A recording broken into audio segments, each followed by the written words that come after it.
kill him. So what do we do with this? We kind of need to follow him to figure out where he is now or later, for that matter.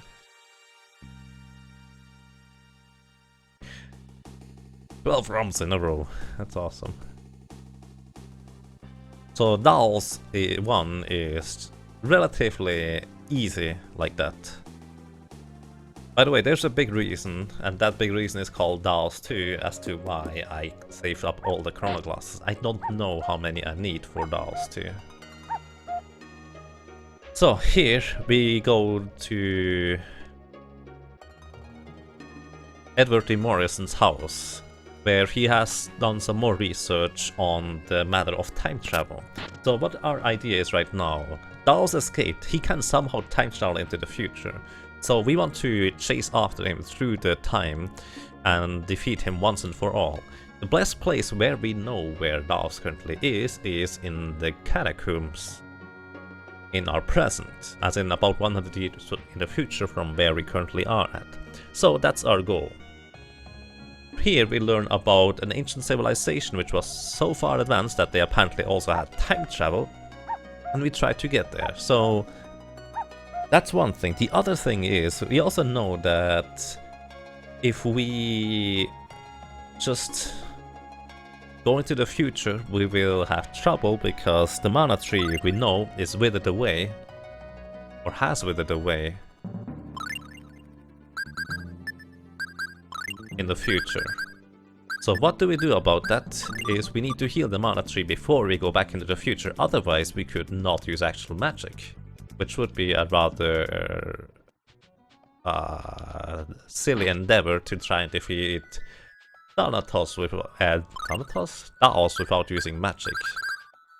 So we just move forward the normal way in a sense.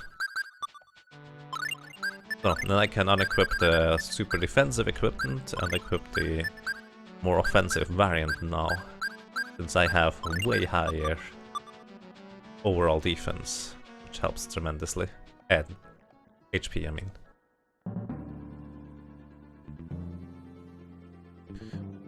And greetings, Hysen. I've been streaming for 7 hours, 12 minutes and 32, 33, 35 seconds. Ambushed? Buddy, we just defeated Dolls. You really want to ambush us?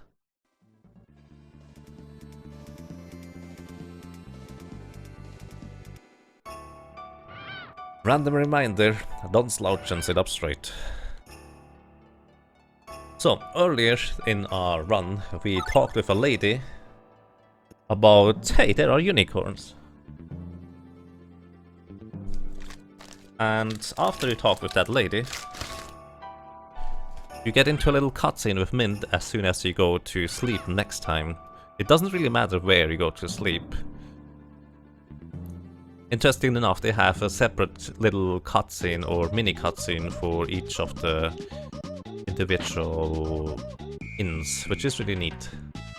The reason why I did not go to sleep in Albanista is because there would be an additional cutscene on top of it if you go into the inn in Albanista and get the unicorn cutscene.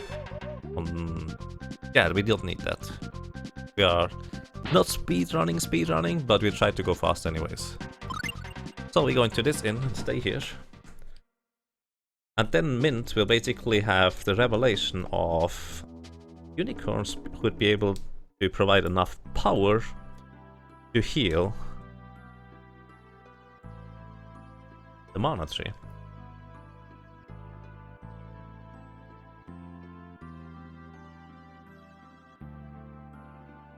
So, Mint kind of has a little dream, or a flashback, where she was a little girl and her mother had those beautiful unicorn earrings. You know that unicorn earring we got at the beginning in the jail that was so powerful that it blasted a hole into the wall? Yeah, that one. And we also lost it shortly after when we woke up in Tornix D. Morrison's mansion. So that's kind of where Mint remembers, hey, that's a thing, isn't it? So maybe if we could find where unicorn resides, we could use its powers to heal. Since that unicorns apparently are kind of the symbols of healing or something like that. If that sounds familiar to you, yes, this is kind of the same world in a sense as Tales of Symphonia, as there are many similarities.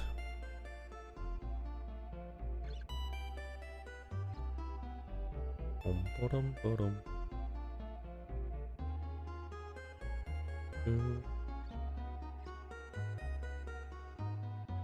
7 minutes and 12 seconds uptime. Indeed. So, after this little cutscene, we remembered that... Hey, the other lady told us about the unicorns that are... north or... the other place. What's it called?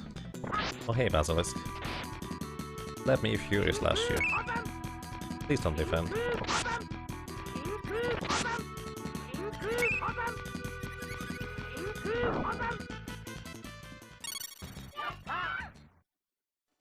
So yeah, north of the Midgar area. That's that thing. So after that we will be able to go on, so to speak. So here's a fun fact.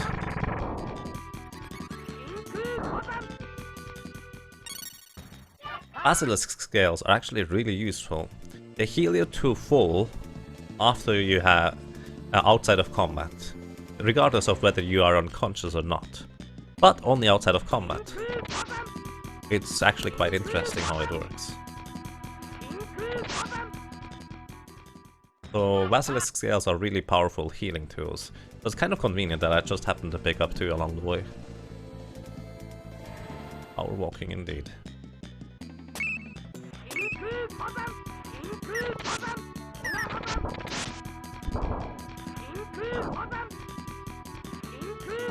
And I will be using Fury Slash a whole lot, I can tell you that much. It's just that good.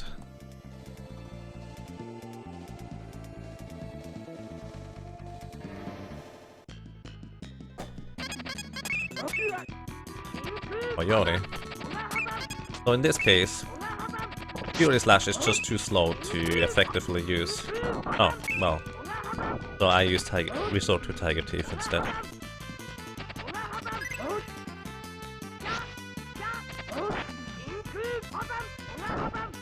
Those things are dodging really well. Fascinating. So, through the Valkyrie fields, well, Valhalla Plains. It's almost the same, right? Did I always say Valkyrie fields? Either way, these are the Valhalla Plains. Through the Valhalla Plains we get to the little forest, and according to the other lady's story, unicorns can only be approached by pure maidens, which means no guys allowed. So we will just probably send Mint and Archie into the unicorn forest to talk and ask the unicorn for help. Makes sense, right?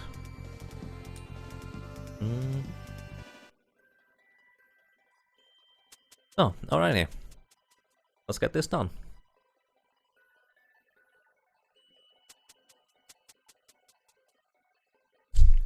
So this forest looks safe enough that the 2 of them can just go and meet the unicorn. I love how Clarf is just laughing at it. The idea of... Archie? Your maiden?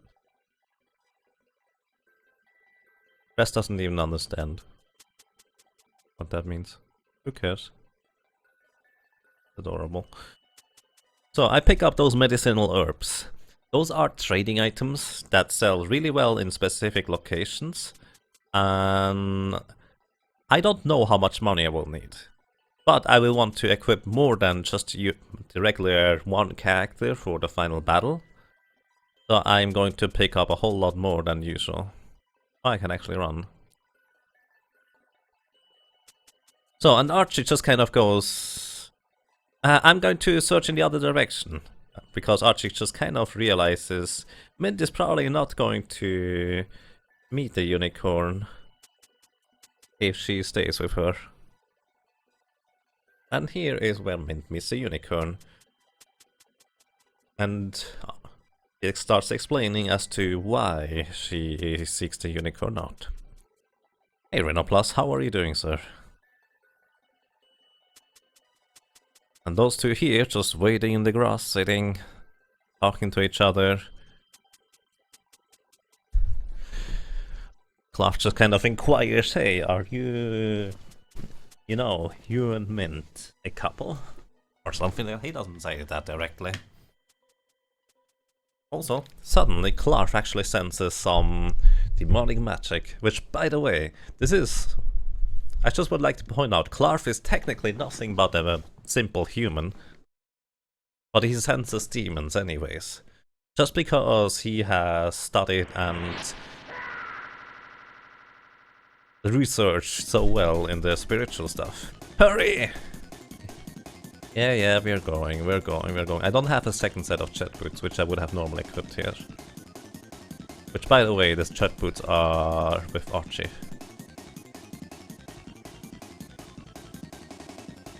And greetings, Endless Tundra. I'm doing excellent. How are you doing? So, you can either leave Archie away, or you can actually get her into your party right here. Leave Archie away? Yeah, sure.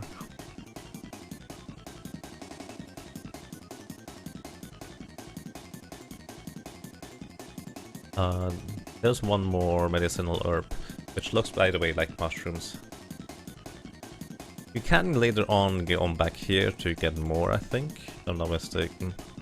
But I'm not going to do that. So, let's help them out. They are basically the three demons just assaulting Archie and the unicorn. The unicorn is now already laying on the floor, so something bad has already happened.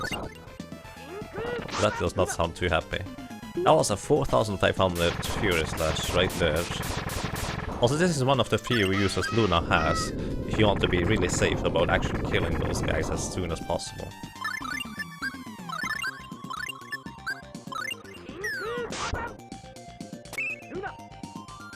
Since Luna is light element, they take decent damage from her, and it's also a relatively quick spell to use. A bit quicker than Firestone, even though Firestone does more damage. I'm mostly using those spells because it's not guaranteed that I will be able to use my Fury Slash against them, but it worked quite well. And Mint actually learned Cure right there. Now I'm actually curious whether she is going to use Cure instead of Nurse in the upcoming cutscene.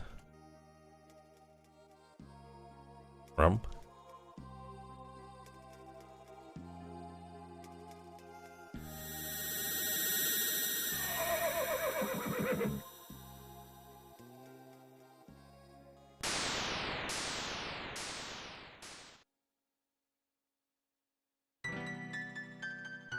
Receive the unicorn's horn. So, as it turns out, the unicorn protected Mint from the assault of the demons, wherever those demons came from. And with its last remaining power, it transferred all its power into a unicorn horn, which Mint is now allowed to use to try and go and heal the mana tree. So that's what we try here to do here. So listen to Mint's spell. This will be the most powerful spell she ever casts. She casts Nurse. Interesting. So here's the thing. If Mint does not have Nurse, because she's too low level, she will cast Heal. The lower healing spell. She already has the next higher healing spell in Cure, which she did not use, so it only uses either Nurse or Heal, it seems. I'm not sure about First Aid, maybe she uses First Aid too. Either way, she does not use Nurse if she doesn't have Nurse. Which is a nice little detail. What does Cure do? It's just a really strong healing spell. The strongest healing spell, if I'm not mistaken. Single target.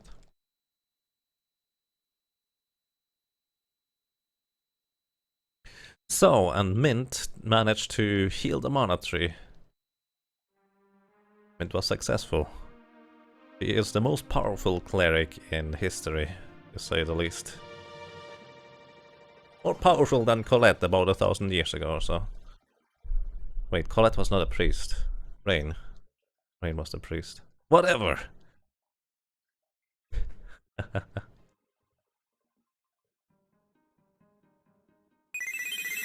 Either way, the Dryad guarding the mana tree is kind of really a bit confused at first. Was that your doing? Yeah, apparently so. And we managed to help Martel. Yes, this lady is called Martel. Restore power to the mana tree, and mana tree safe for now. Managed to heal the mana tree and thus negating the loss of thermodynamics and entropy. I don't even know what that means, but that sounds fancy.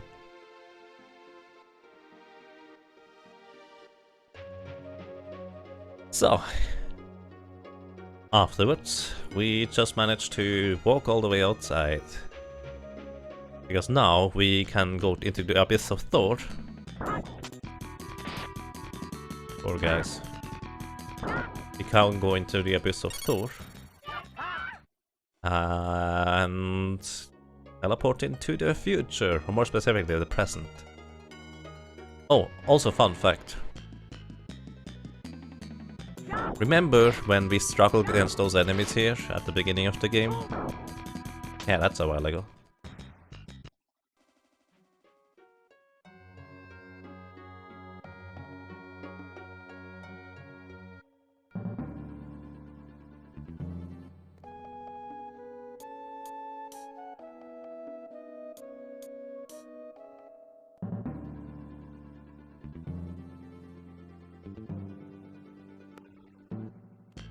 Yep, those are low-level enemies. Just kind of... I wish I had a quick AoE spell that we could use, like... something that is really... Oh, sorry. I guess we get fried cornet for lunch today. Wanted to use fireball, not a firewall. Slight difference.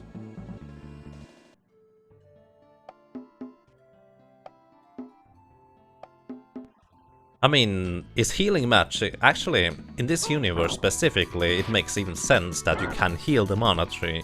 The reason being, healing magic exists in the future from here, where the mana tree was completely rotten and decayed. As in, there was no regular magic anymore, but there was actually healing magic in this world.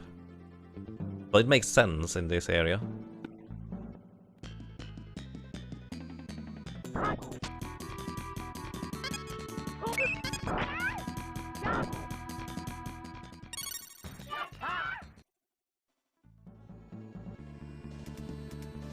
So, healing magic is not bound to... Well, I guess... mana, for some reason. Don't ask me how that works. But that's just kind of... Essentially, when you at first get back into the past here, Mint demonstrates her healing arts to the elder in the village, who has never seen healing arts before. Vice versa, we have never seen magic before, because magic was no longer a thing from the time where we came from. Let's go to the Abyss of Thor, where, once again, I kind of really start liking this game's logic.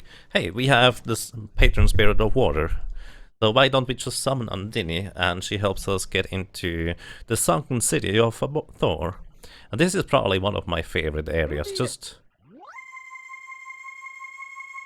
watch and listen. I'm going to shut up for a second.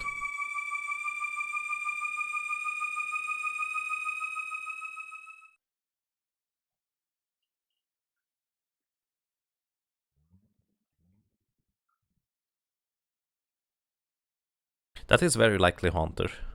I don't know though.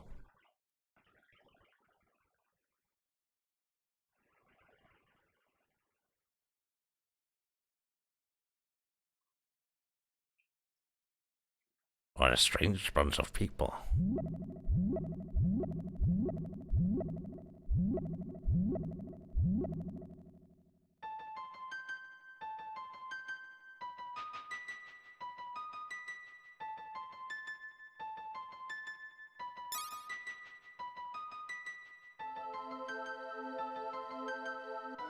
I just like this kind of environment, it's so weird.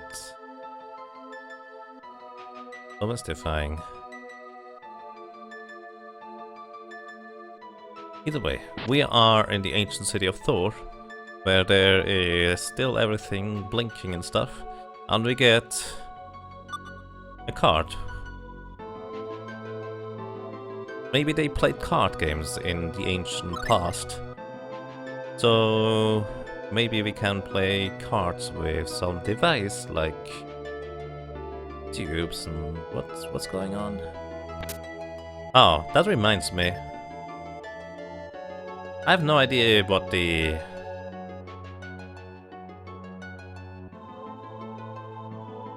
Also, yes, they had computers back then. So I used a card to get into here. That reminds me, I have no idea what the manipulation is anymore. But do I want the win ability? Maybe. Indignation should be enough. Okay, no running away. Evil Vine.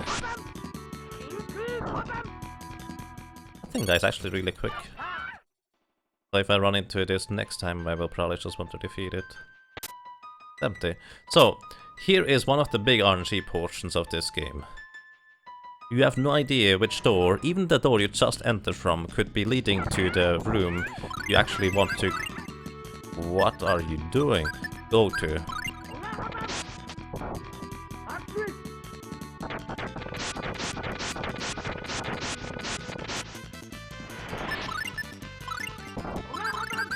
So it's actually rather awkward to try and... Ow. Alright, thank you, Clark.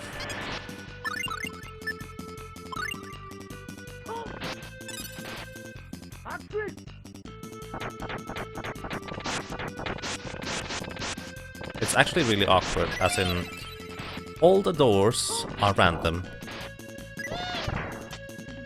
Basically, there are total, I think, 8 doors, 3 of which leads to an actual place. It's either outside, into the main computer room, which is the goal, or a hidden room that contains a treasure chest. So, one of those 3 chance to just find the correct room, which we want to go to. So, wish me good luck. Because I actually completely don't know the manipulation for it anymore. Specifically, I know the manipulation for the Super Famicom version. Doesn't seem to work. But the fan translation version would be different, so I have no recollection of it. Oh, alright. The Book of Spells. Archie learned God Breath.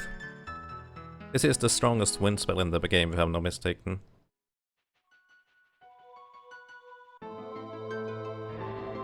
Oh, that didn't let me through. Can emulate most games on PC. I recommend not doing that. If you have somehow other access to it though.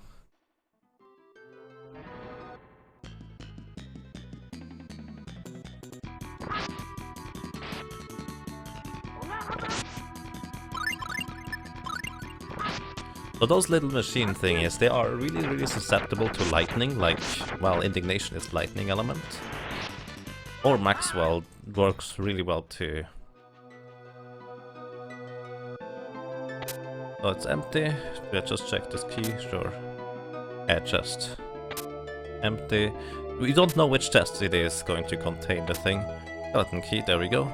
You need to regain the skeleton key every single time. Indignation. Indignation is the strongest lightning spell. God Breath is the strongest wind spell. The game. This kind of works.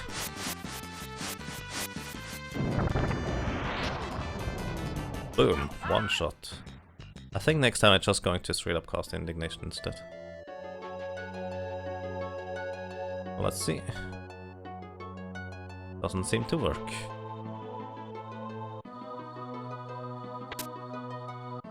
Let's get lucky. Wow, I got actually lucky. Holy smokes. The 1 in 3 chance to get the correct place. I'm not even sure I'm going to be using God Breath. But here we go. You get invaded by machines, or attacked by machines.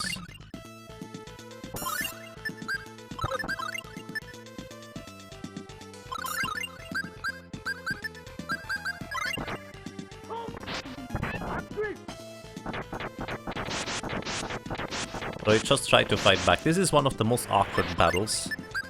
And if I did not use one of the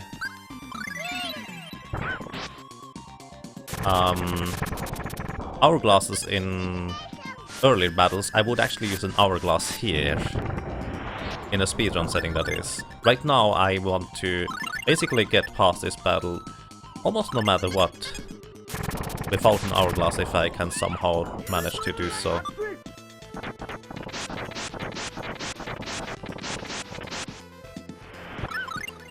Because this battle is just kind of really random, but not terribly difficult.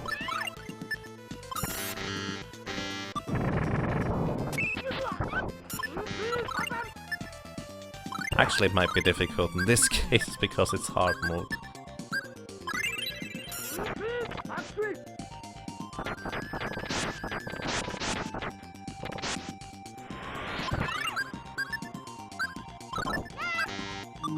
That's a good nurse spell cast.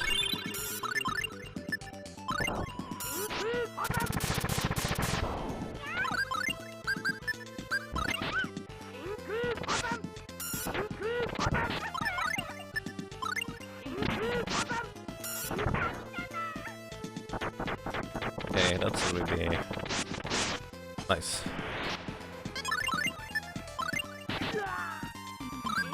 I should be able to finish it off from here.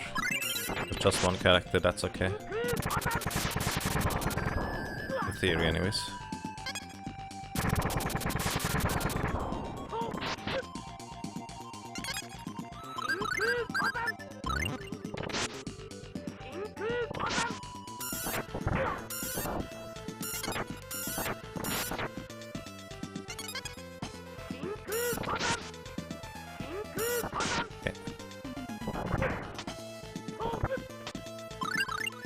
Going to use an apple damage for safety.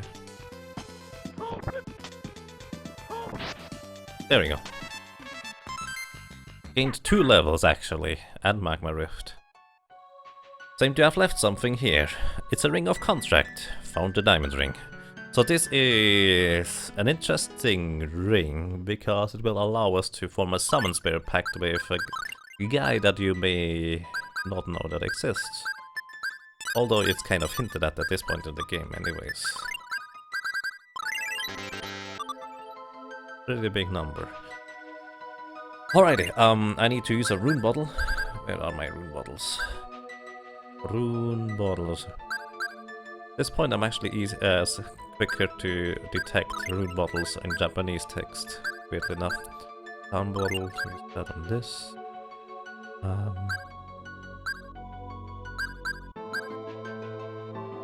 So that's a good reminder. Where is it?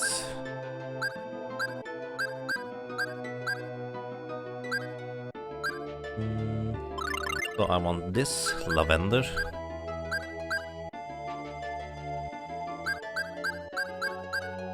Then I want the verbena.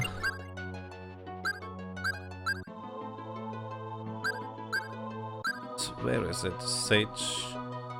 I could use more sage, that's fine.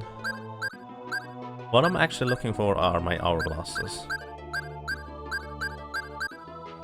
Hourglass. I should have at least one more hourglass if I'm not mistaken. I have 3 chronoglasses, which are going to be enough there. Right, there we go. Now I'm using the red verbena.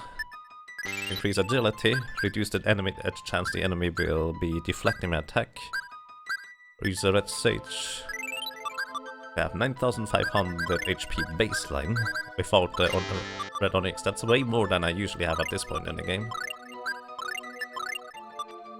And now I will be using some luck soon.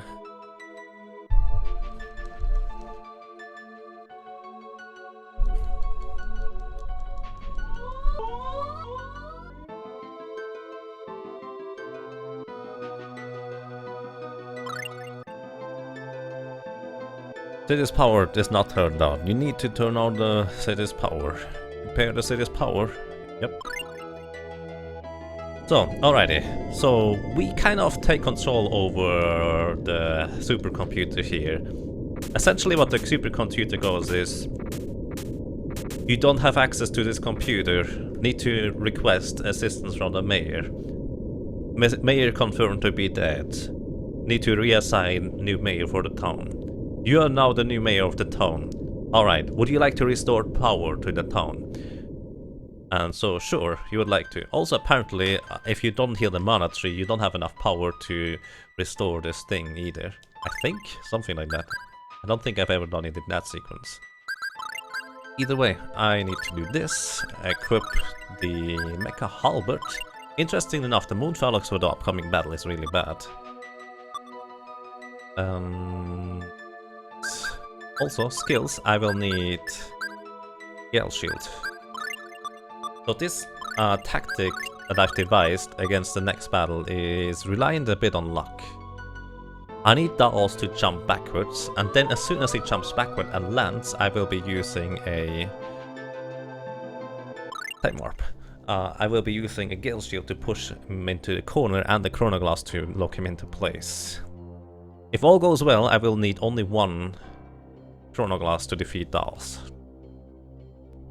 And yes, we are going to be fighting Daos again. We now have unlocked all the means to time travel back into the present, into the catacombs where we originally were sent back into the past by Tornix D. Morrison, and we intend to save them before they get obliterated, both Chester and Tornix, by Daos, which just got freed from his tomb.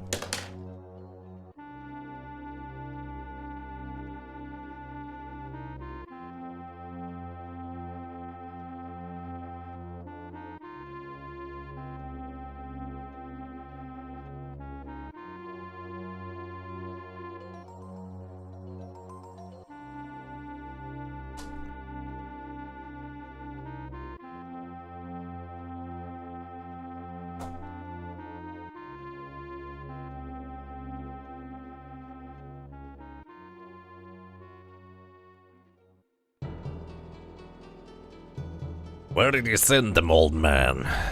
So this is just before Daos obliterates Chester and Tornix with his beam, and now we are actually strong enough to face off against Daos since, well, we defeated him once already in the past. Instead of the party that defeated him originally, it was us, and we are hunting him down now a second time. Jump back, jump back, jump back, jump back, jump back, jump back. I messed up! It should survive though. I messed up, I should have used the Chronoglass earlier. Okay. So, Chronoglass will stop him for 10 seconds. I push him into the corner by using Gale Shield. Moon Phalanx will deal much less damage. And here, Chronoglass will wear off. I use a second Chronoglass as my Gale Shield wears off. This should kill him. Good night. So this is how you defeat Daos number 2. Daos number 2, interestingly enough, has way less HP than his former version, but he is alone and he uses his abilities and attacks much more frequently. As in, this is one of the more difficult fights if you don't know what you're doing, and especially if you don't have this tactic with the Chronoglass to push him into the corner and just completely obliterate him. Yeah, I skipped the robots. I realized that. So, as it turns out, Daos number 2 has only about 16,000 HP, and I destroyed 16,000 HP just with the Gale Shield combo, pushing him into the corner and using Chrono Glasses to make him an immovable property that I can just completely obliterate. So, we run outside out of the catacombs because everything explodes as usual if you when you defeat the big boss. His castle inexplicably is just completely getting destroyed. I assume Dao's energy releases and he was buried under the rubble. And we try to run outside. We meet Tristram outside. And that's kind of where we're meeting those guys. And yes, this is how the strategy should kind of look, except for that I wanted to use the Chrono Glass before Daos got the attack off. He needs to jump backwards once, otherwise I need to use 3 Chrono Glasses in this fight. I didn't realize on hard mode enemies don't have more HP, otherwise I would have used the other Chrono Glass a little bit more liberally. Thank you for the host, Jintatsu, I appreciate that. And good night, Lila, take care. After all the joy and sadness they shared with us, it is time to say goodbye. So it turns out Archie and Clark, well, they are from about 100 years in the past, and they kind of need to return back there. Clark still has his, well, wife in the past, and he does not want to just leave her behind. Archie, on the other hand,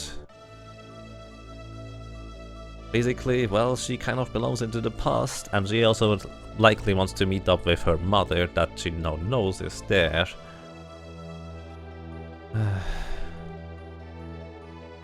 And yeah.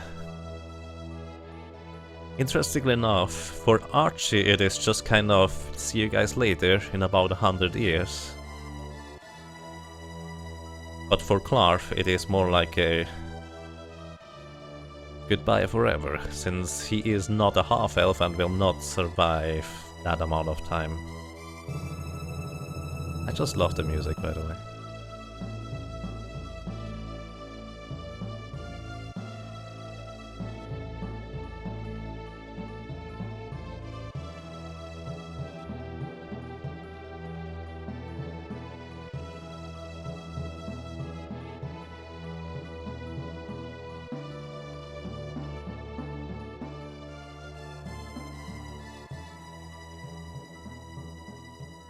Goodbye, everybody. Take care.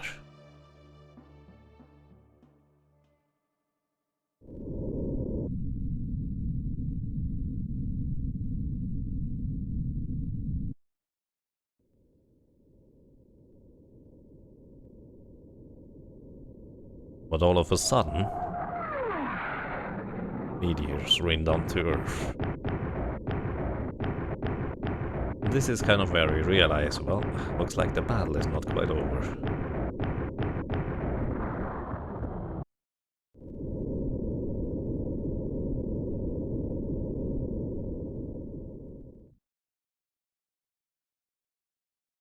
And all of a sudden, the light of time travel returns.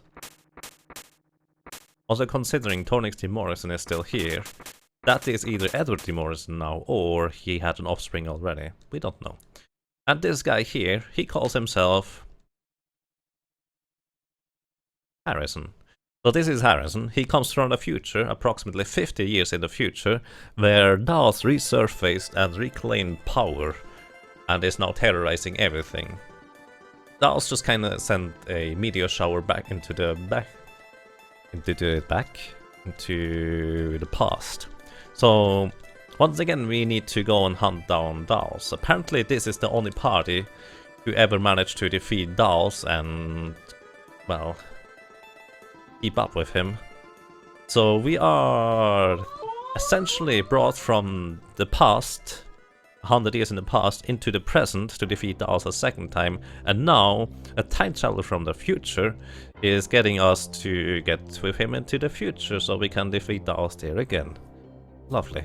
Either way, we don't spend much time in the present.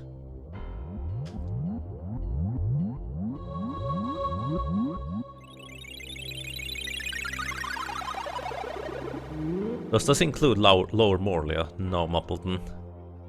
Greetings to you, sir.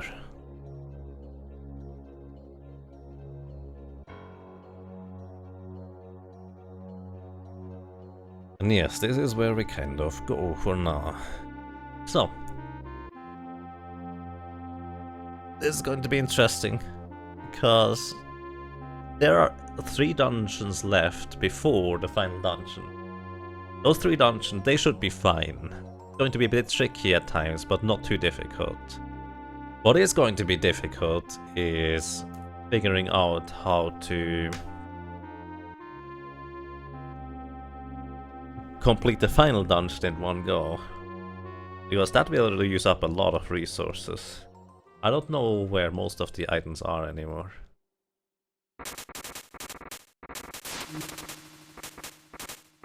Hey!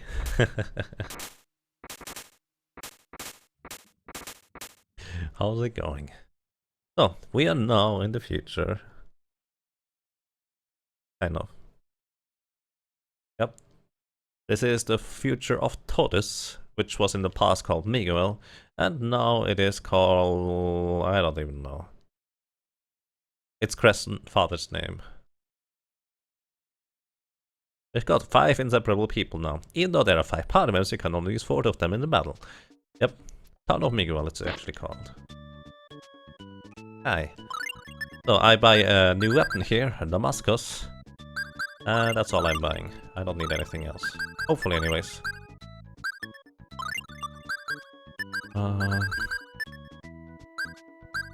Yeah, that's fine. Formation still like this, that's okay. Don't need to be that far ahead anymore. Oh, one thing that I shouldn't forget is here is the best place to sell those medicinal herbs. I think. Maybe not here, actually. Maybe later. Either way, we have a new weapon. So, we move out of the town of Miguel, right into the fray, the new overworld music. Go into this area again, and as usual, we go right back outside again to reset the step counter. Normally you would be using holy bottles at this point, but we don't have those, or more specifically, we're not allowed to use them. So there's a chance you can get through all the way without getting into an encounter. Wow! That's actually really rare. No encounters so far in the future. And we arrive in Euclid, where we will restock a little bit here. That's actually all I need, isn't it? Thank you! And here we also buy some more basic things. This is where you would normally do the HP increase, but we don't really have that much time to wait. Buy a full set of rune bottles.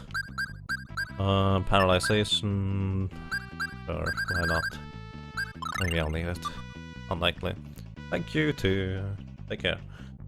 Oh, this is where I need to sell the thingy. That's why I went to the shop here in the first place. Here, I think this is where you sell those medicinal herb. There we go. 25,000 per medicinal herb. They have different trading items have different prices in different areas. So, and here in Cress' uncle's house, there is now... Oh, yeah, right. There is that thing, but we actually need to go to Venezia first. I forgot about that. Interestingly enough, Venezia 150 years in the past looks the exact same as this Venezia right here. So we have an ooze. Ouch! That's a lot of damage.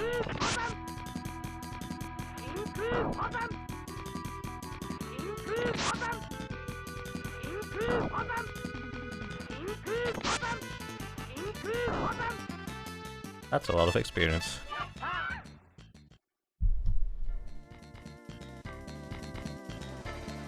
Is there any reason to change my party? Well, maybe you want to have Chester in your party. Fun fact, Chester is still level 5 or something like that. So he's a bit lagging behind. Jester has the most insane stat growth of any character, by the way, as in his basic stats are crazy high.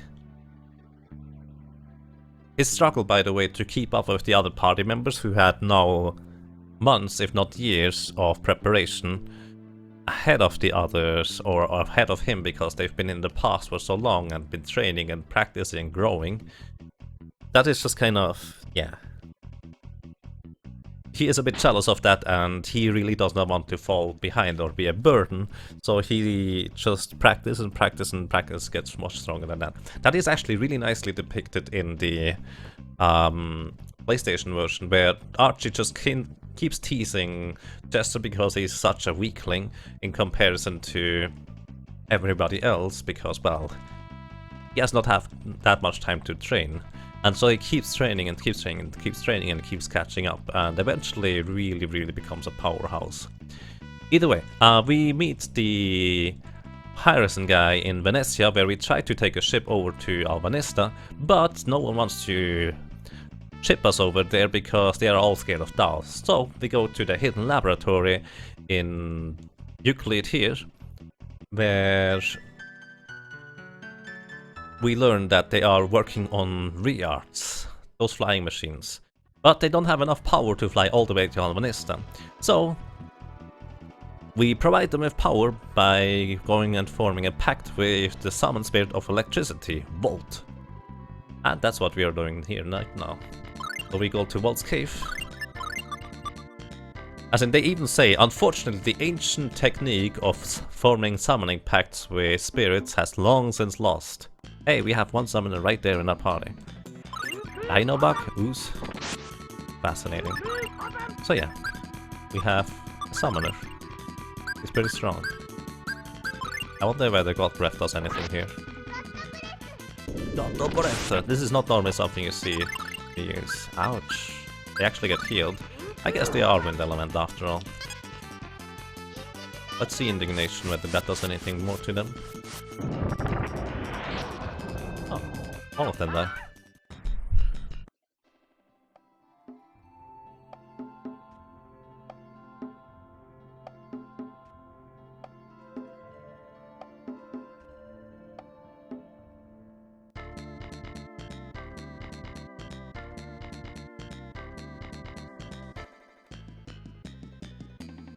Mole Man 3.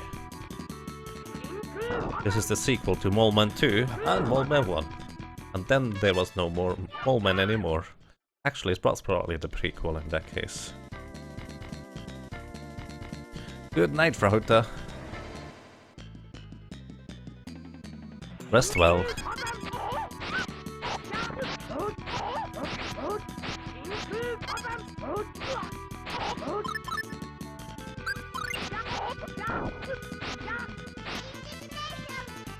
Indignation.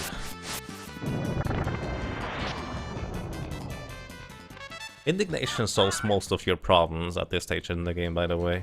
It's so strong, lightning element is just generally good.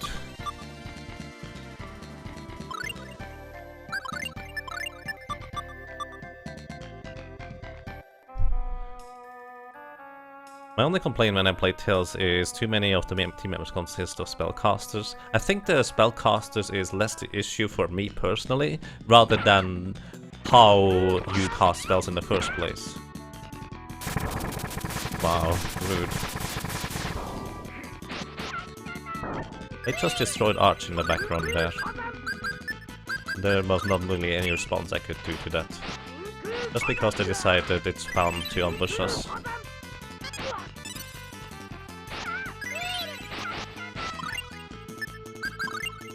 Could you cure me, please?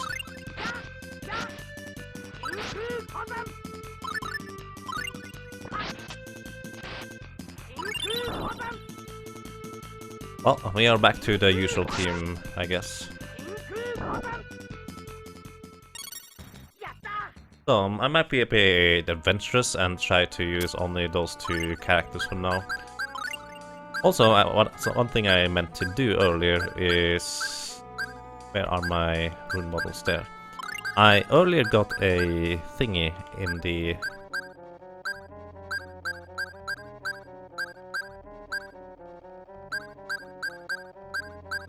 battle. I acquired a Jade Ring? I'm not sure what it's called anymore. Jade Ring, there it is. Which reduces TP cost by a third. Then you can use a rune bottle in it, and it becomes something that reduces TP cost by half. So now you have a fairy ring. Which is insane if you just try to heal everybody all the time with mint. So here's 2 more lavenders, which allow me to increase my strength even further by a good margin. So I now have plus 10 strength on Romp, which is actually quite significant, as in it scales rather nicely. Shield ring found, and life bottle found. So interestingly enough, the shield ring is the only shield type accessory that Mint can equip. Also, it is ridiculously expensive if you want to just sell it. So if we need money, we will probably sell the shield ring.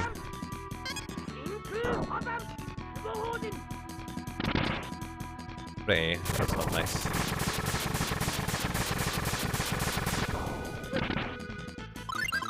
I think I want to revive Clark, just to speed up these battles here. I think my final party will consist of Clark and Chester. The reason I ever want to have Chester in my party is actually pretty simple. He will get a pretty good weapon. Actually, let me do this in fact right now. Just change. I'm going to exchange Archie. Chester is now in my party. And he should preferably not be at the back, because one hit and he is dead. And greetings, 2-bit marksman, thank you for the good luck. Can definitely use that. Roll me.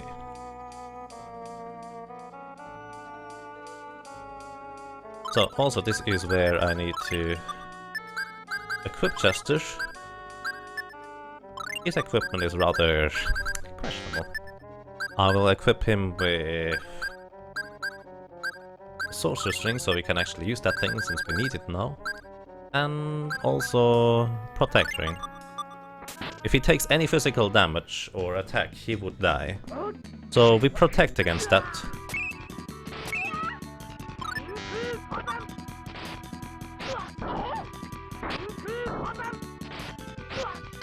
By him having an item that completely protects against a physical attack once, and then this gets destroyed. That thing does not really have any other use anyways. I might as well use it here. So Chester gains a few levels.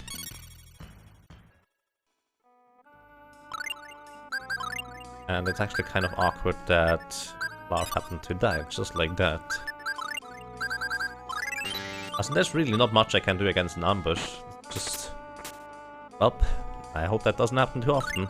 Also, I really wonder whether it's even worth equipping him with a Grimorium. I don't know whether his spell power scales with that or not. So we have a Bone Ball here. They shoot through the other characters. Guys, go backwards, please.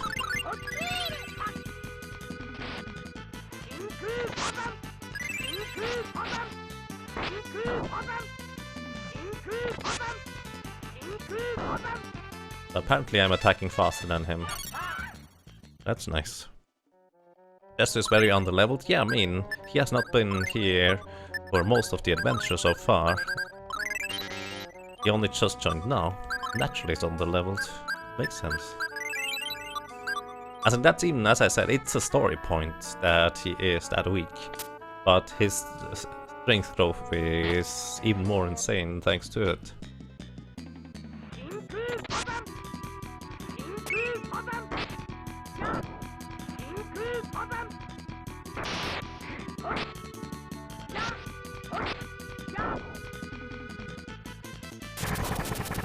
That might kill Chester.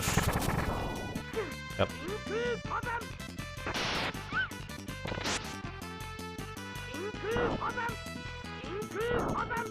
Bam.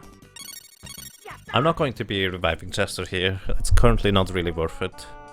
Also, by the way, fun fact, going outside here is the exact same room as the previous room that I went to get the lavender outside. If you don't pick up the lavender outside on the previous room, the chests will be in here. It's kind of strange.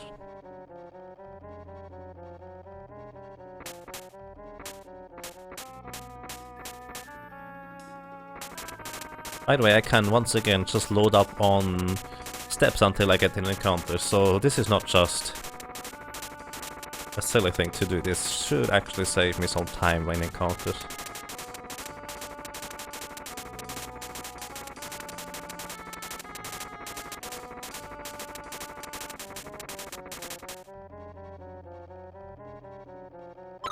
Pull the lever, yes please. I wonder whether I can do all of those by just walking. I guess I don't really have to. Down there's an apple and bread. In case you're wondering. I think I have to run for this one. I don't have running shoes equipped. I thought I had running shoes equipped. Oh, they are on... Whoa, that doesn't look right.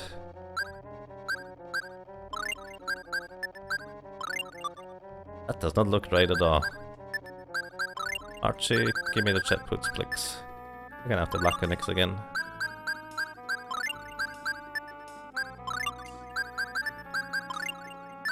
I mean, to be fair, it didn't really matter who was laying around, Chester or Archie in battle. But I just need the jet boots. Someone has to tank the floor. Something like that. So we want Maxwell.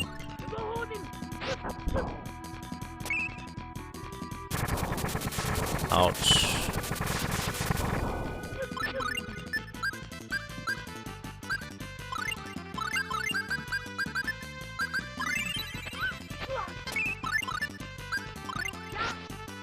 Those things attack so ridiculously fast, it's crazy.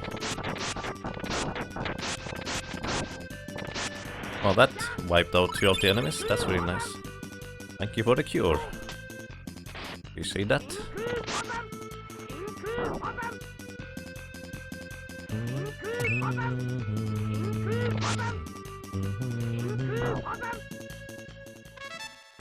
Larf has gained a level. Holy bother acquired. So. There we go. That's all you need to do to get over there. Then you go and flip the switch up there. Again, leave me at the front, please. He's shooting backwards. That doesn't make much sense at all.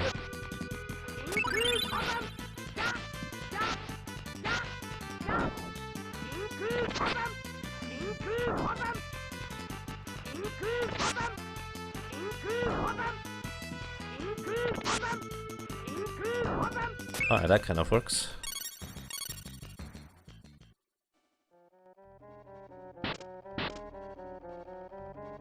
Pull the lever, yes please.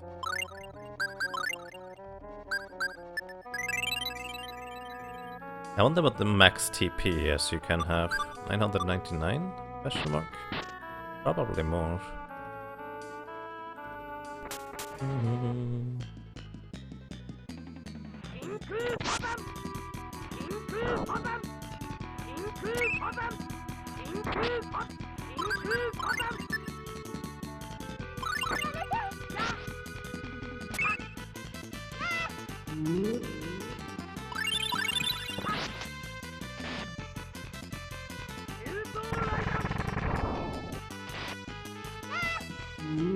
I wonder whether Luna is any good here.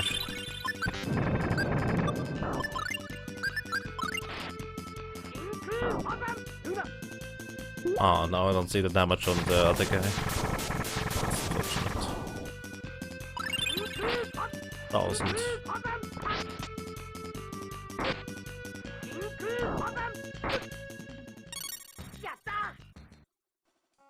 Okay.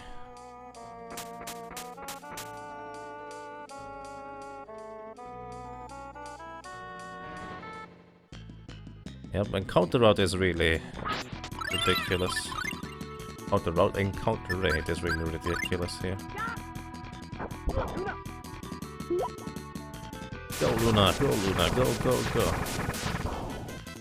No, the Ninja Lady is not in the SNES version, that is correct. She is only in the PlayStation Remake or Game Boy Advance version for that matter. So Maxwell basically works almost always against all enemies except for one boss, from what I know.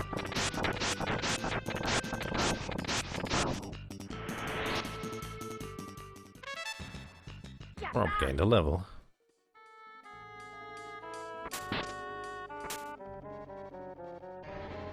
So you actually have to run here, even though you do kind of lose a lot of time, just based on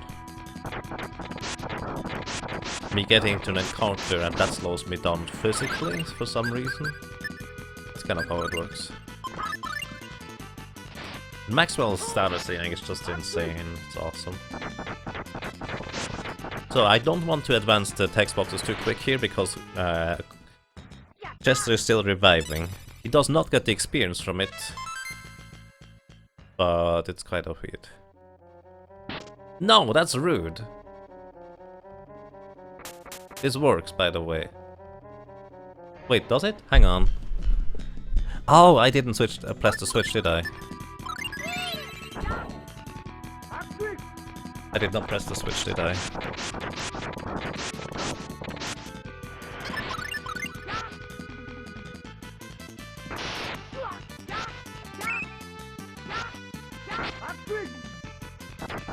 I actually like that just does damage here. As in, it's not much, but considering his deficit, it is respectable that he does any damage at all against those enemies. 900 damage, 1000. Wow, 4632. Maxwell destroys. Amazing. I didn't press the switch, did I? So this is what you need to do.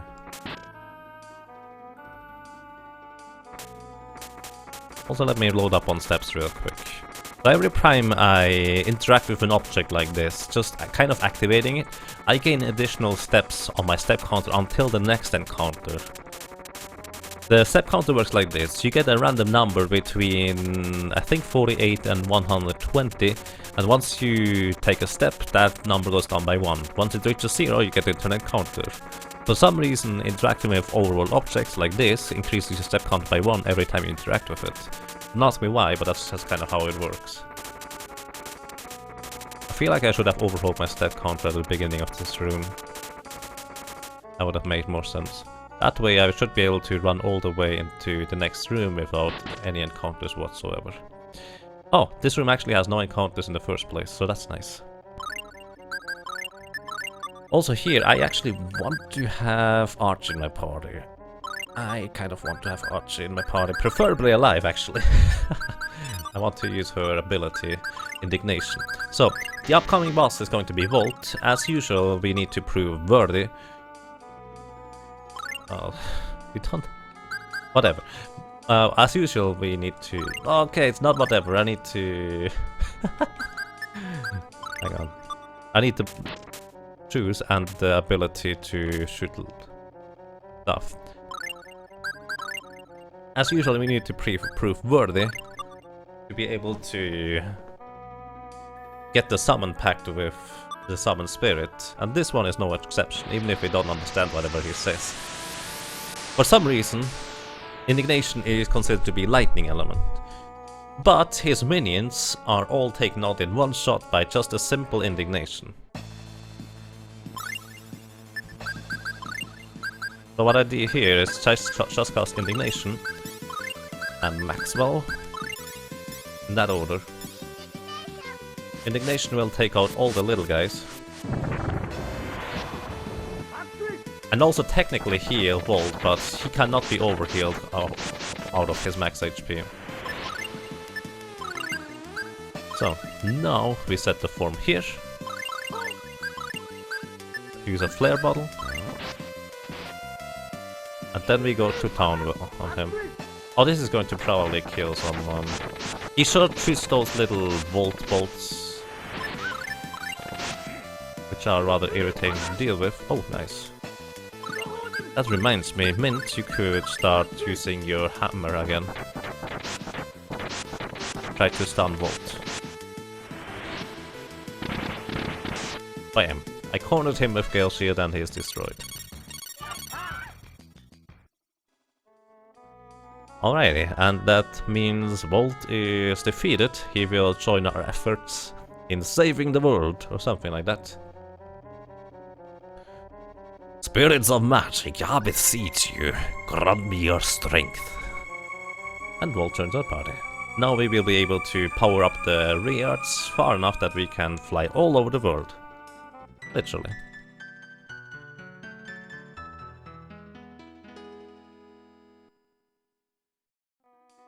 So here is also a little showcase in the SNES version of the banter between Chester and Archie.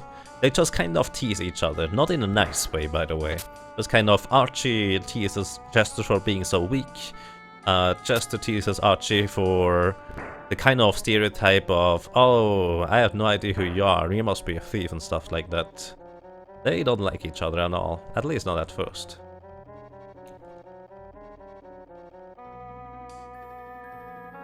Recover the chain ring from the chest. Alrighty. With this, we get Chester back in our party and we move on.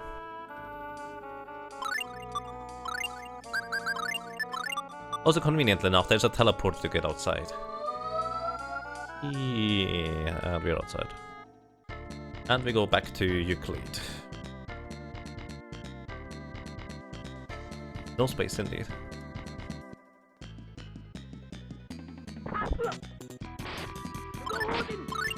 This is kind of awkward. She's just trying to stun everybody. It's fascinating.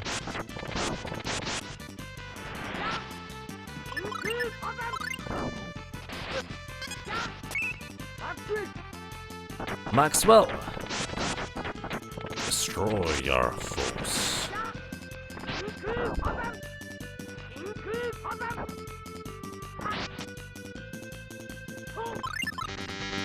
Oh, we don't have enough magic power for Larf.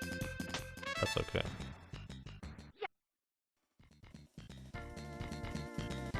Jagamoth is not delicious, so he doesn't get into the food box. Sorry.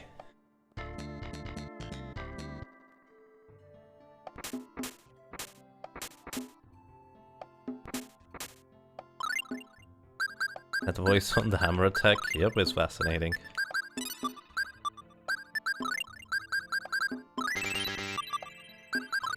I'm actually going to do this real quick. Oopsie, I did not mean to do that. What I wanted to do is bring Clarf in the back by default, so he's on position 4 instead of number 3. Makes it easier to have him wherever I want him to be.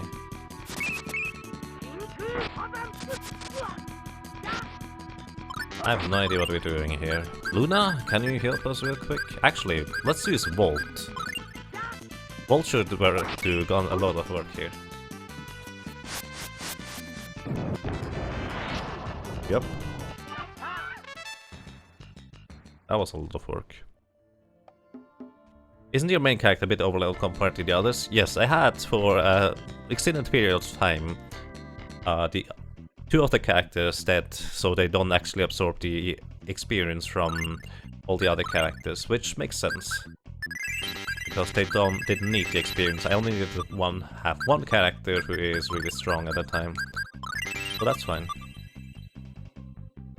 So we gain more resources, more supplies. Alrighty, and this is where we finally get access to the Rearts.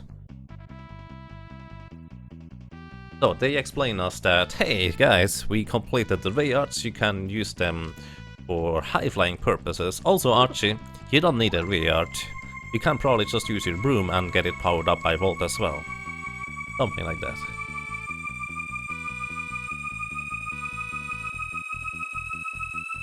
But yeah, I deliberately had two of the characters dead for a long stretch just to power level basically both Cress and Mint.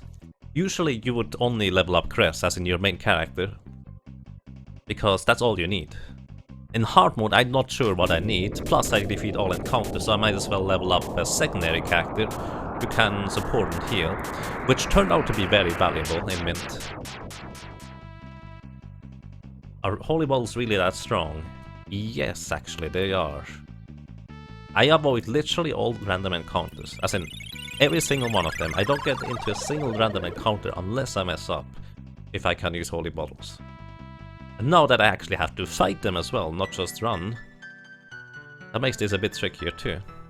15 deaths, yep.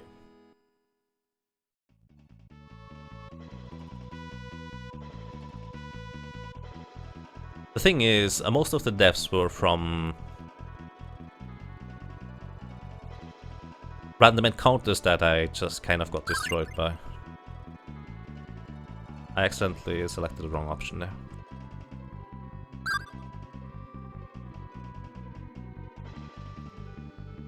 Let's head to Almanista. Let's go, guys.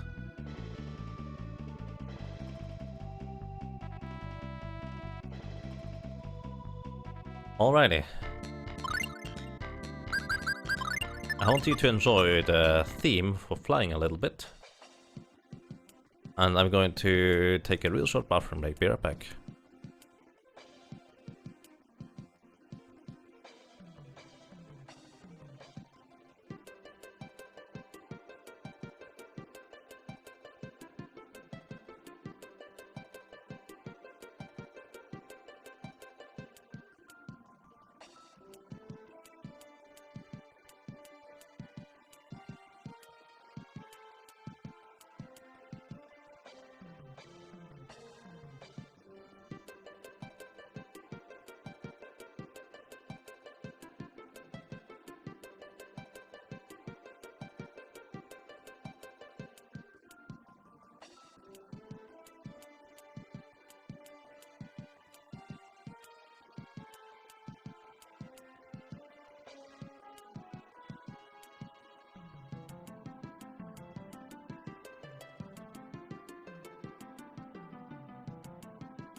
Alright, I'm back. Let's go to Albanista.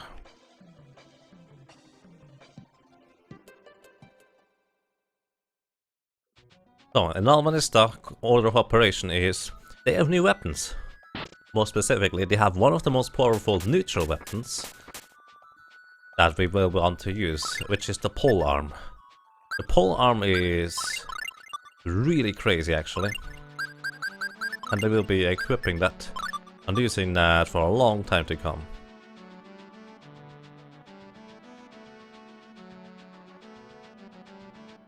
Further, we want to go to Albanista, and they no longer know us, but Harrison expects us here. However, he got there, he didn't use it Rayards for some reason. And, well, here we meet a familiar face. Runeglom is still alive. After all, he's a half-elf and still the royal advisor of Almanista, and has been loyal to it ever since. So since 150 years to be exact, since that's the last time we met him.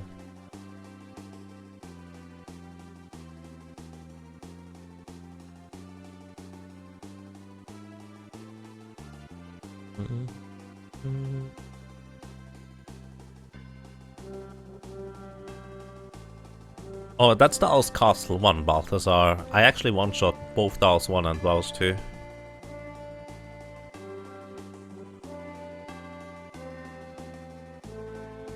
So here we learn that, well, we are trying to assemble a weapon and also find Dahl's. So the idea is that we want to assemble something that is called the Eternal Blade, which will gain control of over space and time, so we can actually lock those into place or something like that. And the idea is that we would... Do I need anything here? I don't think so. The idea is that we would be able to lock those into a specific place, so we can finally defeat him for good, so he can no longer escape. So, for us to assemble that ultimate weapon, we need to find the 3 pieces. Interesting enough, we already found one of the Ancient Civilization's pieces in the ring. Now we are going to look for the next piece, which we will find in form of 2 swords. One is the ice sword and one is the fire sword, so to speak. A Flamberge and... I don't remember the other one.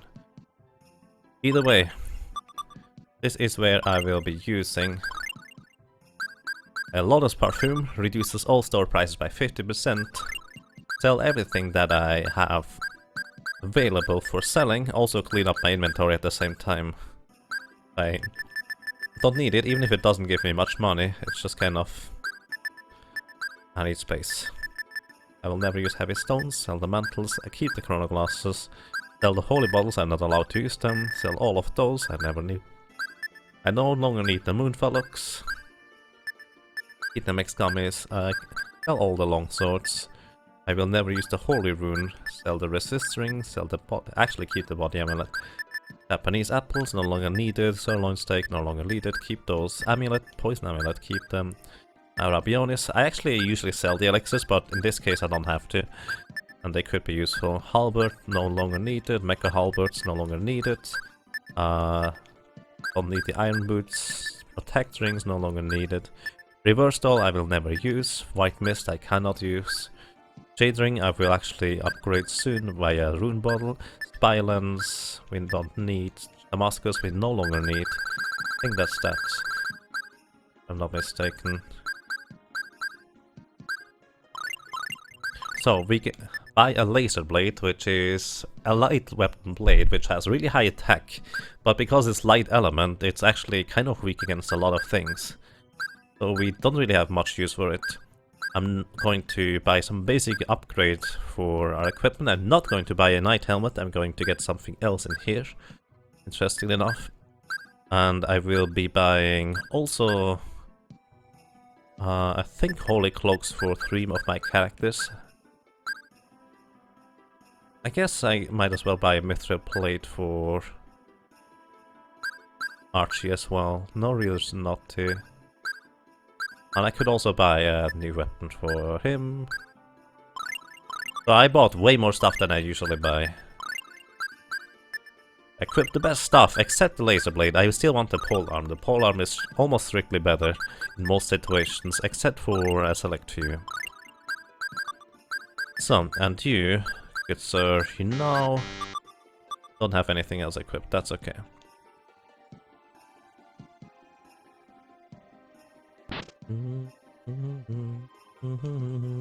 You sell medicine.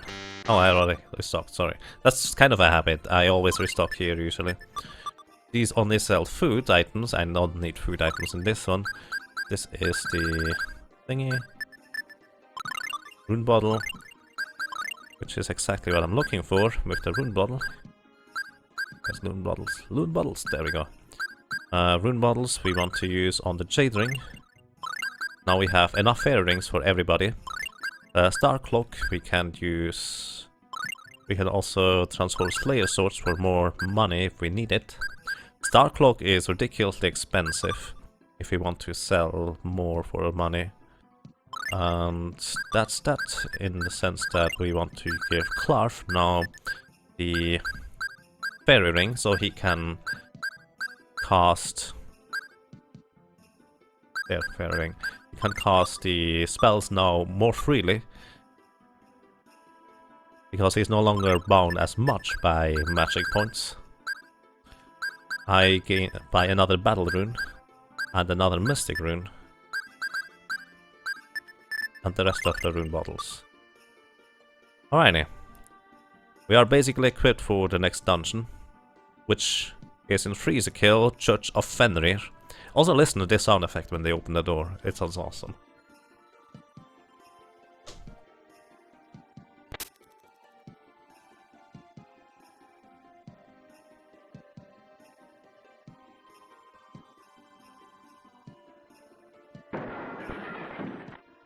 It's such a weird effect. Just kind of the door shatters like it is made out of glass.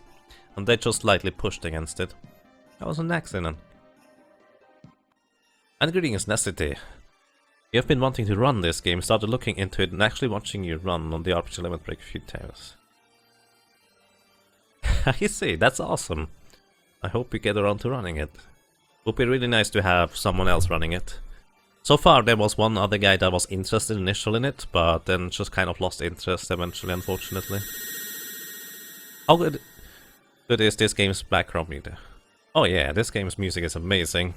I actually even like this church theme. And here, my favorite music in the entire game. You on the music. Love this music.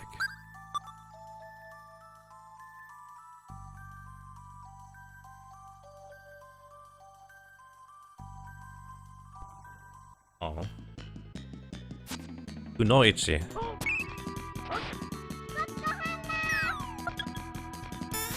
That's actually really convenient. That's actually really convenient that Mint decides to use that. Because those guys are really difficult to hit and they do so much damage. That was 3000 damage with just a simple slash from this guy. That was so much damage. Holy smokes.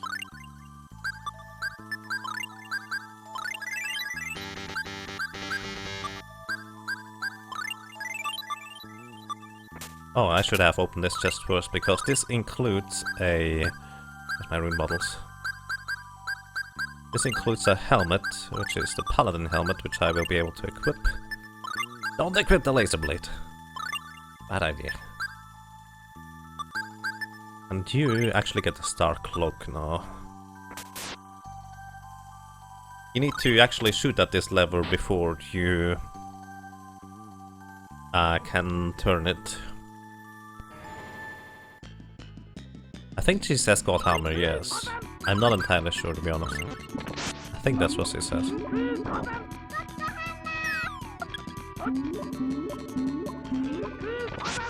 6,000 damage per swing. This is so good.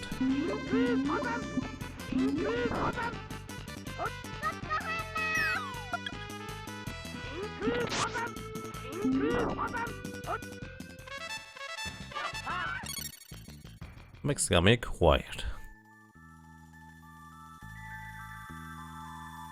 Not too similar to Big. No, they actually literally say English words just Japanesey. As in, they say first aid, it's basically first aid. As in, literally, it's not a joke. They literally say that. Kunoichi. Oh, I should use Magma Rift in here.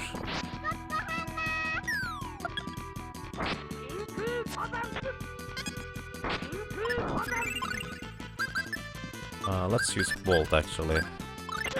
As in, they literally use English words and phrases.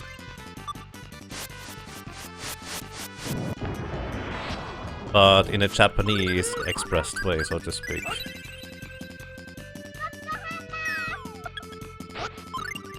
Mint, would you please heal? I appreciate using the God Hammer though. That thing is amazing. Pinky acquired.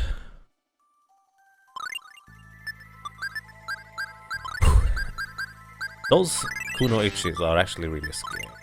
So I'm going to be using Magma Rift in here. I think that makes the most sense. Also here I'm loading up on steps again.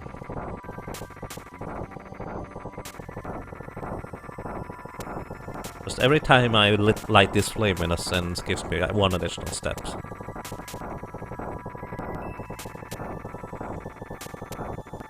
I should be able to overflow the counter in about 20 seconds of mashing.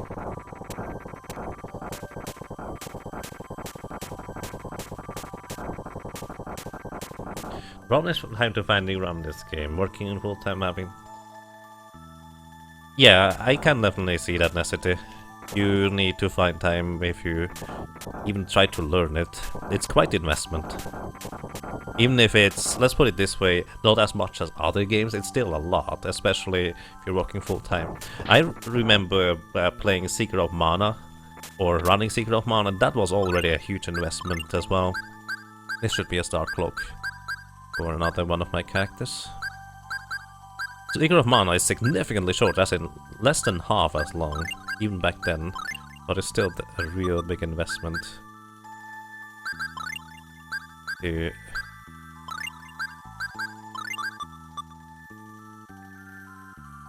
be able to start running anything like that.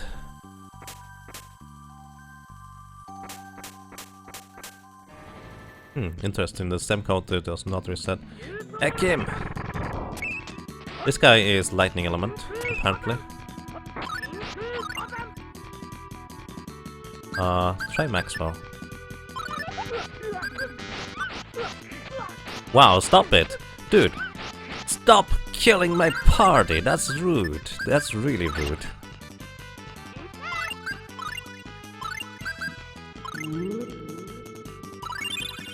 That's really, really not nice. I don't approve of this.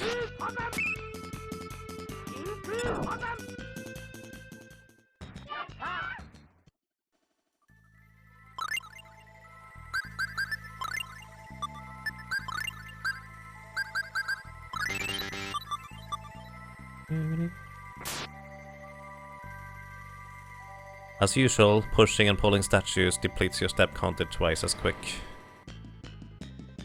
Kind of like running. Oh my god! Do not kill Mint, you monster. Oh my god, that's a big issue if you kill Mint. Doesn't we longer have the luxury of healing. Oh boy. I'm actually going to use a miracle gummy here.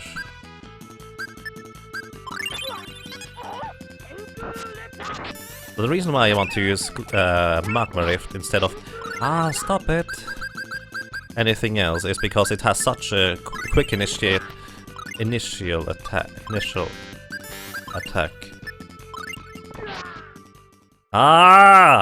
Kunoichi are so ridiculous. They deal 5,000 damage per attack, and I got 3 encounters with those so far. That's just pretty unlucky, I would say. Ninja's OP? Pretty much. What I could try is equip the actual laser sword instead, because the laser sword is really good against ninjas, but I feel like if I just spam Magma Rift instead, it would be better. Yeah, those ninjas is ridiculous. Not again!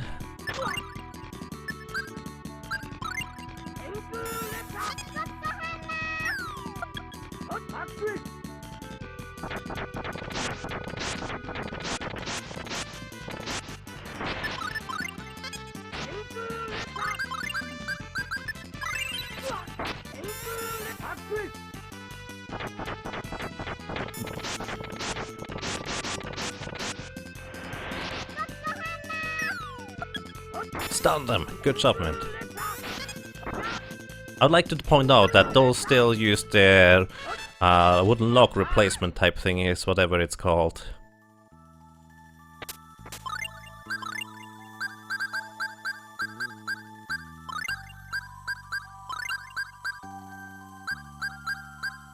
What's that weapon? Dragon Tooth? I don't remember that at all. After, while they are stunned, they use that still. It's amazing. Oh. Okay. No, I don't want the laser blade, thank you very much. Dragon Tooth. Oh. That's a pretty big stabby weapon. You get the Star Cloak, you get the rest, I guess.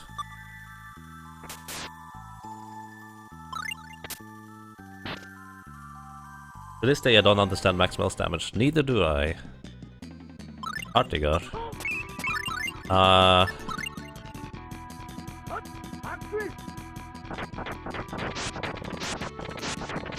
Maxwell does damage, so that's a plus.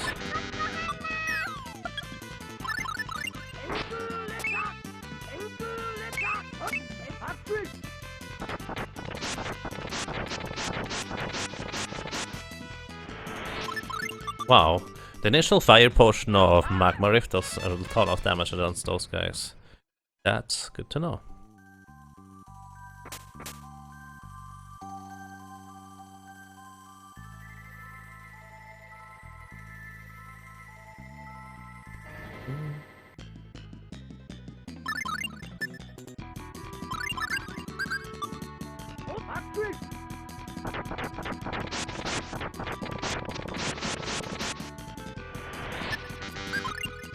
Let's actually use Volt. I think Volt was better in this case.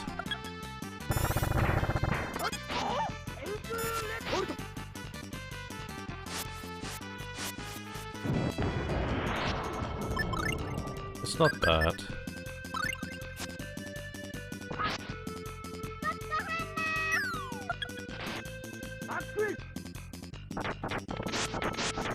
I think Maxwell is better now. Whoosh.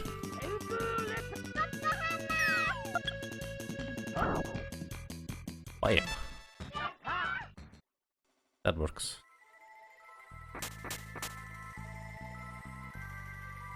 Its damage times estimated value of 2 ducks. Fascinating. I have no idea what that means. If you're good at mashing, you can overflow the step counter within 20 seconds.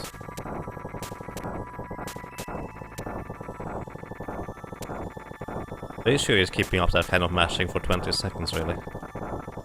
10 seconds is way easier, but after 20, I usually start slowing down significantly. I should have overflowed the step counter. Probably.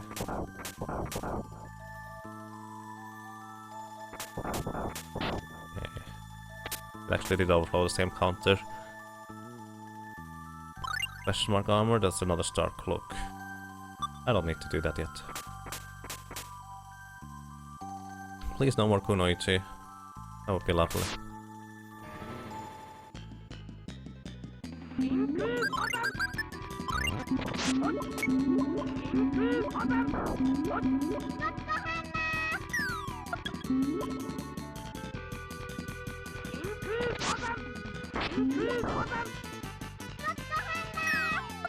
If that wouldn't always just stop the screen, I wouldn't mind min casting that more often. How long is the run? Normal speedrun is about 4.5 hours, if you are okay at it. Don't even have to be good.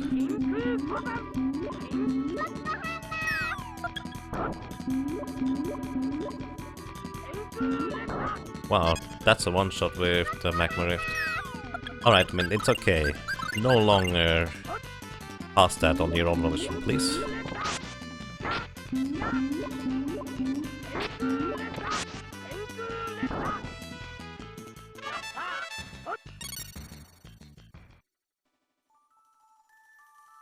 Okay, push the statue there to avoid any further encounters.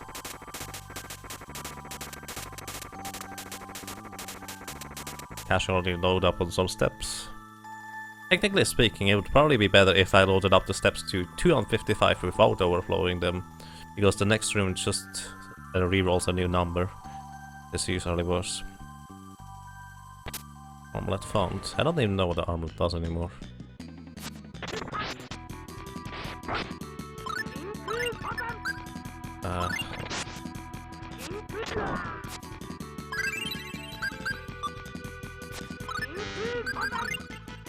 Okay, now you can use a hammerhead on that thing.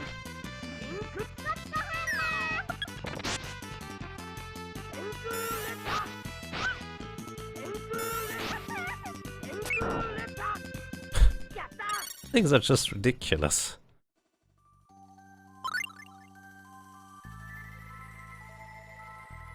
Is it? I thought I submitted only the 39 one. But yeah, that's my run. It's not a particularly good run. Can still improve that easily. But since there's no competition, or particularly many people other than me interested in running this game, or at least not until now, maybe there's someone new now. Oh, that's handy.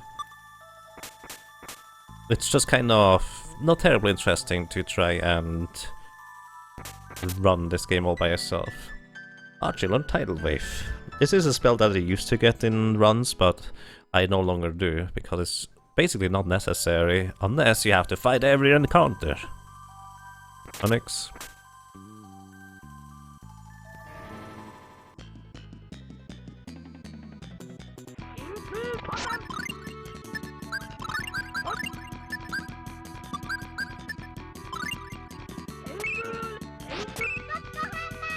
What challenge is this run and console? You can read the challenge description at the bottom of the stream.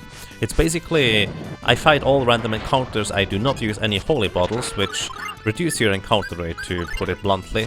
Speedrunning wise, if you know what you're doing, it actually reduces the amount of encounters to 0. As in, I will never get into any random encounters anymore.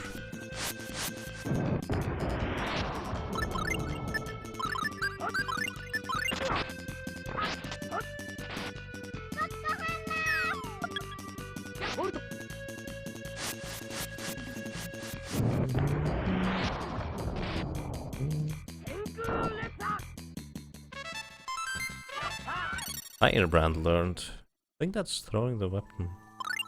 It's interesting but not terribly useful. Wait, did I equip Larf with the fairy ring? I did. Alright. So yeah, I don't use any holy bottles, so that means I actually get into random encounters and I have to fight all of them. That's the challenge. Also, this is hard mode. That's just kind of on the side though. Since the hard mode doesn't seem to do much aside from increase enemy damage, it's a thing, I guess.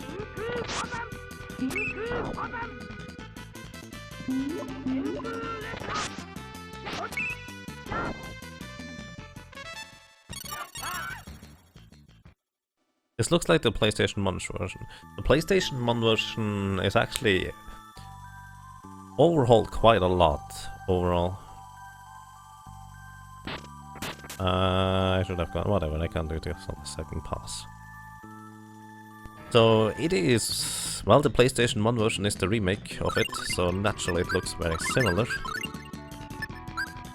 Let's see how Luna does.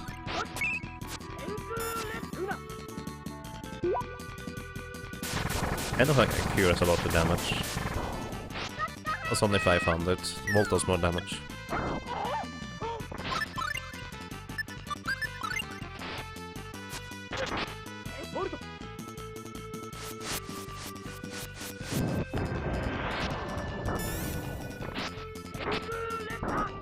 Bam.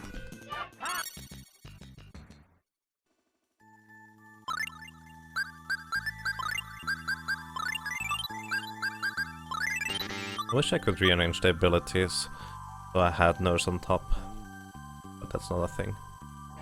Please, no more Konoichi. I have to admit, 2 of those is not much better. Probably worse, in fact.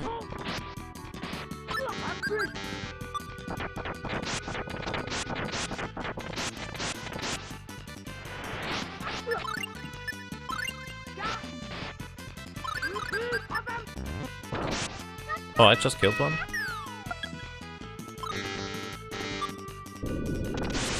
God breath. Are they wind element or what? That's a lot of damage, by the way. Rip Chester. The reason why I have Chester in the party right now is just so he gets experience. For now, right now he is not useful as a damage dealer at all. Just want him to survive. For more maximum HP. Later on he will become really strong once I get a new weapon for him.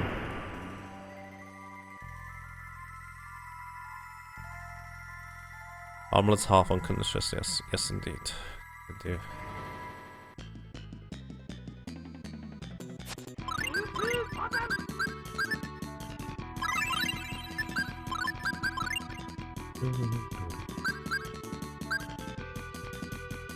Oh, the 224.6 is probably Bertin's run for the PlayStation version, which is very different from the Super Nintendo version. My actual PB for this version is something like 227. 427, I mean. 426, 427. But I have not highlighted it since I wanted to improve it, but I never got around to doing that actually. So the only recorded run is 439, and I guess the RPG limit break run. It's not the RPG limit break run, it's really just event run for the relay.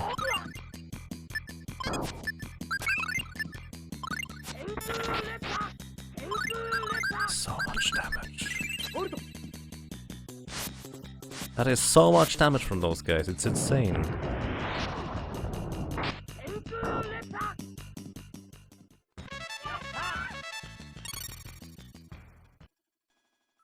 Greetings, Durrani. I'm doing quite excellent. Good to see you as well. Welcome. I'm almost at max HP, interesting enough. Way earlier than I would expect to be. Did I press the switch? I pressed the switch. This removes the water on the right side here. You press the switch.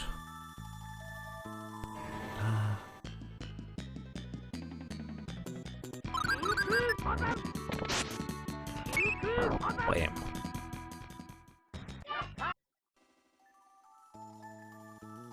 I like those Akime encounters because it's not ninjas. Those ninjas are ridiculous.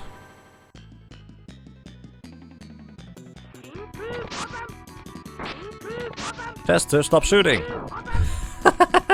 He's actually healing him because he's using a wind bow type weapon, I think. This freezes all water now, we can walk on it.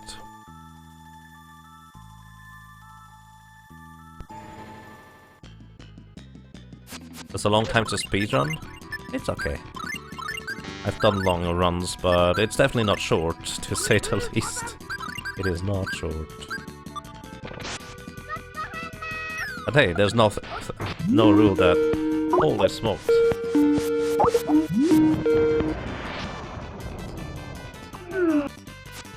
Oh my god!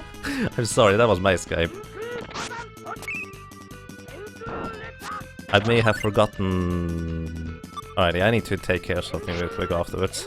I may have forgotten a meeting. I just remembered. Oh, so loud. Hang on, I need to message real quick. Sorry about that. Heal before I forget about it.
Alrighty.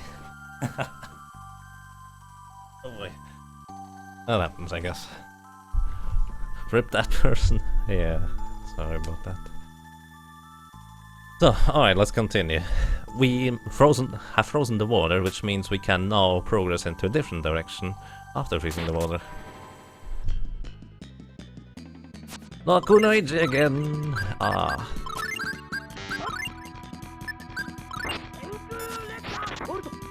Porto!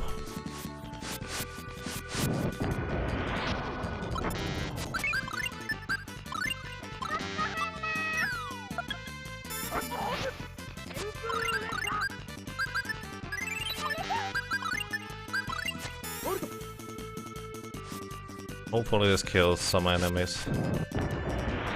Oh, it's 2 down.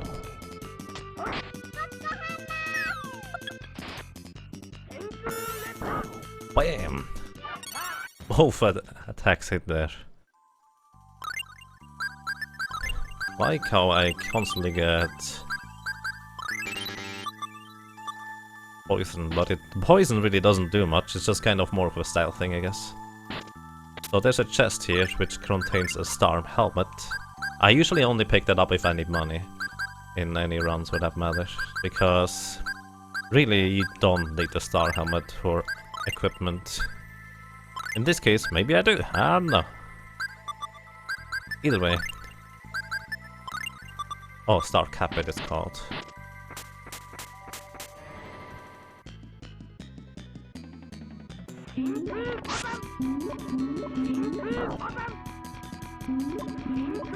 Oh, right, I forgot I should use Magma Rift instead. Makes more sense. Hey Kishura, thank you for the good luck. Can never use that.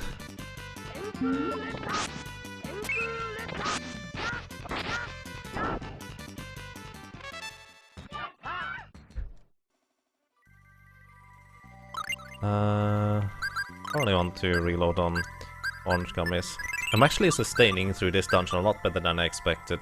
As long as I don't get killed by the ninjas, that is. And greetings, Quatropus, how's it going? And also Kishura, how are you doing? Faster, don't attack. Faster, don't attack.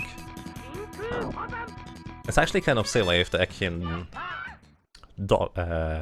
yeah, basically dodges the attack from the other guy. Pull this lever, yep. The water is now there again. And as mentioned, it's frozen, so we can actually walk over it. I mean, he would get healed by Chester's attack, so why would he defend against it? No clue. I keep forgetting about that. Also, max HP reached on my main character, which means all the subsequent savories I can put onto a different character if I want to. I'm not sure why I would want to do that. Probably not worth the time investment. Maybe on Mint, so she stays a bit healthier for longer. Can you stun knock ninjas with small hits instead of that big swing attack? The big swing attack is actually a mistake, I should use Magma Rift instead. But the small hits... No, you cannot really stun lock them, they just react to attacks once in a while, one way or another. Kartigar. He does not react good for flames, does he? Good night, buddy. Magma Rift is actually an ability I don't usually have until later. So, we have finally arrived. This took a while. Alrighty, I need a different party setup here. And that goes as follows.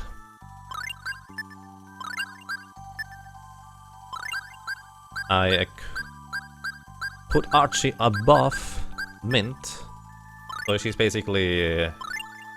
what's the word? Blue. Umbrella. For Mint, I need the Phoenix ability, I already have that. Archie is allowed to use Fireball. Not Firestorm or anything else, just Fireball. Mint, Archie, you can use spells freely. Mint, you can use spells freely. Actually, also Mint, do not use your big hammer, please. And Clarf, you can only use Maxwell. But you can use them freely as well. So the idea is, I need to keep Fenrir on distance. I don't keep him on distance, I'm toast. That's the short version. Fenrir is the most ridiculous boss to deal with. Or Fangwolf as he is called. If you get into close range combat, you are pretty much toast. Also, I forgot one thing with Clark, but let's hope it works anyways.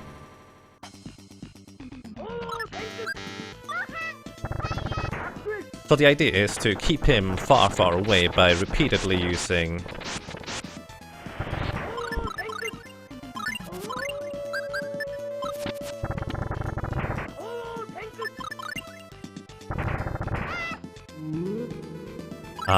Phoenix and Fireballs, and then just defeat him with Maxwell attacks. Maxwell does so much damage, it's insane. It's something like 4000 damage per spell cast, and even higher than that sometimes.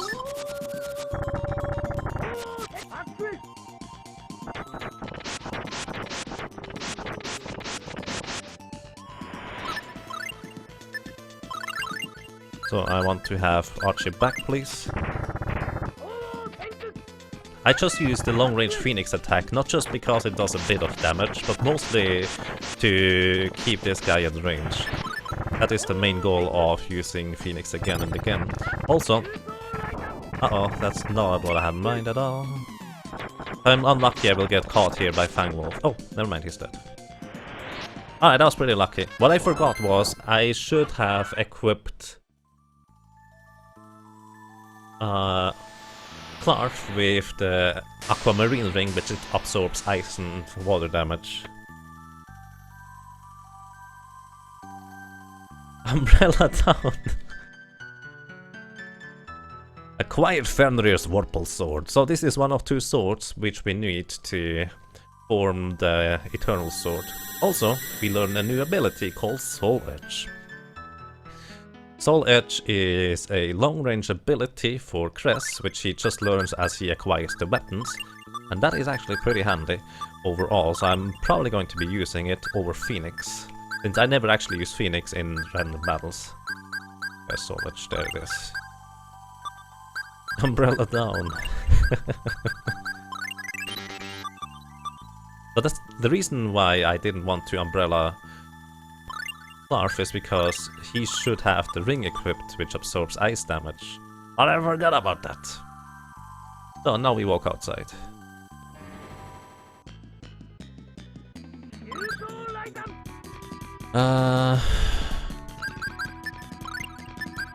Maxwell.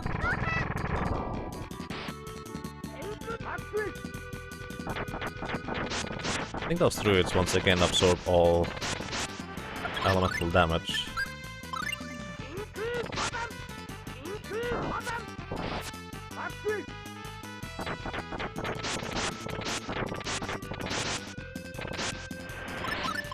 Just keep spamming Maxwell.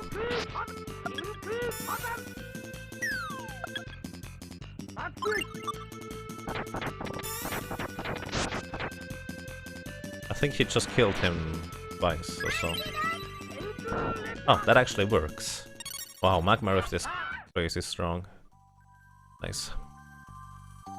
How did I get max HP?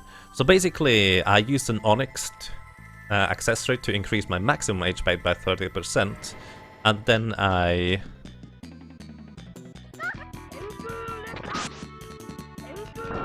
just switched screens every time I used a Savory, which increases my maximum HP by 10%. And that way I used about 8 or 9 Savories to increase my max HP from about 3000 all the way up to 9000. And from there it went now to maximum as I gained a few levels along the way. So Savories, Red Savories to be more specific, increase your max HP by 10%. There are also items, I don't remember the name just now, which increase your maximum TP by 10%, which you could do the same thing with. However, what you can do is you can use a rune bottle on those TP items, and they allow you to transform those TP max items into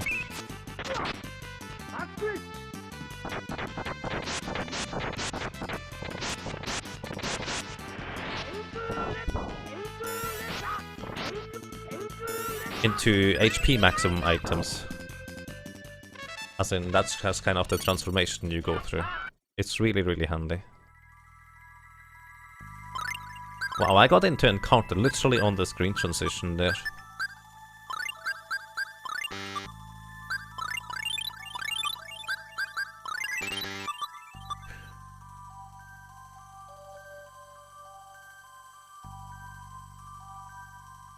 I see. Thank you very much, XF. Take care and rest well.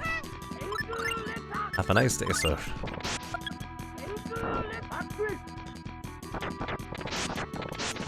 Or a good night, I guess. Rest well.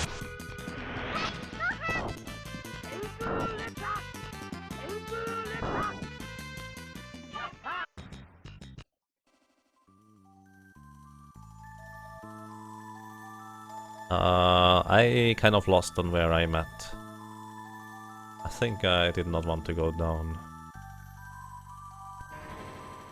It's actually really difficult to keep track on where I need to go next through screen transitions.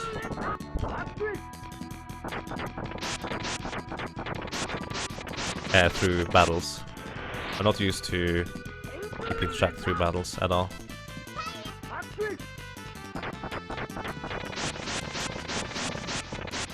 Bam. Thank you for the cure.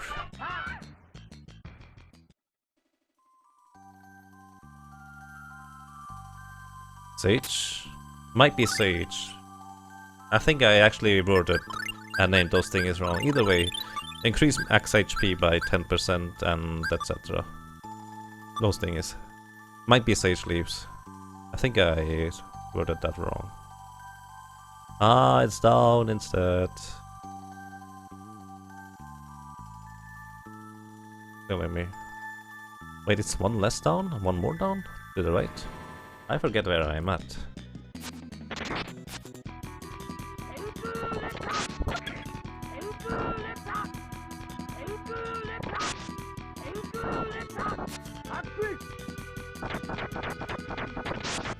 Little ninja is trying so hard. And unfortunately his druid's died already.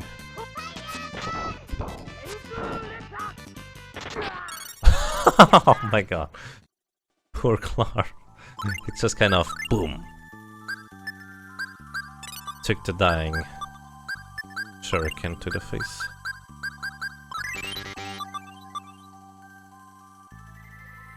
Is she yelling Gohan? I don't think so.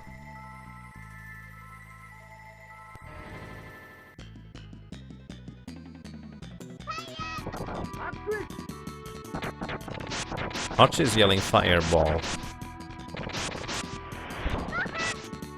Oh, it's Gohan, or more specifically Picoham, as in Pico Hammer. GB Hammer.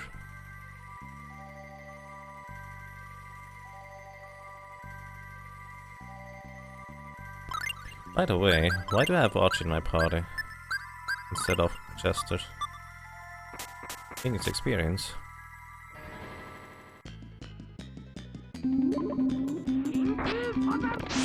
Yes, exactly what Whisper Kill said. Black.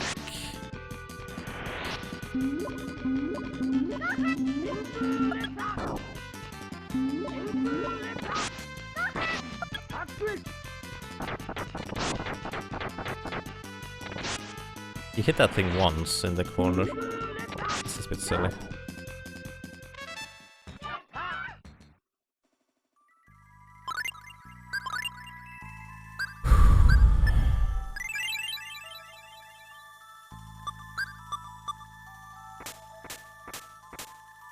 So, and after this dungeon we will have my least favorite dungeon in the entire game.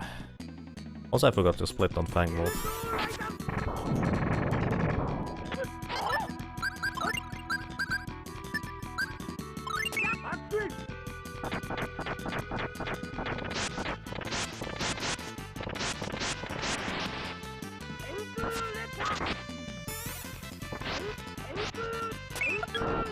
Bam! Hammer to the head.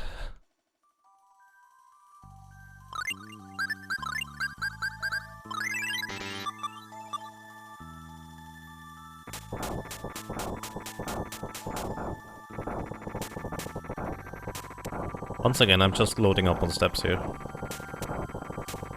I think I'm only going for 20 seconds. It should give me a fair distance into the next room.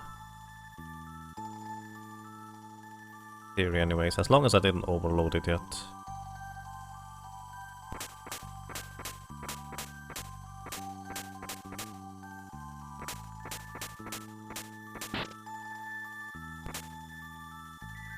Saved. Alrighty, we are out of the ice dungeon. Next one is going to be Thor's dungeon. Not looking forward to that. Not looking forward to that at all. So before I do anything else, I'm going to be equipping him. Oh, I have the laser blade equipped? I guess the laser blade worked surprisingly well there. Oh. I'm going to use Persian boots, just as a baseline. Less damage taken. And also going to exchange Magma Rift. Magma Rift is not going to be good in a Magma dungeon or fire-based dungeon, as you might be able to imagine. I'm just going to resort to Tiger Teeth instead. That's pretty much that, really. And some orange gummy. Stock common life bottles, stock common flare bottles. And then we go outside and into the fray. Actually, in theory, I believe the thingy is over here. Where was it? There was an island where there was kind of crazy strong equipment for sale. But I would never bother to go there because I didn't need it. Right now it would be really convenient to have crazy strong equipment. I just don't remember where it was. I think it was south of Alvanista, if I'm not mistaken. Alvanista is down here. Right? Does anyone remember where that little island is with the crazy equipment? Is it here? No.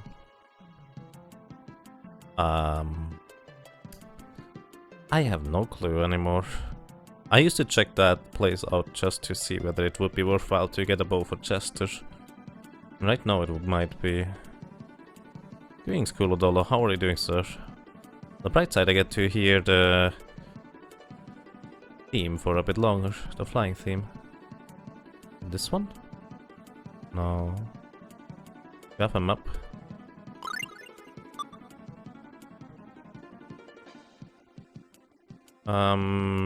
Yeah, I don't remember where it is at all.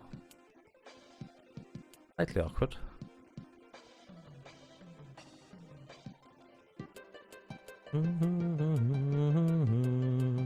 I think it's actually not even on the map. Oh. There it is, it's not on the map. I was looking on the map for a little island, but not realizing that it's actually not on the map. This Eggy's workshop. Let's see, rare plate. I would need to sell a fair few things. Alrighty, I'm going to be... Let's check what the... Oh, the combo thing, that's actually really interesting. Costs you 5 million. But you can use every ability as long as you just input a combo, like Street Fighter combo type thing. It's pretty interesting. Never used it, no. No. Never used it. Alrighty, let's actually unequip this, this, this, and this. I want to... Might as well sell stuff first. How much money do I get together just by selling stuff I no longer have use for? I probably want to keep one black onyx and sell one of those. I can sell one fairy ring. not going to use that many. I need no longer an armored helmet. I'm going to actually keep a holy cloak for the lady that is not currently in the party. I'm going to keep the pole arm. I like that thing a lot. Layer sword we no longer need.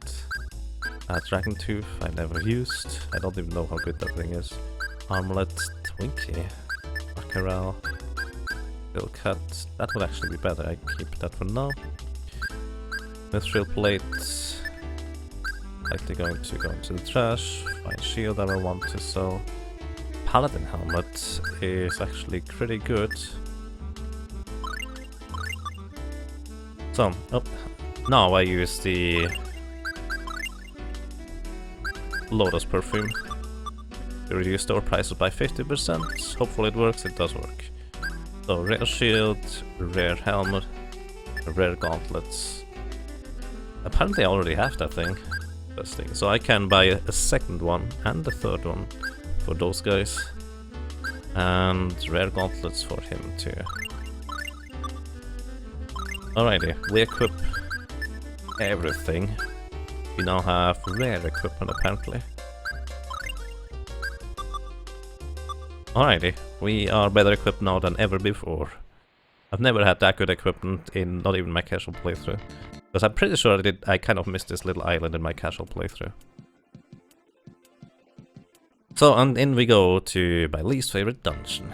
That is called the Thor's Tower.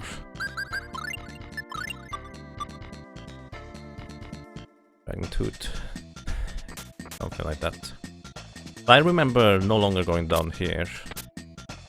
Ah, the Moon Crystal is P plus 30%. So what I'm going to be doing here is equip Clarf. Instead of the Fairy Ring, which reduces stuff by half, I equip the Garnet Ring, shields the wearer from fire. Which literally reduces all fire damage to 0. Quite fantastic.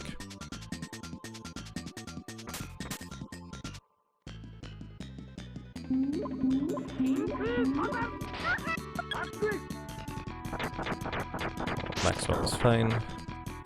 Actually, here I will want to have Archie in my party in theory.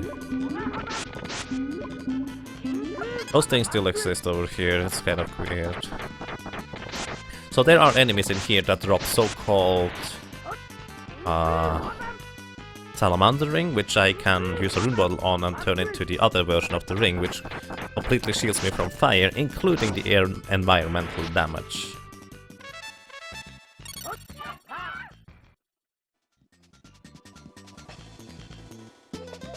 And greetings, another man Ice Dust. How are you doing? Reverse door found. So I'm going to be healing probably after every 2 ticks of damage received.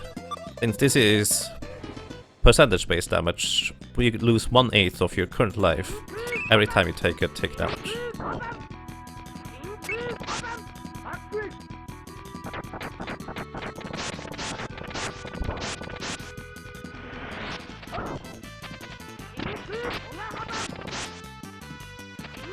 So all those enemies here are resilient to fire.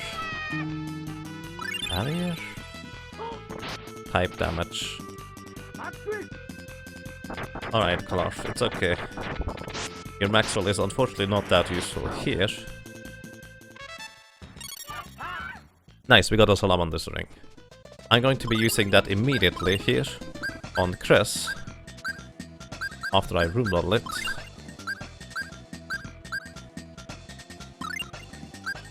Salamander Ring makes you immune to cold. Nymph Ring, which I created out of it, now makes me immune to fire. Which also shields me from elemental damage, which costs me 1/8 of my maximum health every single tick. Which is a lot of damage.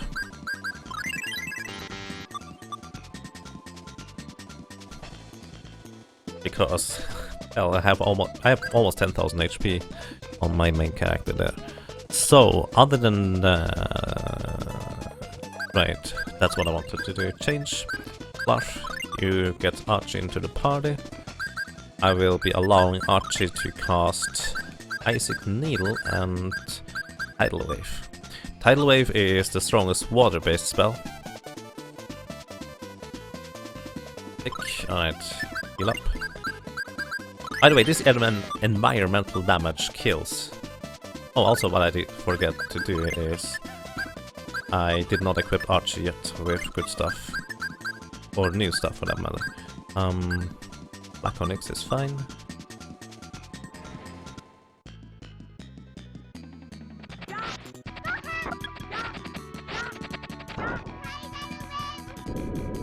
Tidal Wave.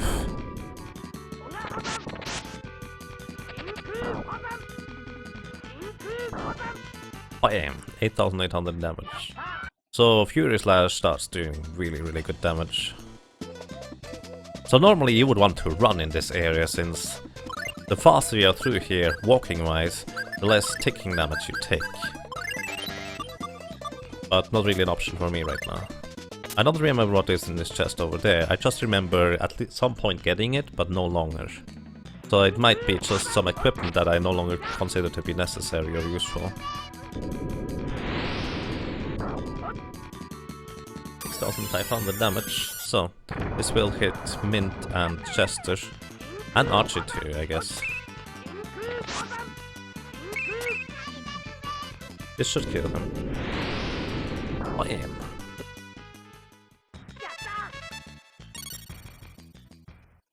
Benchmark bow is, I think, the fire version of the bow that we currently have. Don't need to revive Mint, she heals everybody. Wow, that tick damage that just got through actually killed Archie too. I literally held the X button to open the menu as quick as possible, but the tick damage got through anyways. Mental Ring. I guess it's a thing. Did I get another Salamander Ring, by the way? I didn't even check. Mental Ring is the only thing. I'm not sure. I need more Salamander Rings. I'm not exactly sure which enemy drops them. I think it's the Genie guys.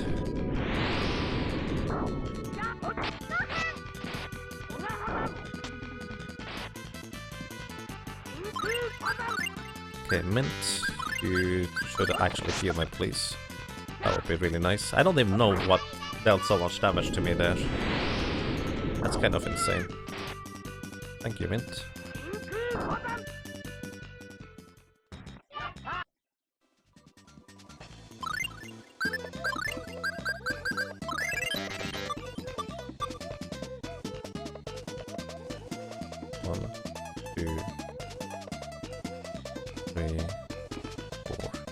Okay, 4 is half the HP gone from all my characters, except for Cress, because he has the rings.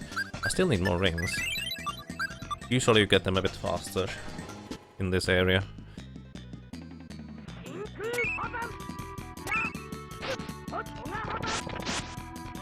This should kill this guy. I wish Archie would target the guy in the middle, so it would actually kill the guy in the back, hit the guy in the back too. Unfortunately, she's not that clever. Not without me telling her. This should kill him.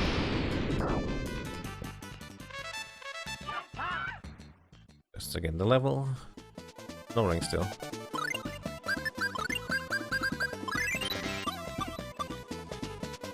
Mint being this strong and high level is really good though for us. Question Arc Armor. I believe that's another Star Cloak if I'm not mistaken. Which I could use on Archie. Oh, what? Did I have? Oh, I have multiple Star Cloaks. Interesting. Where is it? I'm going to equip... I didn't equip that on you, did I? Yeah, you do. Alright, never mind. So, everyone gets a Star Cloak now, I guess. Did I use that? I didn't. 1, 2, 3, 4. The room up there is actually a room where there is no elemental damage or environmental damage. Wow, rude. He had to kill that poor Chester right there. the carry enemy is actually rather strong. They like to defend and have a ton of HP. Bam. Oh, Green's right here. You were here earlier, I didn't even say hello. Hello. Hope you're doing well, sir. Hope you're doing well. Let's see. You can use barrier. Magic creates a shield on all to help defend. Oh, you can't use barrier. Valkyrie summons a war goddess to bless all allies. What does that even do? I don't know. There are spells that I've never seen before. Actually, I've probably seen them before. 1, 2, 3.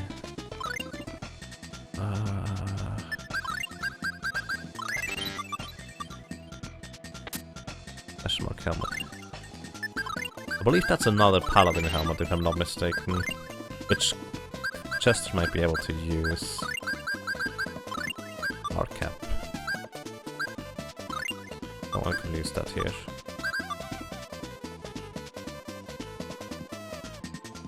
Two, 3.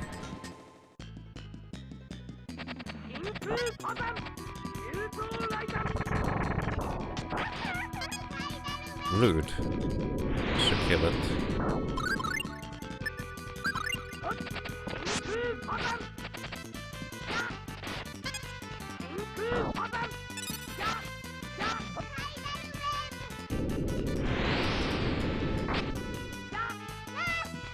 She just nursed herself.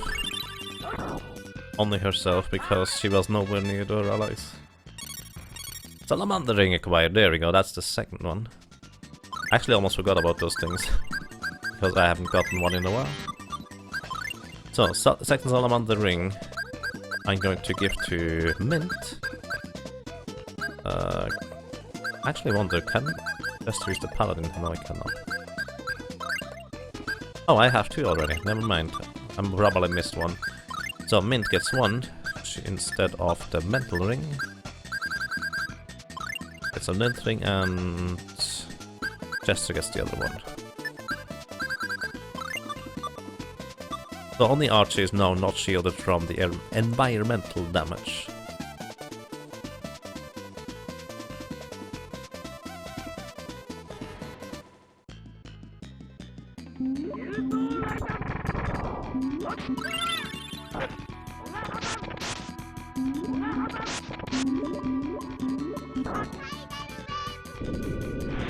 Whoosh. Can you do that again, Archie? Just kind of use Tidal Wave. That way you save me a lot of headache. Thank you. Good night. Islands acquired. Wow. Careful with that, please, Yanni shot him. I know you're joking. But careful, that's all. 2, 3, 4. Alright. Did I get another ring? I didn't even check. Nope, didn't get any. Just need to heal.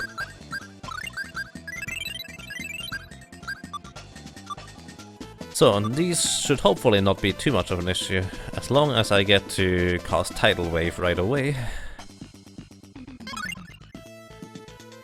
So... Mint, you use Hammerhead.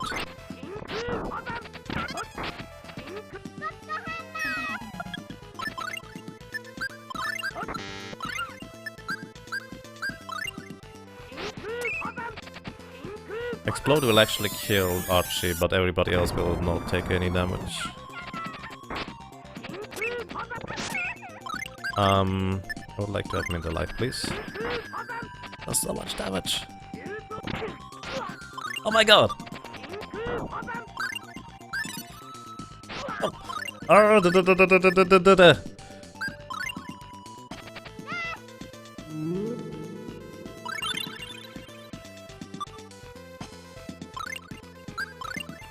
Oh.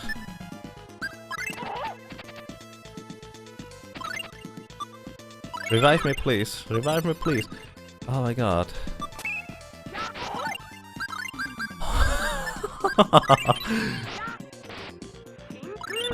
Wow!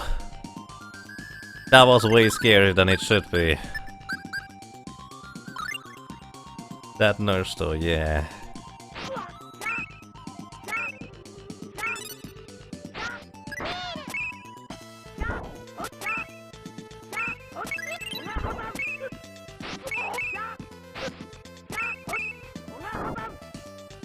Oh boy. Another salamander ring. Alright.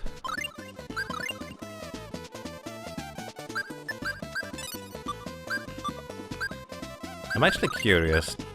Did the guy that I didn't heal all the time... Yeah, Clarf is just straight up dead because I didn't get to heal him through the environmental damage. Wow. Sorry, Clarf.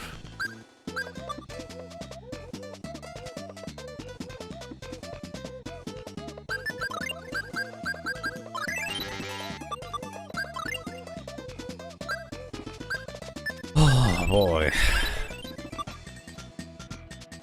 Alright, I'm going to change plans a little bit. The attack enemy, the enemies too, are always going to be the same order. So I will put Arch in the middle so she will get off her spell, hopefully no matter what. Also going to be using...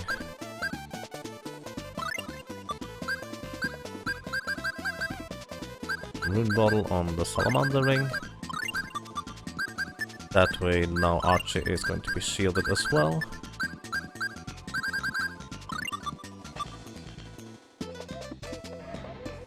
Oh boy.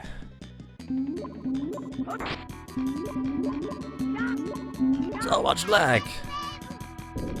Don't tidal wave a single guy, please. That's silly.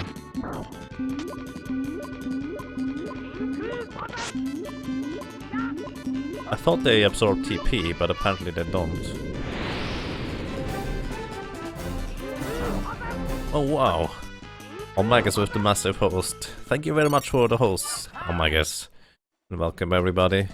We do a silly challenge run where I'm not allowed to use holy bottles, which reduce the encounter rate, and I'm not allowed to run away from random encounters.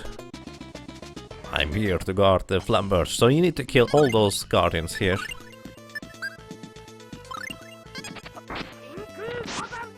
To progress further into the next dungeon. Nice. So this second Guardian battle worked out so much better just now. Because we didn't get completely shreked at the beginning. Whew.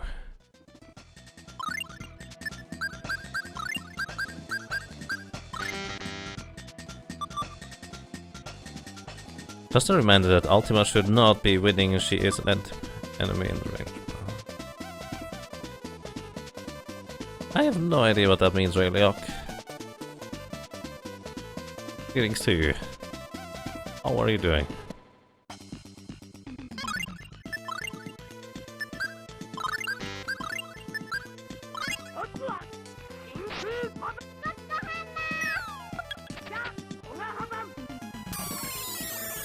This should not damage us at all. That's nice. Mint, use your on run, please.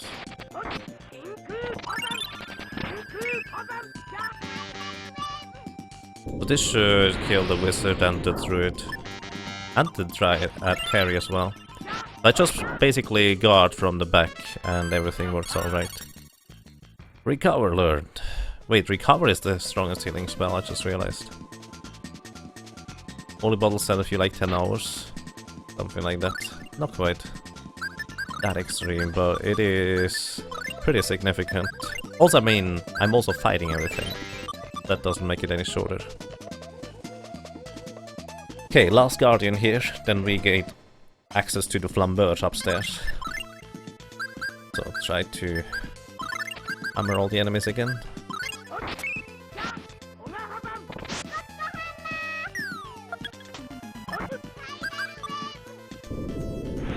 By the way guys, this is also hard mode, which is not what I usually run. Because hard mode is just kind of silly. Enemies do way too much damage. It's just too much. It's not balanced at all.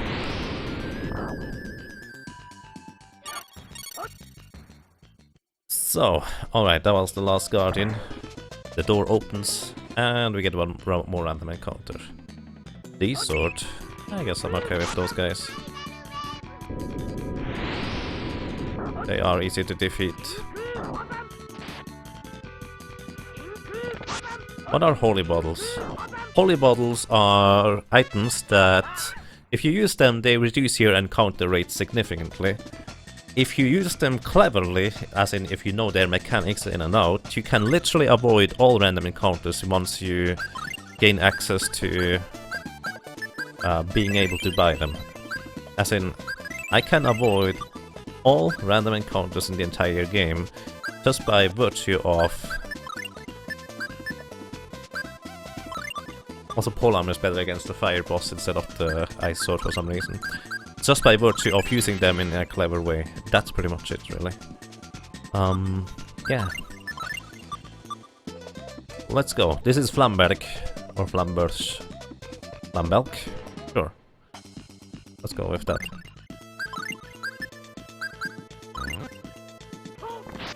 And Flambelk is a lot like Andini. She can decide to play nice.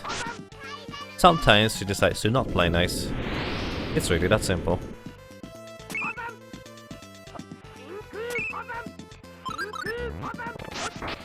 Right now she's seemingly playing really nice. She can really destroy your entire party just by doing this over and over again. She can do that about twice a second if she really wants to. But currently, Flambelk seems to be not interested in that at all, and so we win really easily. That's nice. Is there a tool-assisted speedrun for this? There is not for this specific challenge run, but for this game specifically, there is a tool-assisted speedrun, and also proper speedruns with it.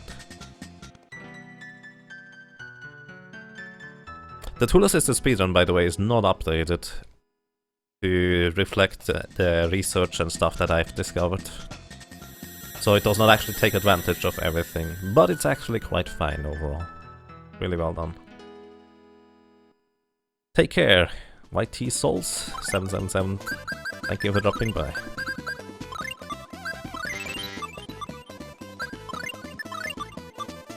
And welcome back, Hoface.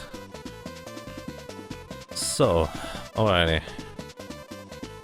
Larf is still kind of burning a little bit, because all that damage is not getting any less. So, alrighty.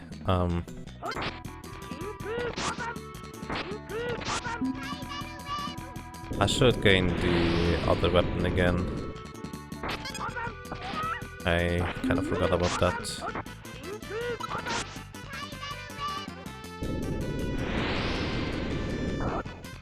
That was a really nice tidal wave, Archie. That was really well done. Okay, I need to rearrange my party now again though. Kind of forgot to rearrange them again. Heal up ever again. This is so much higher level, almost higher level than my casual run actually. So I kind of forget what you need to do for both of those stores, but this is actually what I really wanted. The cute mittens are some of the only hand items for Mint, and that will give her a fairly nice defense boost. I forgot to equip the weapon again. I have a ice-based weapon for this area, which, as you might be able to imagine, is pretty good here. Thank you for the good luck, Uladala. And PJ, thank you for the host. Appreciate that. Good evening everybody else that may have joined now. Ha, your puny fire-based attack has nothing on my rings that protect me from fire.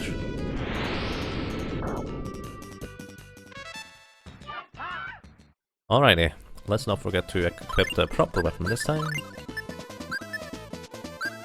So we have the Vorpal Sword and Flamberge Sword. Vorpal Sword is more efficient in the fire dungeon than the other way around with the flame sword in the ice dungeon. Plus having a higher level for this one here is kind of nice.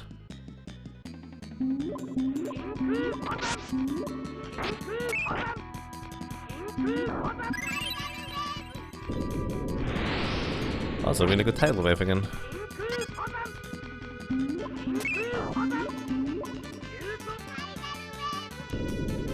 Wish.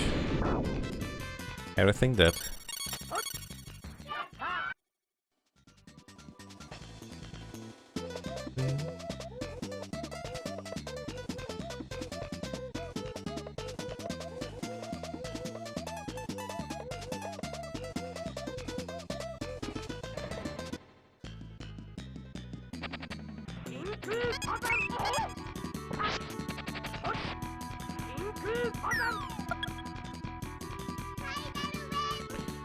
Wish.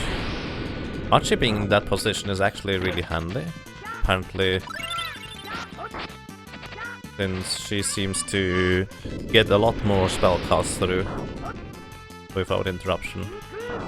At least at the beginning of the battle, where it's basically the most important. Alright, I'm so happy we're out of the Doors dungeon. I'm really happy about that actually. You have no idea. Okay, and into the next dungeon, which is kind of dangerous. Hello, land please. Which is kind of dangerous here, because of the upgraded enemy versions or variants. Let's go.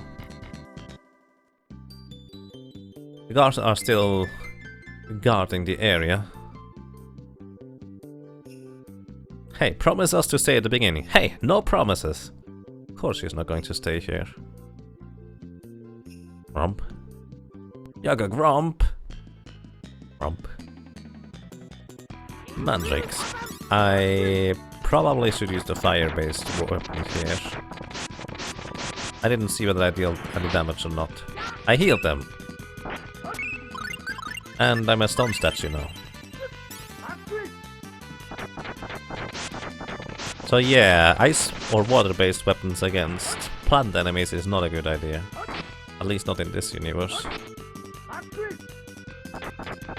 You cannot dynamically exchange weapons in combat, unfortunately. Not in this game. One down. Good job, Chester. So Chester starts dealing some decent damage. And especially once he will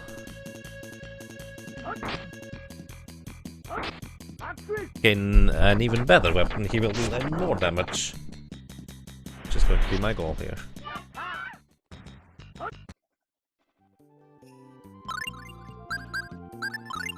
I don't normally have to worry about exchanging the weapon. Let's see whether the laser blade works. Out of Hamburg.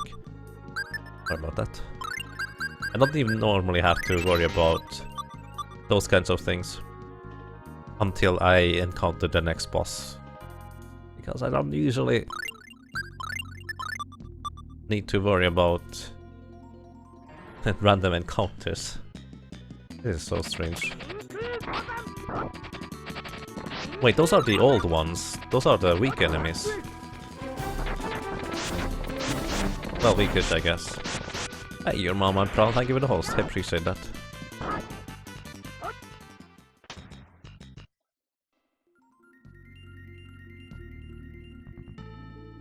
Let's go. One more encounter? Oh, alright. That's a kind of expected.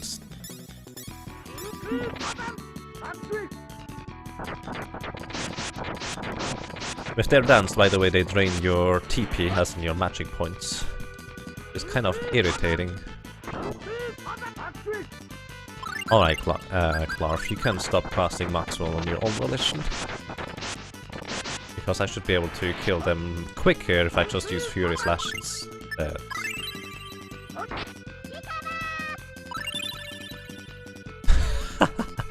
She just casted Recover.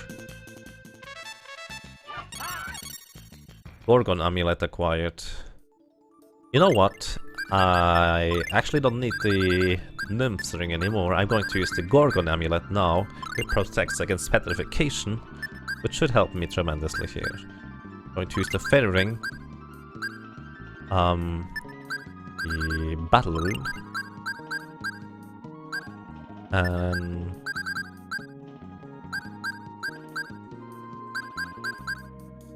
a Fairy Ring? Fairy Ring it is.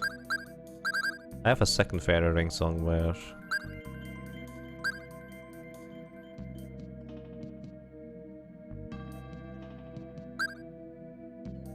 I don't find it.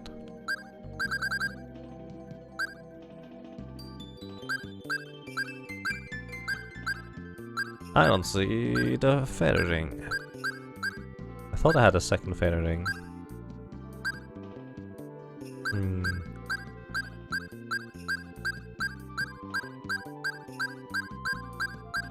Apparently I do not. That's kind of strange. Alright, let's just use a Moon Crystal instead for more maximum TP. I sold one Fairy Ring, I thought I had another one. What? Hang on a second, I made that wrong. I did that wrong! So, here we go into the weapon shop. They only sell bows, remember? We still have Chester's broken bow, so we want to upgrade it to be good again.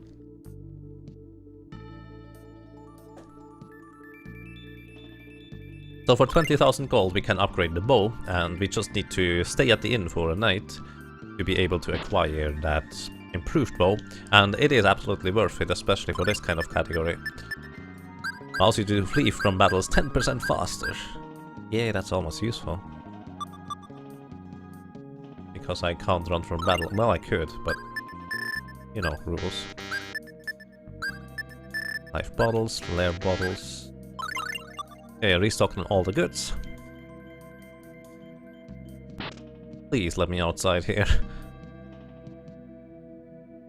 After we restock, we go to the inn, and this lady here, you may recognize her, this is Archie's mother. And 150 years after she took the place of Archie, where she was, or should be, executed in her stead, she is still alive, so that means the leader of the elven village was not quite that much of a... well, what's the word? He was not quite that much of a monster to actually execute her. So that's kind of nice to know. We sleep for the night in the inn, we recover everything, and more importantly, we get a new weapon for Chester. The Elven Bow. So Chester's bow transfers into the Elven Bow. A Holy Bow. She says holy, but I think it's neutral element actually. So this thing is 300 points stronger and has ridiculous accuracy compared to what we have up until now. So this will help us tremendously in our quest to defeat everything, since Chester is now actually useful in terms of dealing damage, as in significant damage, against many enemies, and this will be quite nice. And back we go into the Treants Forest, where we want to assemble the Eternal Sword by combining the 3 pieces that we now have acquired.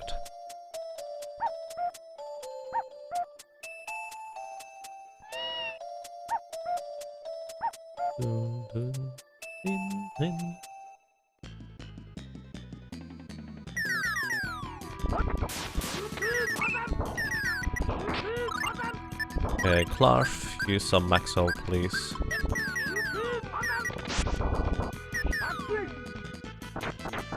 So those trees are actually pretty scary because you don't have a good way to approach and hit them. That's the main issue, really.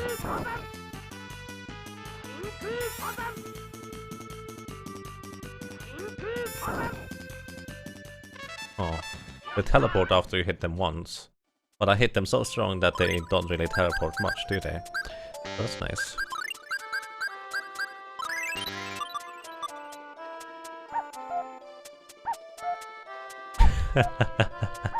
Our quest to defeat everything. So yeah, I think you're right, Dynasty. I probably sold it. Or more specifically, I know I sold at least one. Thinking I had another. Did Mint just kill one of those guys? I think Mint just killed one of those guys.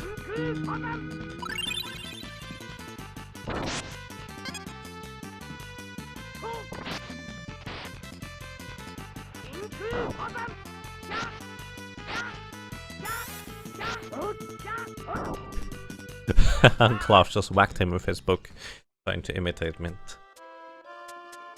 I think it's up. Nope, that's too early. I need to go one more to the right. I seem to keep forgetting this one here specifically. There's two of those areas. And then you go up, then right, then down, then right. What might this be specific? Priests. Oh boy, sorry. We are from the future, you have been nerfed to the ground.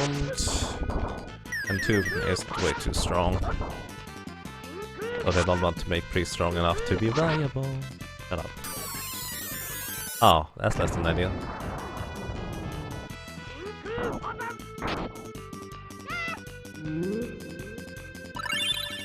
Thank you for the nurse. Boom. Everyone gains a level. The rabbi found some potatoes on the food box and cautiously approaches them and squish! Mashed potatoes everywhere! Heal.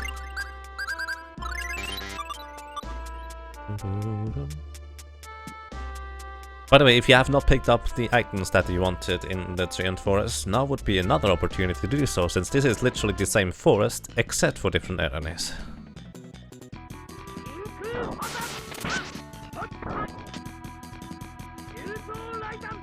I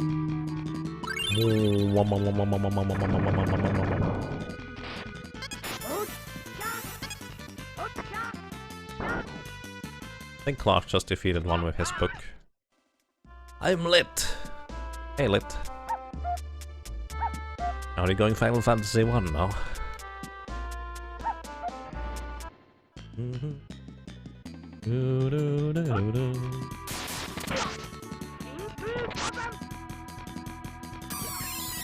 Ow.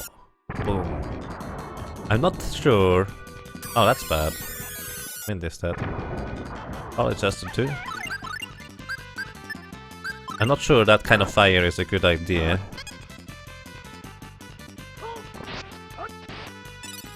Insufficient TP. They can only cast Explode once, by the way. Pretty fancy. Oh, Mint is aimed really well there. Hitting everybody with Nurse. Raise Dead learned. Okay, now I'm really not sure whether I did get that with Mint in my casual playthrough. This might be a higher level party than I had in my casual playthrough already. This is really strange. Hush babies! Meow. Ascension? I think Mold works against those.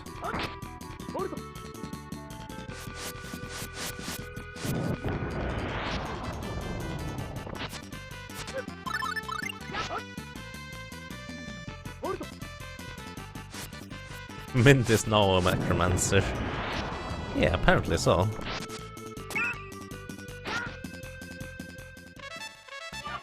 We will gain a ton of nice little Skelly bros.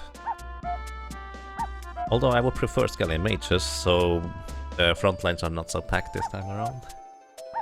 I am the melee boss character type thingy. She's lacking exactly one more spell. I don't even know what that is actually. I don't know. Alrighty. We have arrived at the place of origin to reassemble the Eternal Sword.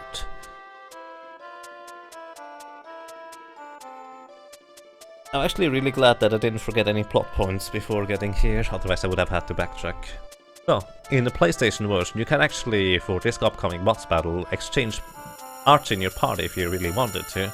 But here we don't get that option, so we will have to fight Origin, who is literally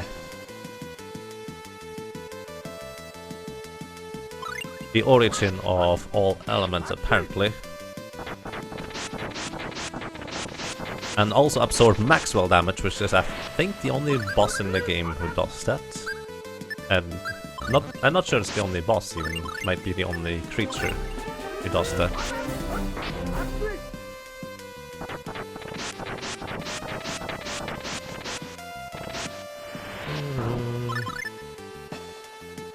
So now we use Volt to finish off the rest. Also, Chester, don't get killed.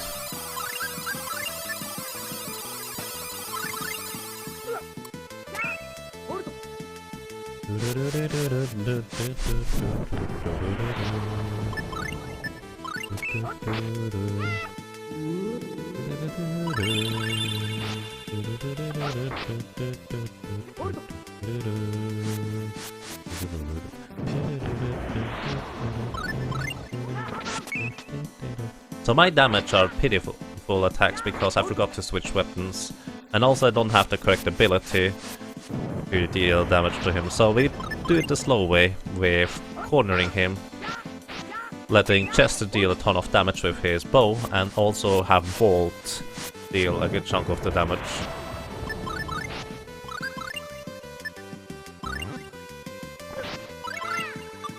Thank you, Mint.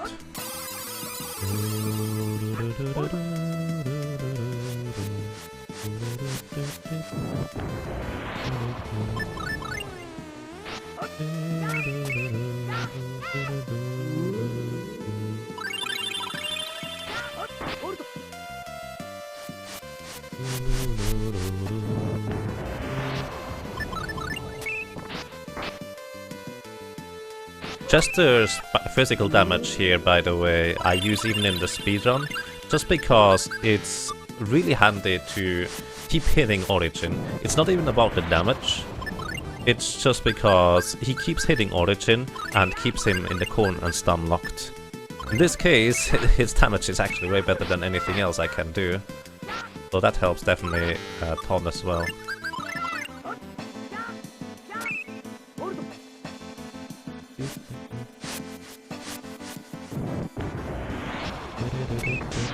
Oh, there we go. Origin now. Question mark bow acquired. This is usually the Gale bow, which is wind element and kind of strong, but not as strong as the Elven bow. So we defeat Origin, and he decides to, well, I'm not just going to merge your swords, I'm also going to form a pact with you, Clark.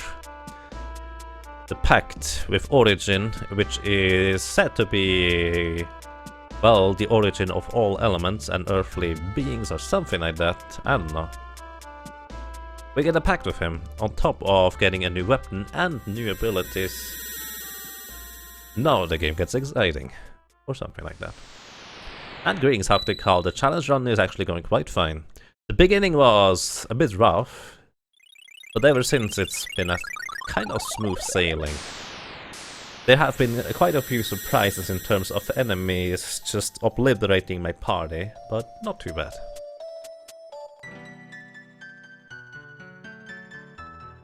Earned the Eternal Sword. I actually like that they say you didn't just gain it, you earned it. You feel any within ability with him. So we learn Teleport, Soul Strike and Soul Forge. The Teleport is the most broken ability in the entire game. Not universally, but it's amazingly good.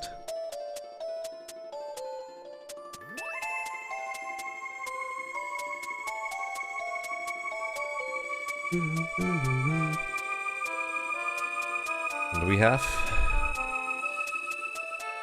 contract with Origin. Origin is actually a really strong element to have around for just general use, honestly. It costs a lot of magic points, but it is so strong. It's awesome. This is going to be Clark's mainstay for now, instead of using Maxwell. So how are you doing, Hactical? Malicious rat poison? I'm pretty sure rabbits don't have blood.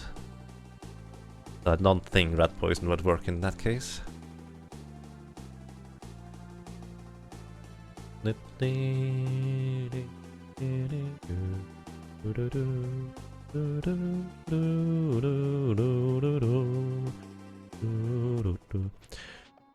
So, before we go anywhere else, I will be restocking and resupplying everything.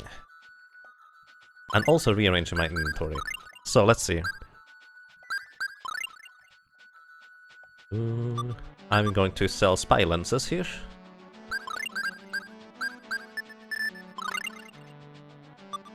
Then I'm going to use rune bottles.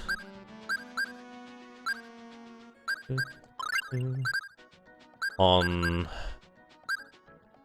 orange gummies. Transform all orange gummies into pineapple gummies, which basically rune bottles improve the item. Instead of 30% HP regained, I gain 60% now, etc. So I'm going to create an entire stack of those items. Then I will create an entire stack of the ones... Those were TP items just now. Now I will create an entire stack of apple gummies.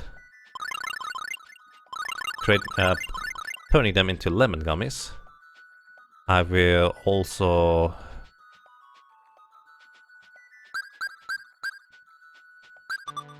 create the rest of the miracle gummies. So I have a full stack of all the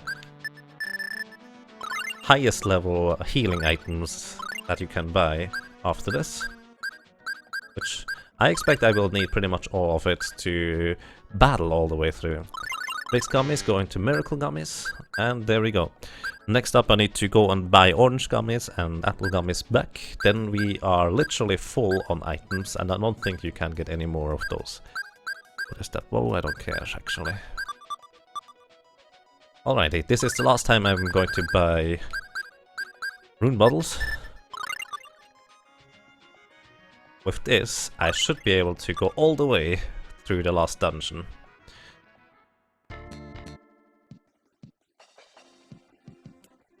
So, the King of Almanista tells us that their spies have located the big bad evil guy. He needs to be somewhere around this area in Ari. I hope you like this music because you're going to heal it for a while. So this is a soldier. They have been battling Dao's creatures in a while around here, and also they gained some valuable equipment, more specifically something called a Darius emblem. The Darius emblem is helping us to infiltrate Dao's fortress, which we will definitely, absolutely, 100% need. So, with that in mind, I don't get any weapons, do I? No, I don't. I have everything that I could possibly want. So I'm just going to buy some final supplies here. Just the apple gummies and orange gummies restocking. And also mixed gummy guys. And with that, that will be my final loadout. Before we go into a rather lengthy cutscene of... well, rather interesting things. So, we go into the hotel and it's really cold. Hotel? Sure, the inn. And Mint asked Cress here, "Hey Cress, could you do me a favor and come outside for a while after you're settled?" So, sure, we can do that. Mint wants to talk with Cress.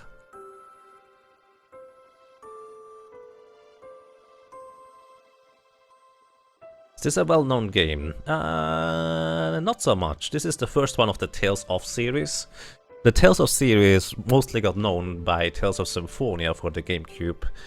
As in, it is a rather well-known series nowadays, but Tales of Phantasia, being the first one in the series, is not so much known in the Western market anyways. So either way, Clarf asks, "Hey Cress, what's wrong? You've been acting a bit strange." And Cress just kind of goes, "I'm going for a walk." Archie jumps up and says, "Hey, that's a good idea. Let me..." No, no, no, I'm going alone. I guess not. So they've been playing a bit weird. And eventually Clark just kind of goes, I wonder... Right. So Clark summons Origin. He has been toying around with an idea since a while. So what Clark would like to do is gain a little bit more insight in what has been going on.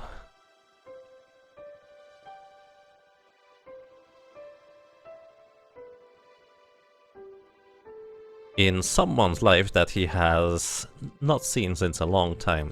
So remember, he actually comes from Euclid 150 years in the past from this present time we are currently in. So he's left his wife there and he would like to check in on her, see whether she's doing well, whether she's still doing fine. Actually, it might just be his girlfriend, we don't know, it's never said what kind of relationship those two have.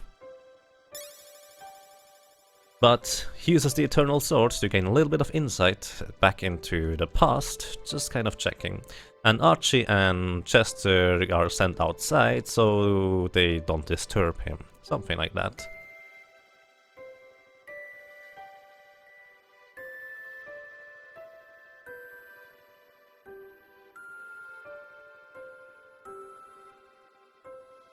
And so there's that. I actually don't know whether they are random from the shop Prex or how. I assume they're always the same, but I don't know. So either way, he's just kind of hanging around at home, teaching children because she is a scholar as well. And... well, seems to be kind of missing him. In the meantime, Archie is just looking outside and sees something rather interesting apparently. While Chester just is wandering around, wondering, hey, what are you doing? And suddenly Archie goes, hey, let's go outside for a walk. Outside? It's way too cold. Let's just go. I guess, and Archie, being Archie, just kind of drags Chester outside instead. Would be... I love this little picture. Whee! So in the meantime, Mint is waiting for Cress to arrive. And after settling next to each other for a while,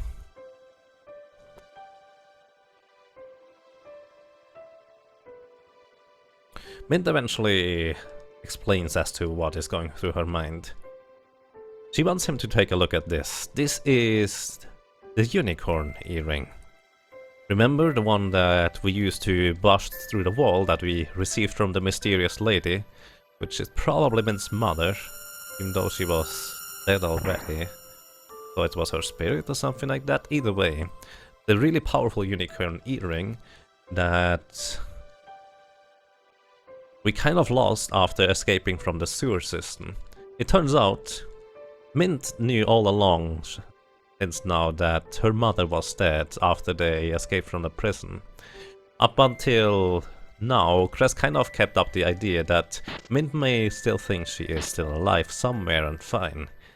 But they both knew that she was dead since a long time. Mint also kind of thanks Cress for not revealing that to him earlier, otherwise she may have not been able to make it. And so is there's that.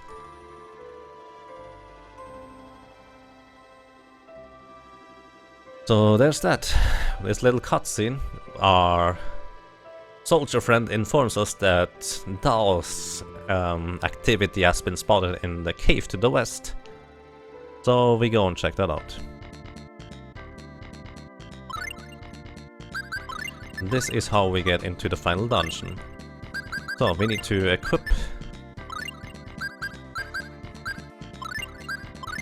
everything that we have now. I'm going to go with large, that's a good idea actually.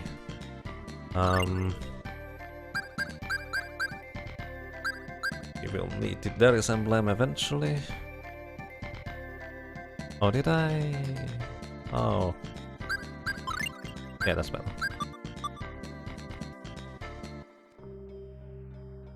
And enjoy this music one more time. I just love this music. You don't see anything here. So Daos has been kind of hiding, let's say, in a rather odd spot, and without the help of the Eternal Sword we could not actually find his fortress. So with the Eternal Sword we will be able to not just spot his fortress but actually enter it right here.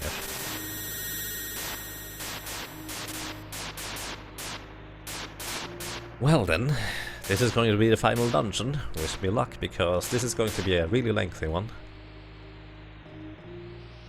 And at this point I'm almost certain I should be able to finish the game. I have enough resources overall, I think.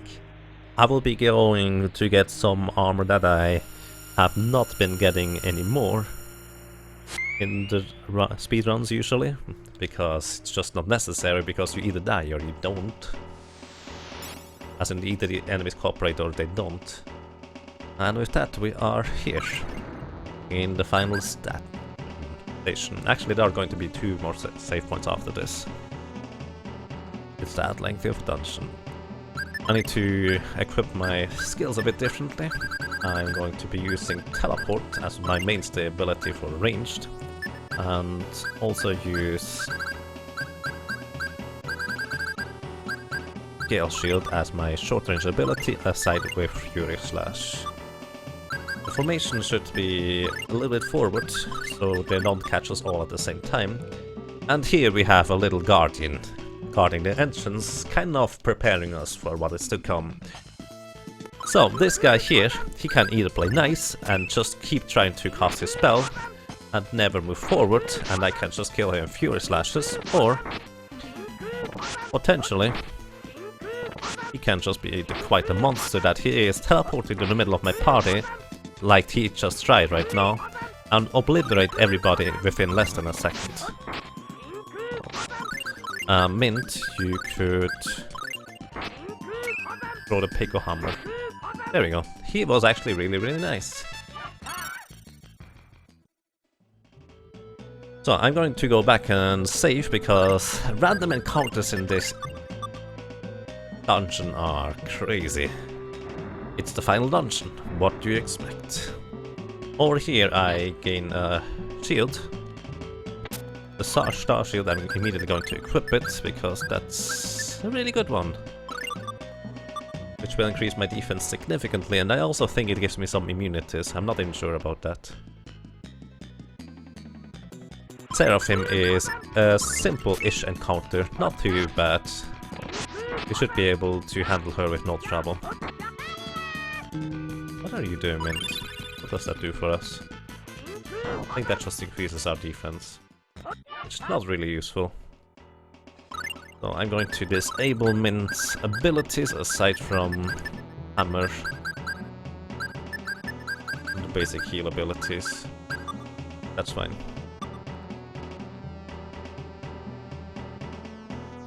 Pull this switch here, and then you move on. There is a holy bottle in the room to the left right here, but we don't use holy bottles. I would usually get it in regular runs, because this dungeon is so long, you cannot even run the entire way. Up here there is a chest with Meteor Storm spells, and that's a really good one to use.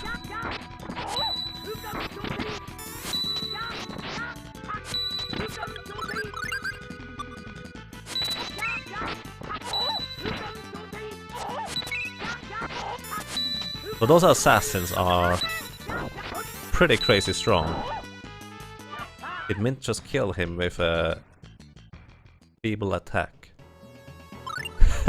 Fantastic, Mint. Good job. That was really interesting. I need to exchange my skills now for fire. No. What is it called? Magma Rift? Magma Rift. There. Magma Rift will help me tremendously against most of those ninja guys. Book of Spells, Archulon, Meteor Storm. And Wings Mary for Hero. Meteor Storm I will likely not use, for the most part. But I will allow Actually, no. I'm going to manually cast with Lars. That's okay. There's a rune bottle here, I believe. Actually, no, that's... What was that armor? I don't remember. Let's see. Real quick, where's my rune bottles? There we are. Star Cloak. We don't need any more Star Cloaks, we have enough of those. They sell really well though. That's a concern.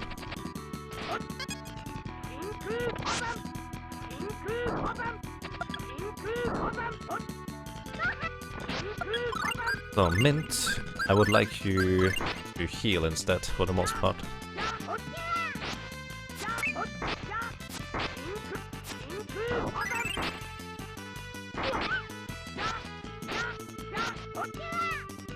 So, thank you for the heal. Applegum is acquired. So this detour to the right here is merely to just gain access to Meteor Storm. Normally in the speedrun I actually forgo this one now, because I don't need it. Really that simple. Oh, God Breath. God Breath is kind of unhealthy for us, but it's fine, Mint heals us. Blarf, I want you to use Origin and get rid of those. Firestorm is fine. Doesn't deal a whole lot of damage to us.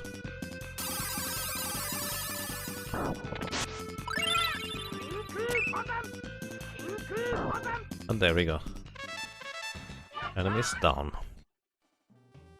I'm playing the SNES version actually, further. This is the Super Nintendo version. So here, I'm actually going to wait until I got another random encounter before I step in there.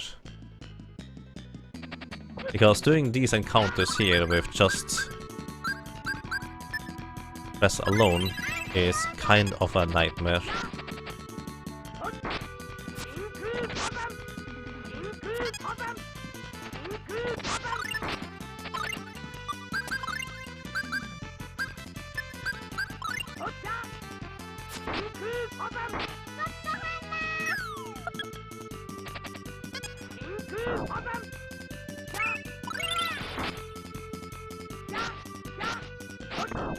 Okay.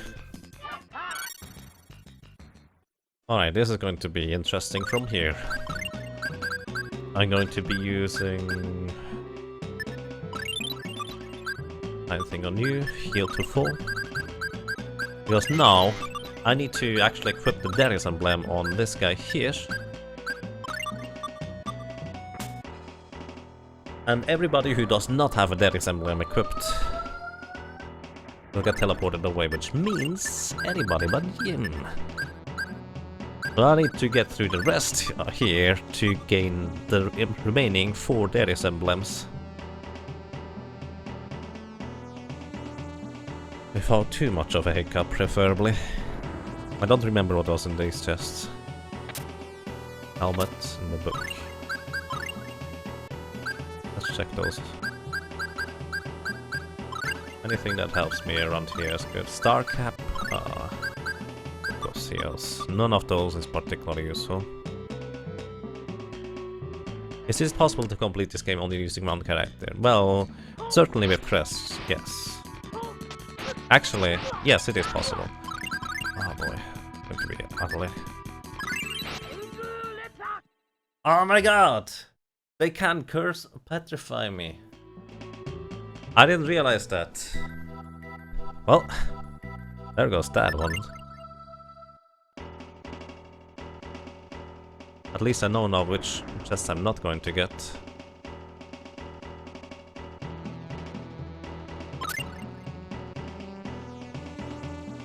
Did I equip Magma Rift already? But yeah, that's kind of what can happen. Let's check real quick. No, I need to equip Magma Rift still. Where is it? There we go. Teleport is already there. Rare shield is better?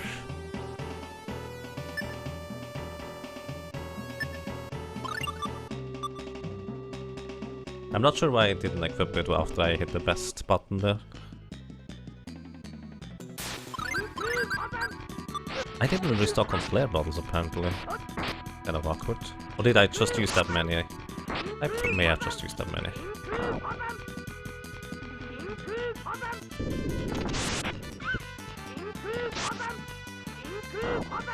There we go.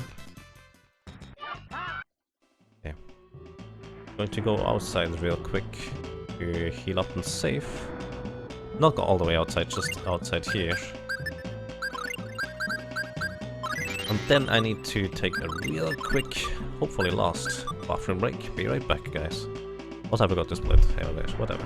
Be right back.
Hello, I'm back. Please don't spam my jacket, sir. That counts for you. How are you guys doing? What? What? What? Why? You got global? No, come on. I just banned you and then I unbanned you afterwards. And then I modded you again. Come on. Silly. Are you sure? I did unban him! He got global apparently. Global hype.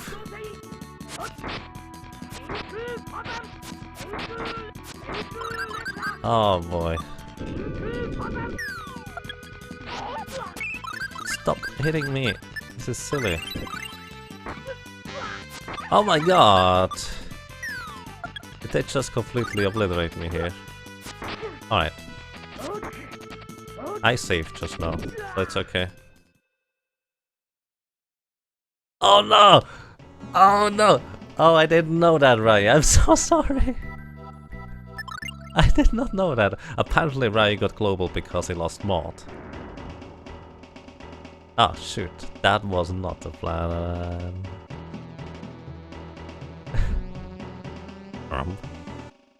You have to go phase. I'm sorry, Rai. I'm so sorry. I'm so sorry.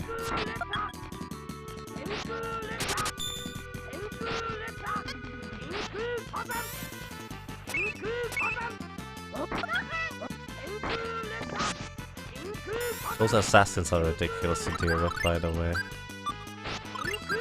Mint, could you please help heal? That would be lovely.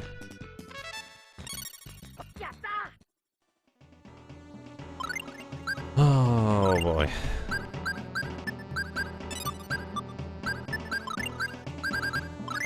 This is shaping up way rougher than I hoped it would be. Also, I got a ding. I got a $2 donation by Rayquaza with the comment, "Bully, I'm sorry. I'm sorry." I think I'm going to keep the Corcon amulet here.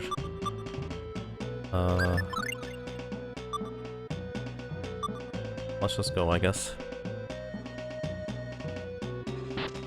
You screen capped it on Discord for prosperity. Nice. All bans are 8 hours? Apparently so. I hope that doesn't affect the stream. That would be really bad.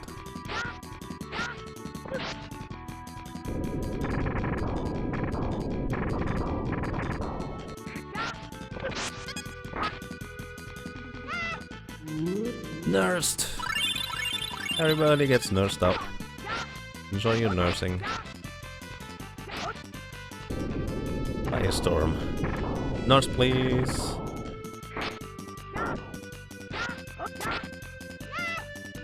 Whoopee. Thank you, Mint.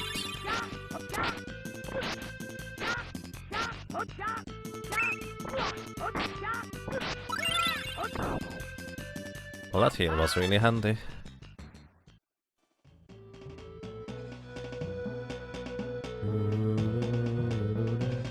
I know I don't need those 2 boxes, no.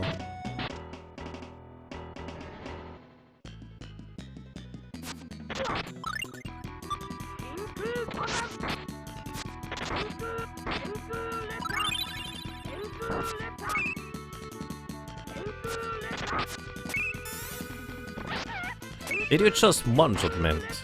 Rude. Really rude. He just one-shot Mint there.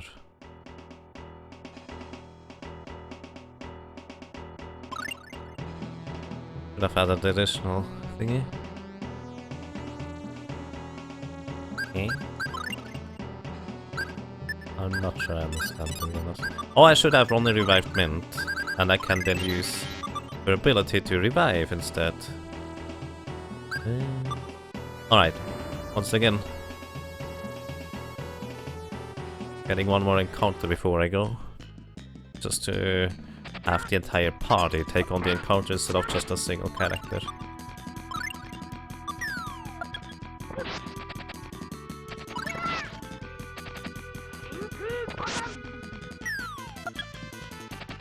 Could you please stop that? The stun is so ridiculously long.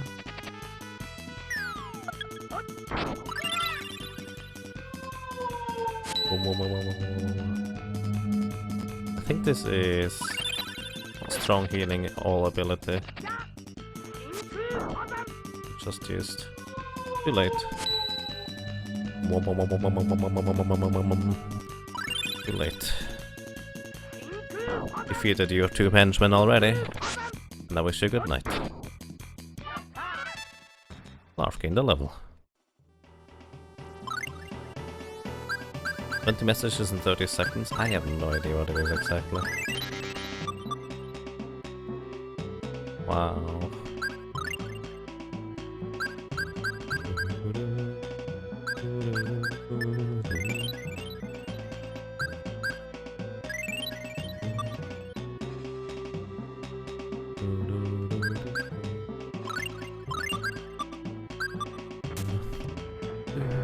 And now we cannot do this quest with anyone but Cress here, unfortunately. I'd like to. Not an option. So I'm going to use Persian Boots to reduce damage in comb. Well, wish me luck. Hopefully this time it's going to go better. I'm scared to use the laser sword because there are enemies that absorb the laser damage. There was nothing useful done there. Okay, actually I should have equipped the laser sword before stepping into this encounter. Because those are always ninjas. No holding back. Hanzos. And not to be joked with. I will just use teleport. Again and again. And if I'm in close combat range I will just use Magma Rift instead. Alright, that worked actually quite fine. One Daddy's emblem found. I could now go back and get a second party member.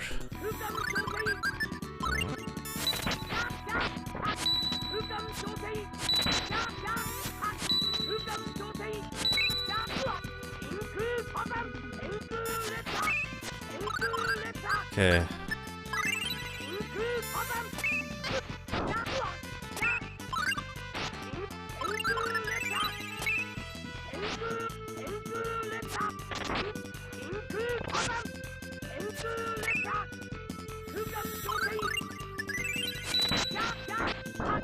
Okay, we got it. Those things are just crazy to deal with.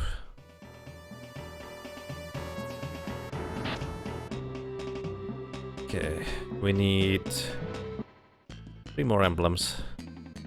I just wish I could run from those paddles instead. Yes, those are going to cost me so many resources with a single character.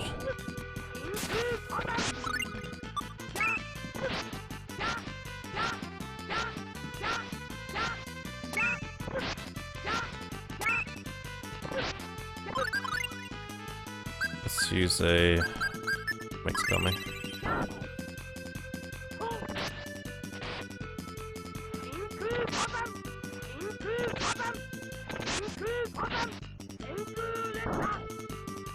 Okay.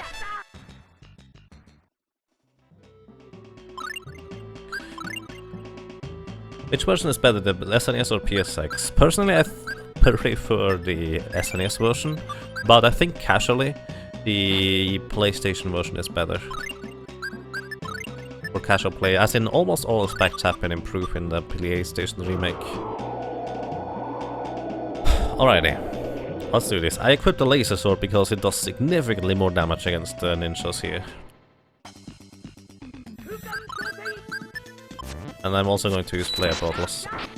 There's no reason to hold back on flare bottles. It's the most dangerous while I only have a single character to play with. And I go back to my Eternal Sword for general use. Laser Sword is just super effective against those guys, deals basically double damage. So, 2 more emblems after this.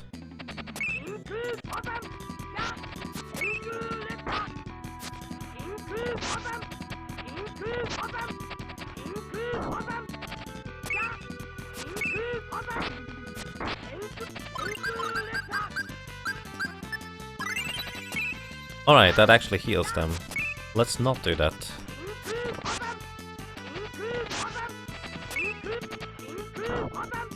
Okay, we have 2 cardinals left. They were actually really nice. They didn't do anything. They were just waiting for their demise. What is going on? Ah yes, combos are not a thing in the original PlayStation. By the way, I don't need to fight this guy here. I can just open it from one tile away, one half tile away. Combos are not a thing in the PlayStation, in the SNES version. Basically, combos in the SNES version are the mastered abilities, the special techniques. But there is no way to chain abilities in this game.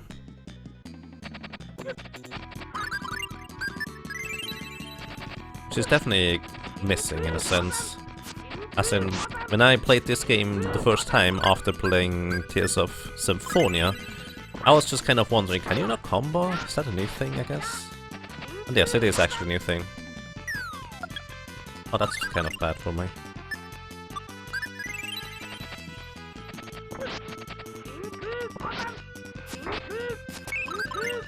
Okay, let's use a mixed dummy.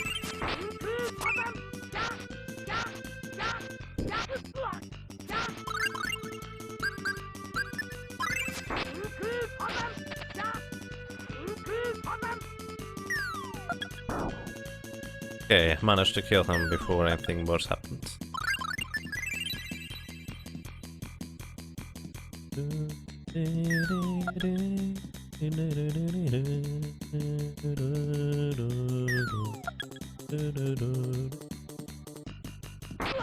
Wow, are you going to do that? Their attack speed is ridiculous, by the way. Don't kill me! Don't kill me! Those cardinals can really mess you up if they want to just use their physical attacks. Kind of like druids, it's just kind of... I'm not sure why they decide to never use physical attacks. They are so ridiculously powerful. I guess they don't have much health, but still. That's kind of scary. So. The laser blade, I actually want to have max HP going in here. Those ninjas are really scary, especially Hanzo. He can backstab me on normal mode for something like 3,000 to 4,000 damage. I think on hard mode it's also like 6,000 damage.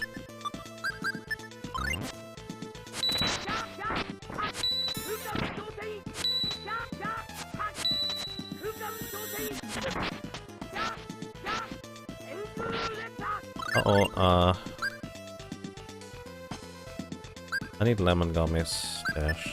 Lemon gummies are the strong healing items. I'm taking risks on those things. No risks.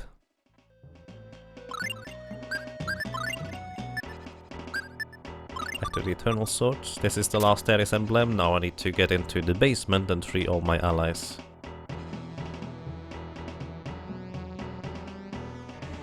Okay.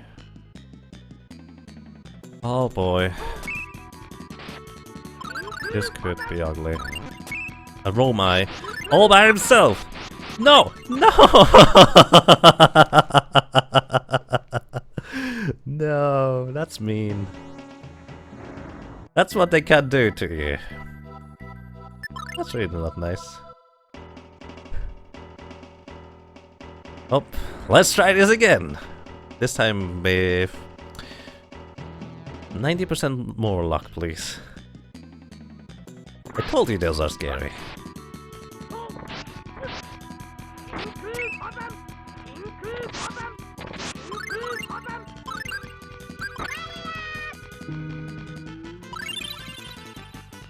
The thing is, if you get stun locked, it's just kind of... well, that's it, I guess. And those things hit you something like 5 times a second, and each hit has a chance to dizzy you, and so it's just kind of... I guess I'm dead. If they don't stop spinning.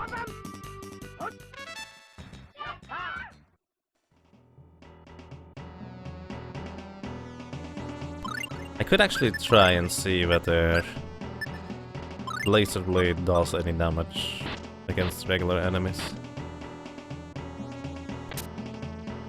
Book of Spells, Archie learned Meteor Storm.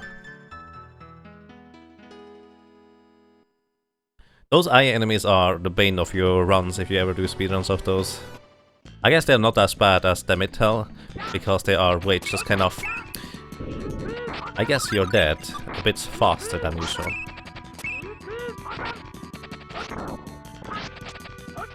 That's about it.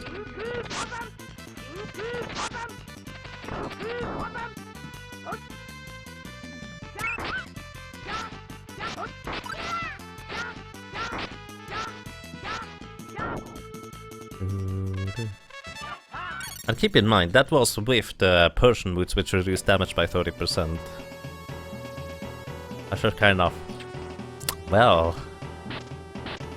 once you're high enough level that you basically don't take damage anymore, that's when those things stop being scary. Oh. Hi, I don't deal damage to you.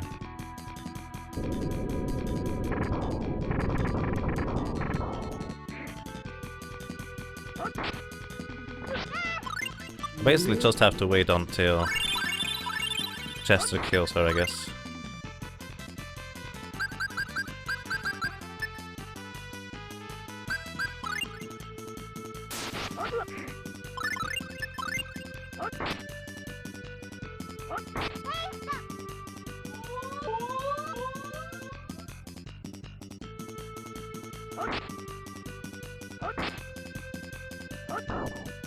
Good night. Oh, alright. That kind of tells me Laser Sword works against most things except those things, which means, considering that I can't run away from battles, I probably should stay away from using the Laser Sword in random battles. Plus the eyes actually take significantly less damage from Laser Sword as well. Aha, I jumped over it!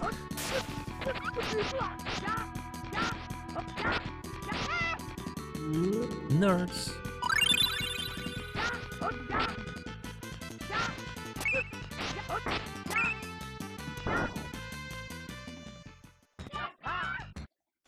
Yeah, let's try this again. Better luck this time. Okay, mint, heal up, please.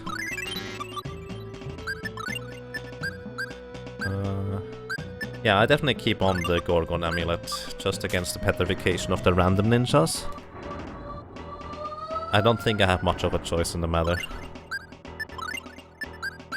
Just kind of... yeah. Protect against paralyzation, that would not help me.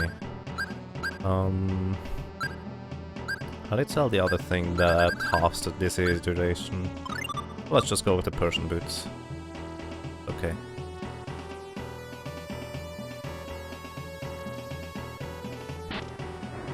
I could go with the super non-greedy approach. Just get one emblem, get mint in the basement and then come back here. I'm considering that right now. What do you guys think?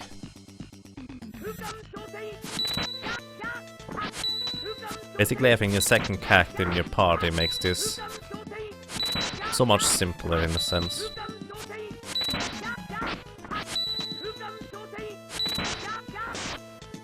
Was he still revenging his killed sister or doing some boring world saving? Both, Yonder Shatun. Both. At least at his chest if you're talking about him. This one here is Cress, our main character.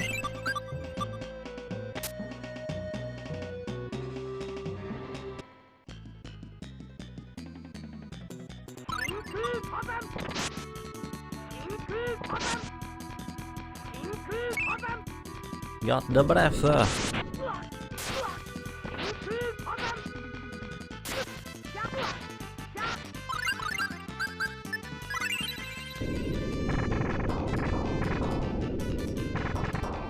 Sounds like a good experiment. Wow. The thing is, you need all 5 characters to continue. Otherwise, you would usually just leave 2 or 3 characters behind in the basement, I guess. Actually, no, not in the speedrun anyways. Because getting the rest of the emblems is rather quick. Thanks to holy bottles. Surprise, we don't have any of those.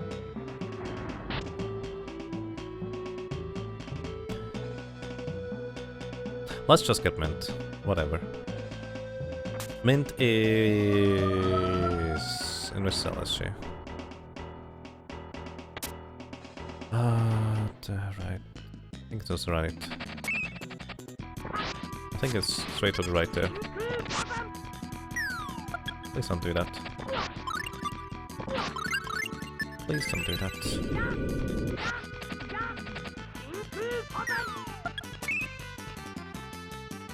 Please don't do that. Please stop doing that.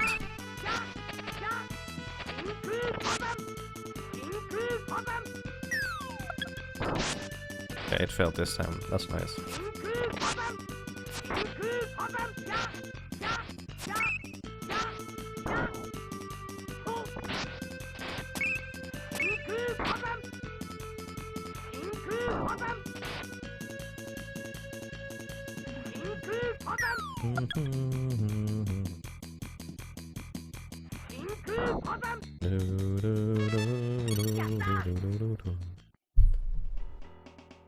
How long is this run? I don't know. Might be another 2 hours if I'm unlucky. It isn't.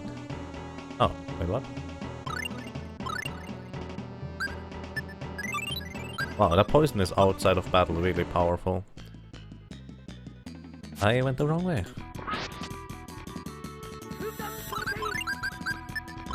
No joking around with assassin, let's just kill them with teleports.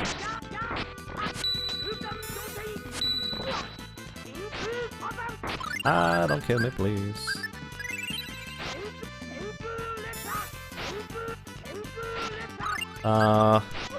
Wow. I want to take the safe route and they even deny that. Their deaths mark the end of all hopes and dreams. Something like that. I'm going to get the Meteor Storm afterwards now. No reason to get it right away, I guess, since I'm not using Archie anyways.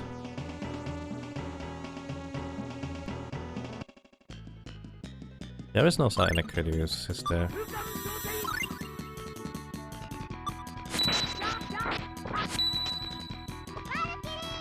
Valkyrie! Wow. I think I deal a bit more damage now. Stop it!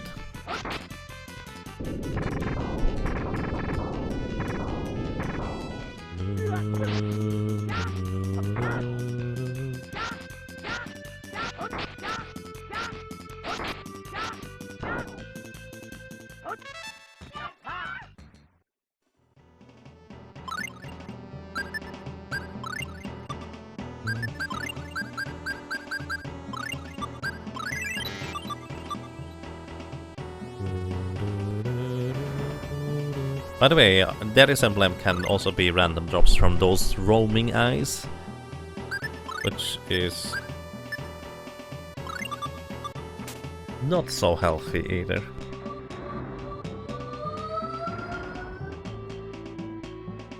I guess it shows now. No, I didn't. Just the Gorgon amulet.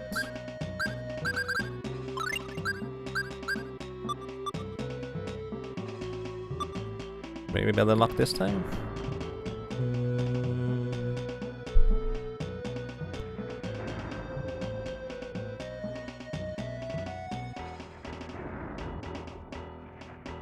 Rump. Eat the chat.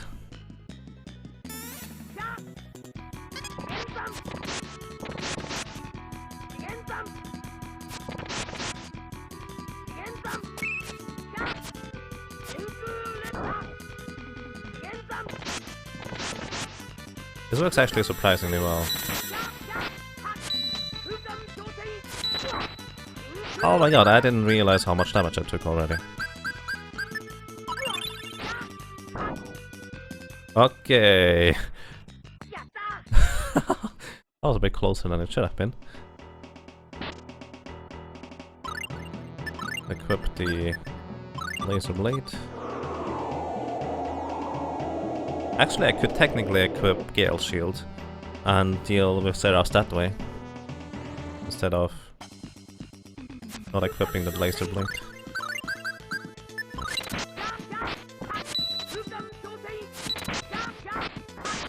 Nice. That was 2 crits. I need 2 crits to kill him in 2 teleports.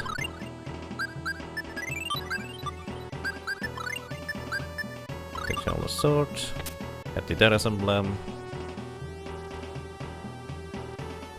I'm actually going to get the Darius Emblem on the right side here as well. Might as well. There's not too much of a difference anyways.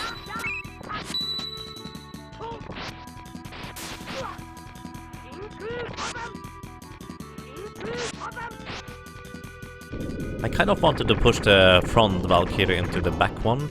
That one, the back one would have gotten interrupted by spell casting. And unfortunately the front one had different plans on that end.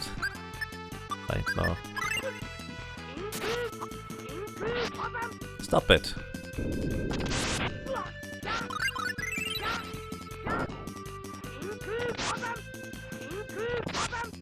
Okay, that should do a trick. In another level.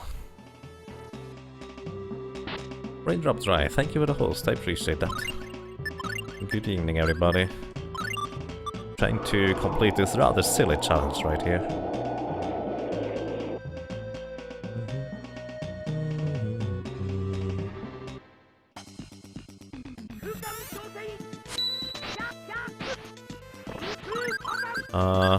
Don't kill it please.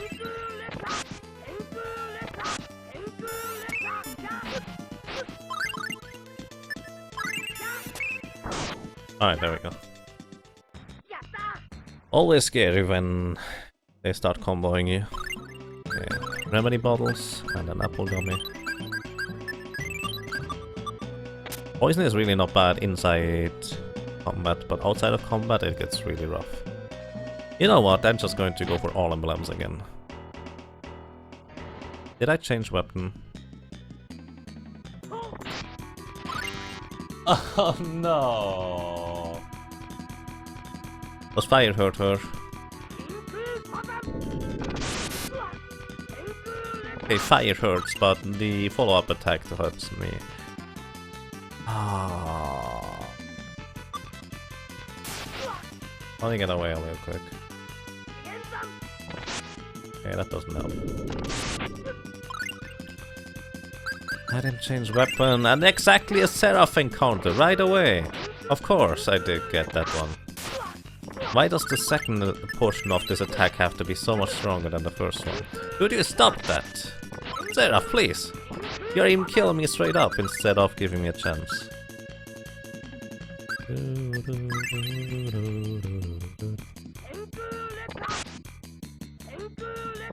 I wish he would not turn around on his own volition there.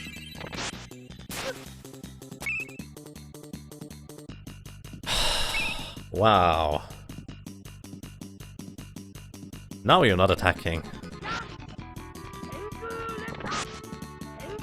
I don't think there's a way for me to deal the first portion of the damage, not the second one. Unless the first portion can slightly outrange. Can, technically. Could you please not corner me like this? There's literally nothing you can do to get out of here. You cannot walk past the enemy. Impossible.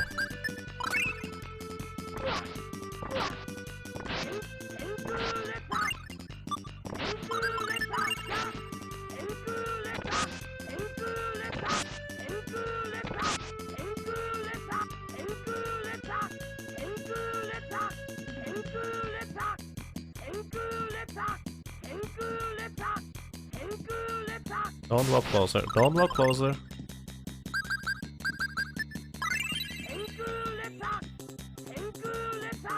Don't walk closer. Oh, thank you for interrupting me. Don't walk closer. Don't walk closer. Don't walk closer. Don't walk closer. Go away. Go away. Go away. Go away. Go away. Stop doing that. Those things are so brutal. Those things are ridiculously brutal. Small progress! That has violence. How much HP do you have? Violence. No silences, nope.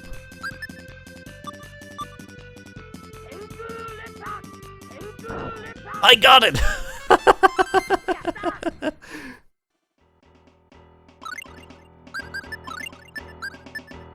This is so silly. Yeah. My apple gummies are gone, basically. Where am I?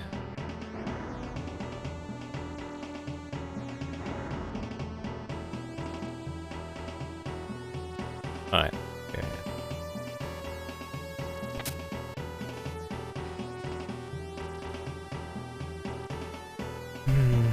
The thing is, I would probably want to go and restock after this ordeal, so I will probably just use up my supply of things. Because that cost me so many supplies just now. Plus, this is the entrance anyways, so it would be fine. So if I survive this, I'm going to restock. Just use everything I have right now.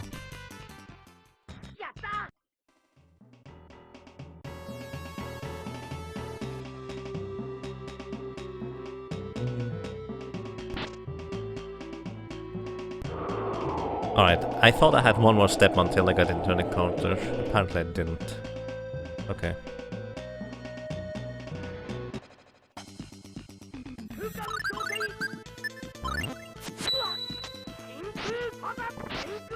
No, no, no, no, no, no, no! That was 5,000 damage! That was 5,000 damage right there! Oh. No! Oh my god, those things are ridiculous. Wow. Their deaths marked the end of all hopes and dreams. Again! Wow. Let's try this again.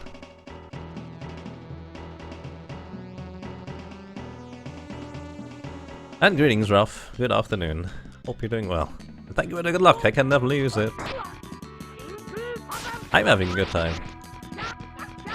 Enemies are not cooperating, but not much I can do about that.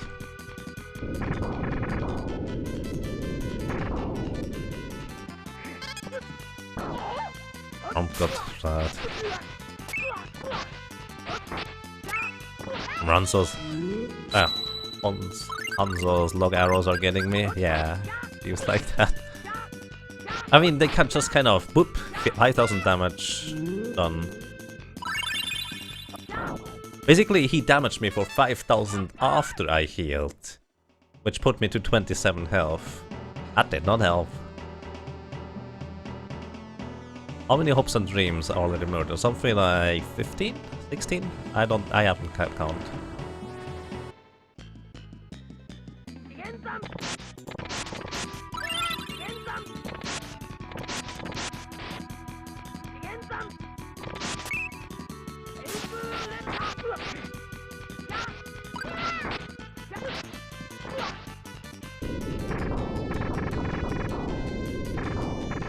So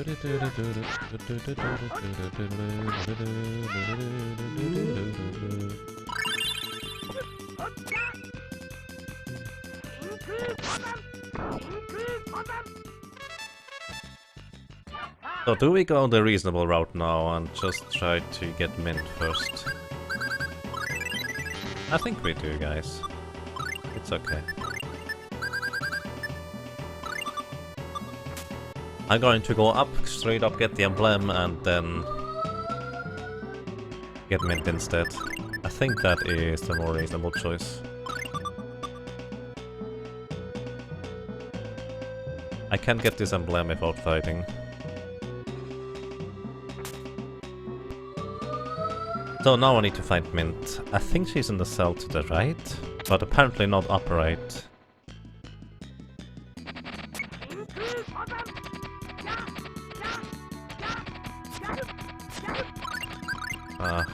Please don't do that.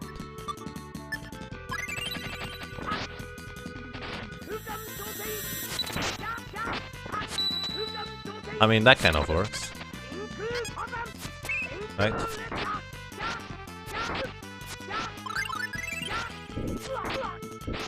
Ow. Or not! I got caught in between two enemies. So I think that's probably 17 or so. I have not kept count at all.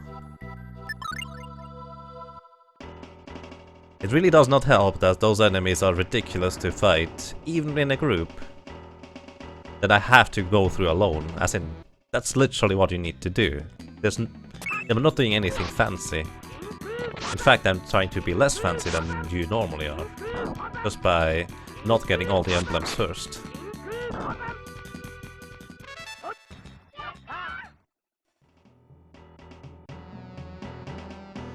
Stop eating frogs, that's mean.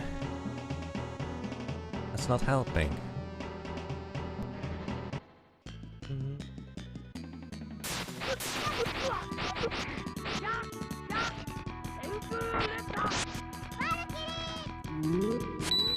Oh yeah, mint.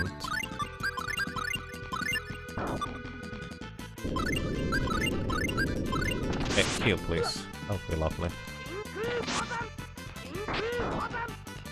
That was a lot of damage actually, thanks to Valkyrie I guess. I assume Valkyrie is like all allies increase their physical damage. Too bad there is a maximum of 2 physical damage dealer in the party. So, let's try this again.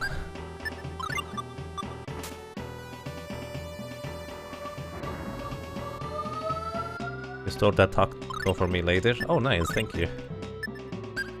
I like tacos. I'm hungry since about 3 hours, Sartorius. That helps you in any way. Sartorius? Sartorius.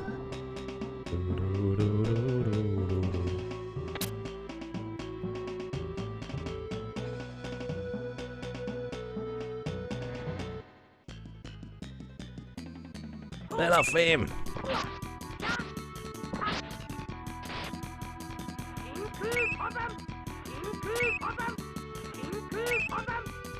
One of them is always defending, it seems. Stop it! Stop it!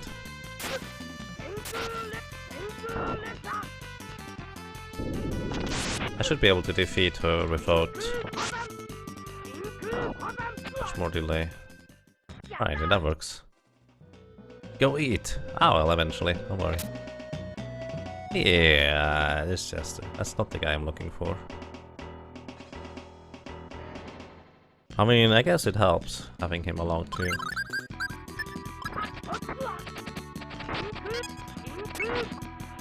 I don't expect this to run to be much longer. Holy smokes, could you please stop that?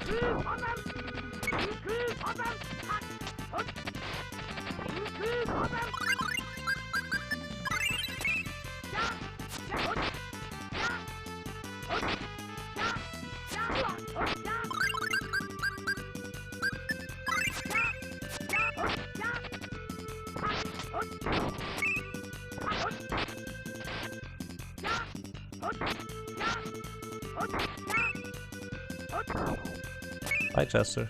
Oh, he didn't get it! He didn't get it! Wow. Hey, Mint. Are you alright? I'm okay, let's go. Alrighty. Welcome back, Mint. We're going to do this together. Just the three and me.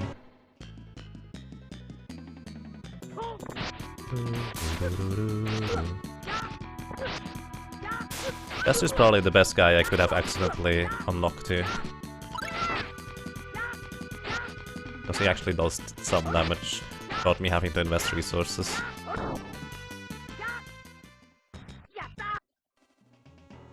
Alrighty. So this is the first pass through the prison. I'm going to do a second pass after this. There are no encounters in here. In case you're wondering.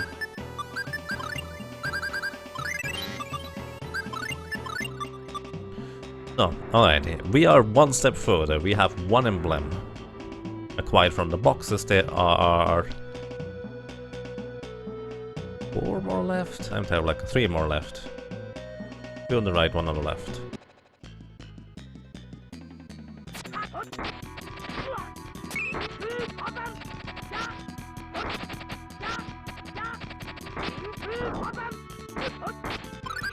Actually, let me get the tactic a bit ordered.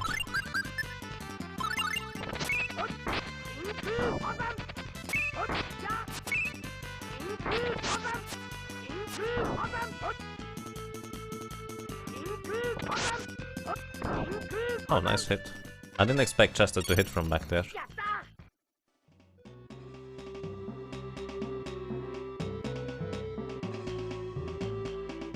You have late dinner plans. You're trying to... You're hungry. Whoa! Pupil, thank you, sir. Rump. Pupil, you subscribed... Wow, she has 2 fairy rings. Oops, that explains that. Pupil, 12 rounds in a row. Thank you so much, sir. Thank you so much. I really, really appreciate that. Thank you for such a long support. I hope you're doing well. Thanks a ton. So apparently Mint had both fairy rings all along. That's kind of silly. Doesn't she have a unicorn thingy that increases all her stats? Yeah, let's use that.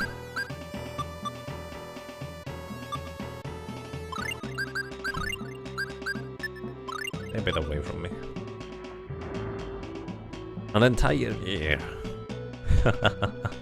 Technically speaking, it's been 11 months and 1 day, but it's basically a year. Because it's going to run an entire year at least. Thank you so much, Pupil. Thank you so much.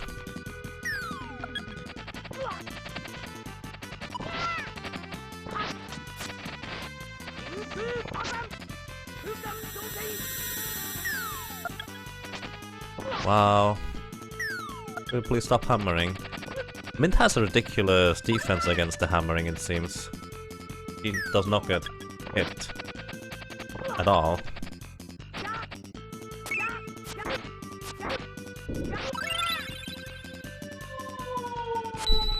Did you just heal those guys? Oh, that's rude.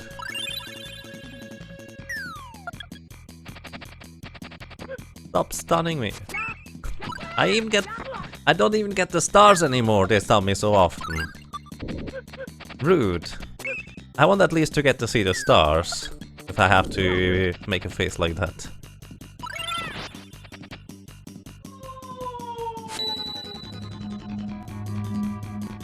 Oh, good night, Brexall.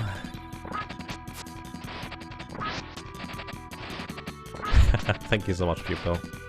Rest well, Brexall. Take care and have a nice evening. Could you please stop that? Alright, finally. Wow.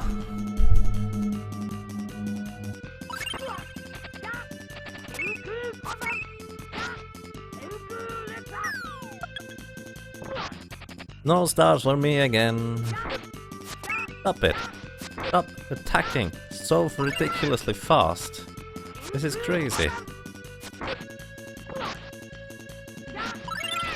think those guys might actually have two sets of AI patterns. One is when I'm a solo character, and one is when I have party members, now that I think about it. Because those cardinals definitely did not do that much the previous round, so maybe I was just lucky, but... Would you please stop that? Please. I was just about to defeat that guy.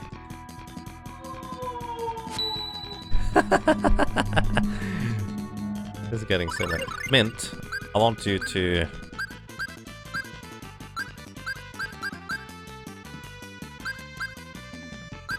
silence that guy there. And silence the other guy.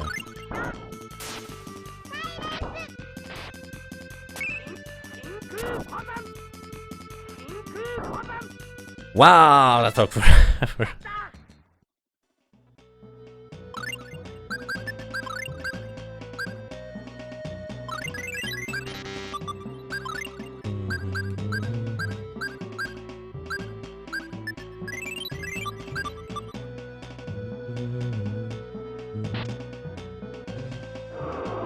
I went too far. One step too far, in fact. There's no ambush in this area, is there? I think I can put Mint as far back as I want. Shouldn't matter.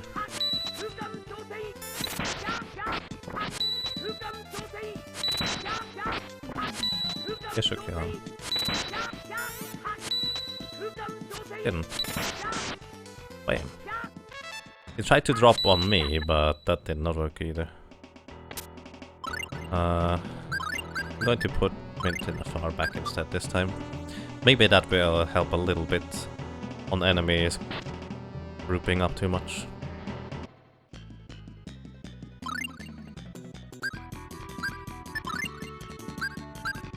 So try to use Hammerhead yourself. Maybe that will help us.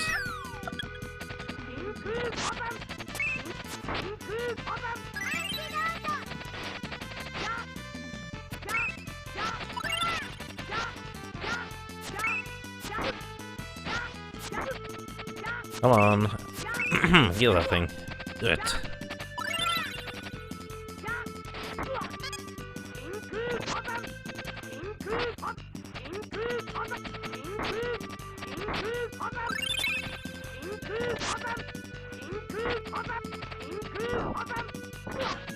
Wow. He even gets a back attack on me there. Rude.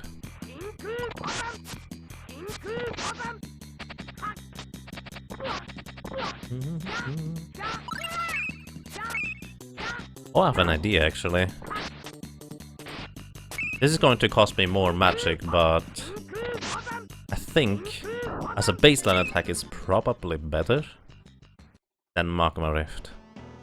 I will only want to use Magma Rift against the actual ninja guys. I'm going to be using Soul Wave instead. Against regular enemies anyways. Did I get the... I didn't. I get the emblem still. Speaking of, and whatever, I can use the Soul Wave against those guys too.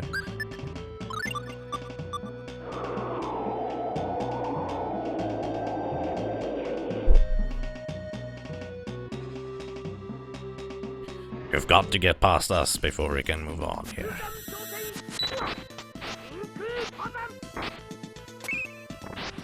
Wow, and now I'm missing the short range ability. Because I just exchanged it.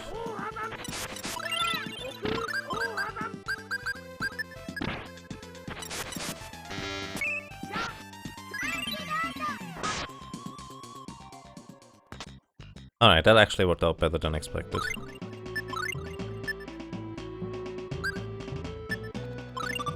I was too lazy to exchange the abilities. Alrighty. One more emblem, and then we would be done here. Actually... Oh no, not a Romine! Actually, he could drop me an emblem if he is fancy like that. Just kind of... He can also straight up kill me if he wants to be funny. Like the first time, I almost got through. No emblem. That's unfortunate. I can go straight through the middle, actually. To just real quick equip.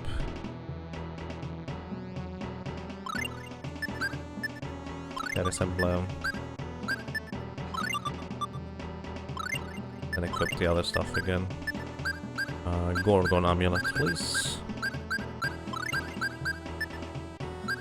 You get the...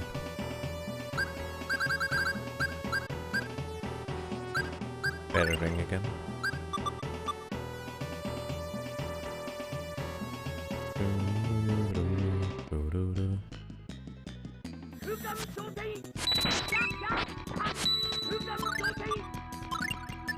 Mint use Valkyrie.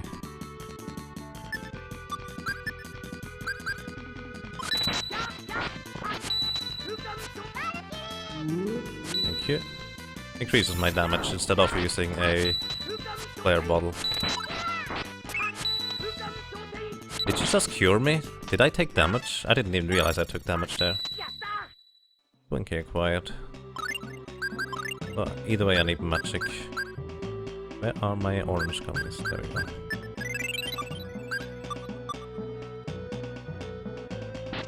Okay, last emblem again. This time I'm going to equip Magma Wave. Magma Rift, not going to be too lazy about it. Twinkie! Yep, we get Twinkies in here.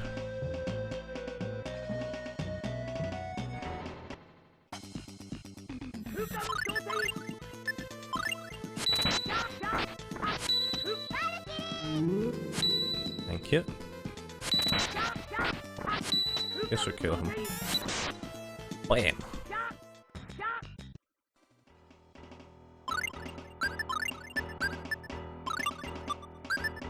Or equip Soul Wave again.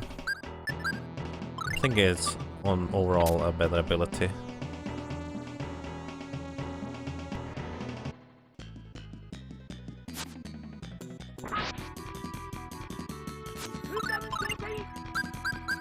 Hammerhead, please.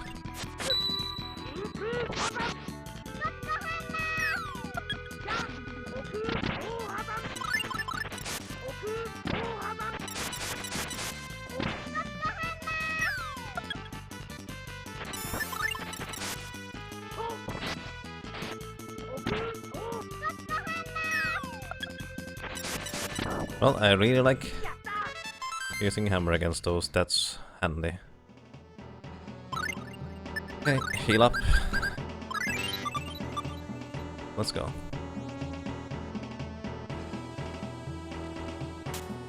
Alrighty. Attempt number 2 of getting everybody out of prison now. Guess Chester first, because he's right here. It'll give me a little bit of a buffer.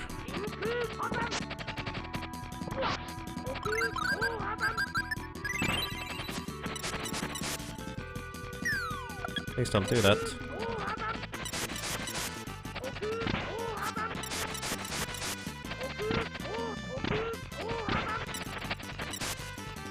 Okay, one of them is dead.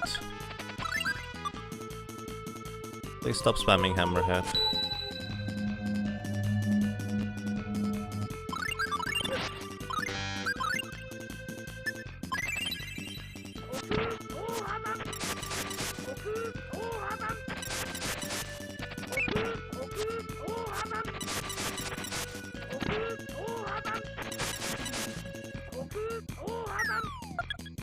Couldn't you just fail this one?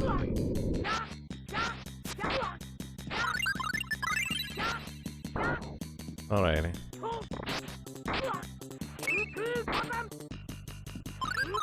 Stop being so ridiculous with your stuff, come on! There we go. Wow, I think I should have it here, probably.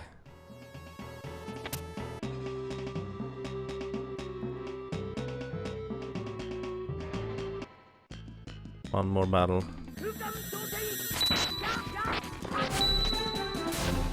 Dinathon, thank you for the host. Appreciate that.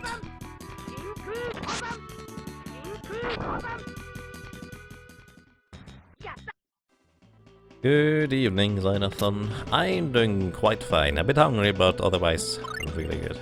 Hope you're doing well too. Alright, with mint in the pockets. You can say that.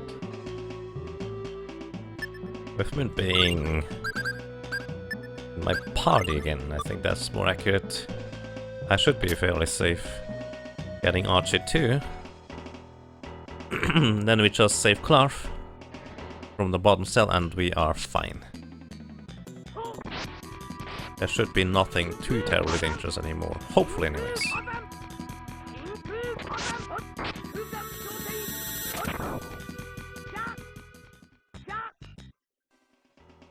Why does it go up?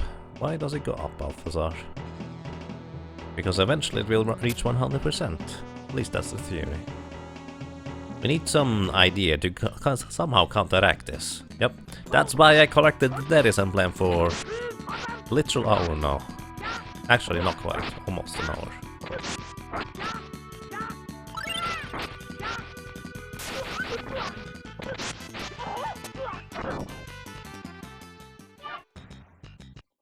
So can you imagine this run without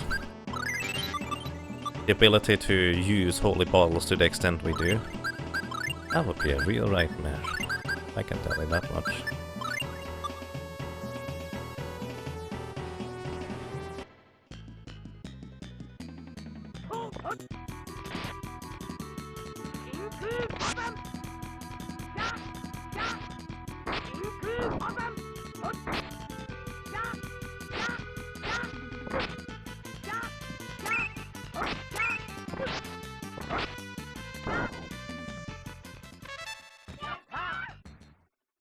Okay.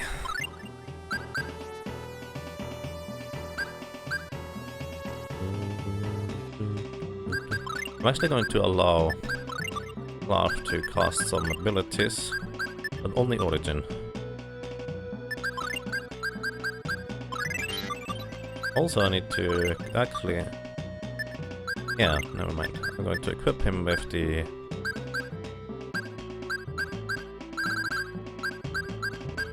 second fairy ring that I accidentally had equipped on Mint as well.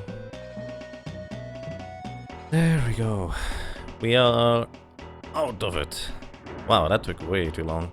Still need to get the meteor spell now though. Don't forget about that.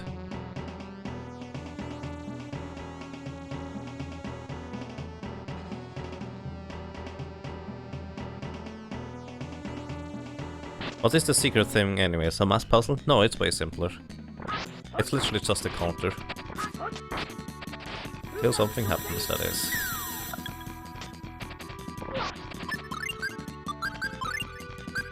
Origin!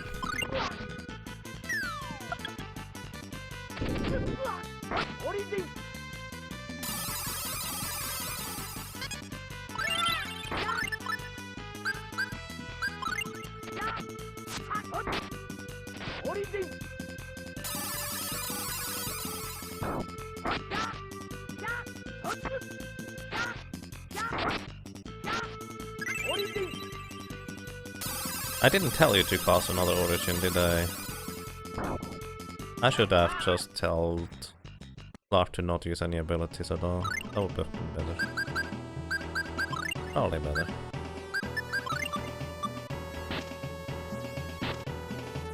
Alrighty. Finally, we move on into the next area.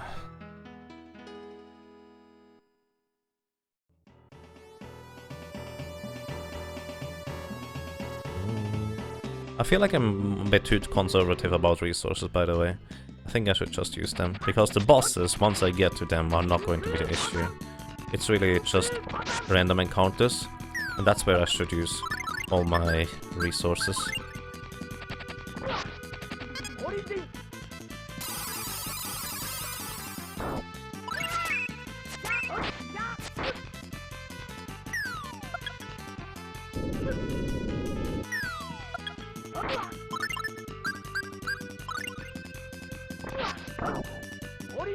This should kill both of them.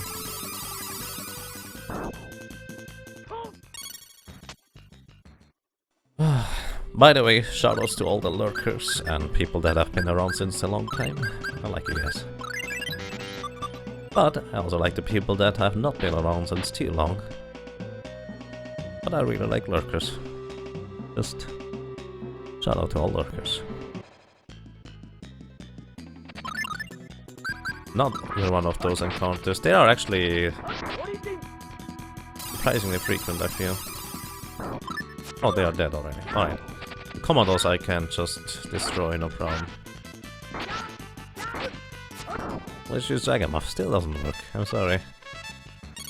I'm not sure what I would write in there anyways. Phantasia, thank you. Phantasia, thank you so much for 9 months in a row of support. Really, really appreciate that. Thank you so much. That's such a long time too. Thank you so much, Phantasia.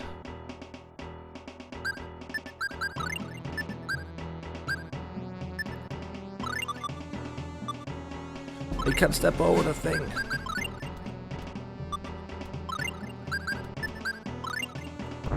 Rump. Oh wow, and Riddle and Rhyme just subscribed to Twitch Prime. I love that this rhymes. Riddle and Rhyme, thank you so much as well for the support. Really, really appreciate that, sir. Riddle and Rhyme just subscribed with Twitch Prime. It's so awesome that this rhymes. Fantastic, I love it.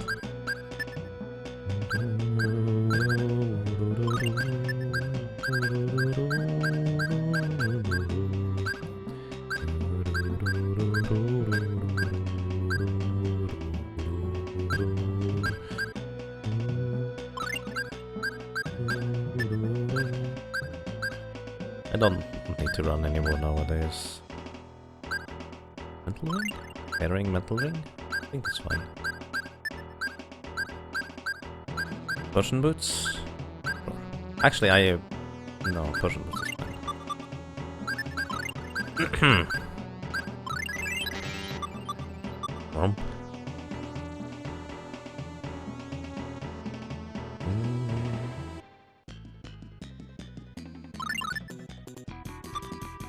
Self? No, origin, please.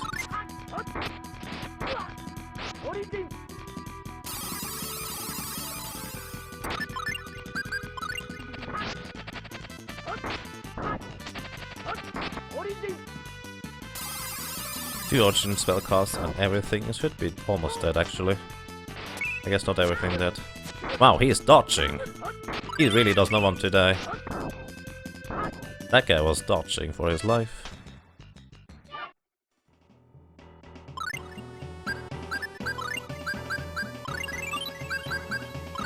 Cover?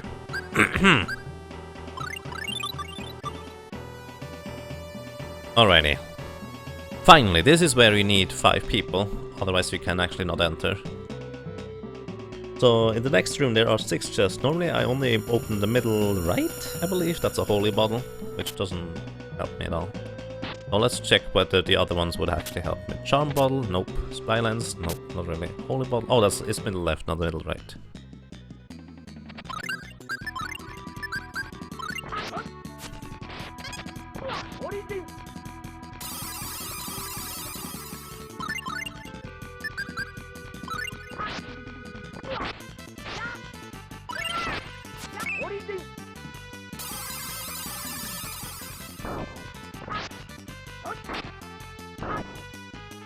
Fun fact, the tool-assisted speedrun actually fights 4 of those roaming eyes and manipulates the drops for the rare item thingies. Where's a rune model?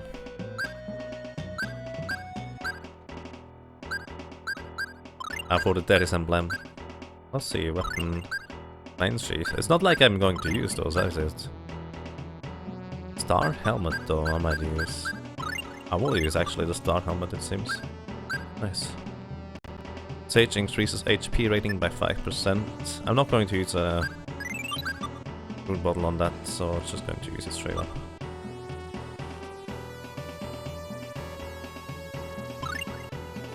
Alrighty. We have arrived in the 2nd level sanctum. Now just to remember where to go through. While still fighting all those enemies. Oh boy.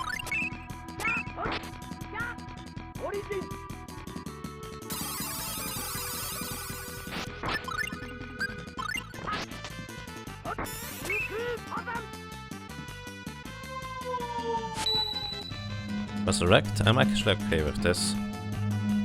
Somewhat. I'm not so okay with this.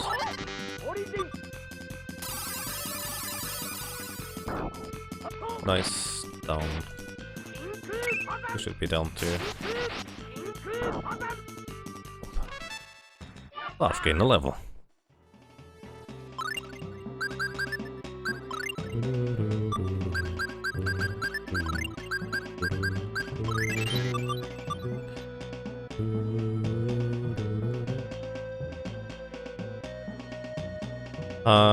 On the right of here there's a holy ball, I don't need that.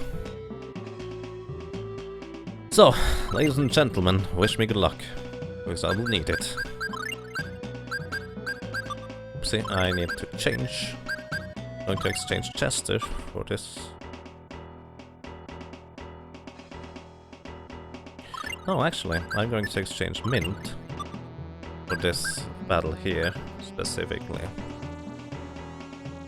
So Archie, you need to equip some useful stuff like Mystic Rune.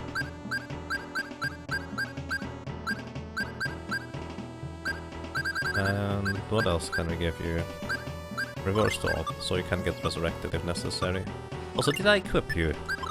Archie, did I equip you? I guess I kind of didn't, but it didn't matter in this case. So formation, going to pull everybody apart a little. I guess keep those two in the middle, that's okay. So... Archie, you're allowed to use Meteor Storm.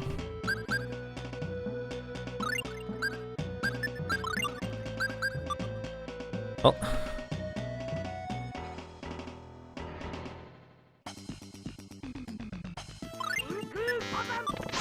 Chester has no TP because he has literally no abilities. He only has basic attacks, that's it. Lightube just subscribed with Twitch Prime. Thank you, sir. I appreciate that. I really, really appreciate that. Thank you so much. So the idea is that I need to keep both of those enemies here occupied, so they hopefully don't teleport. Where are you? Oh.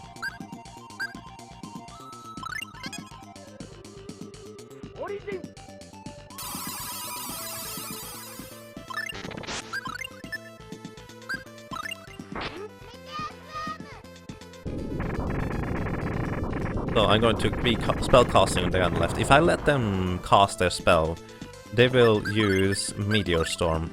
They cast relatively long, which is not the issue. Meteor Storm is the lesser issue, even if it gets through.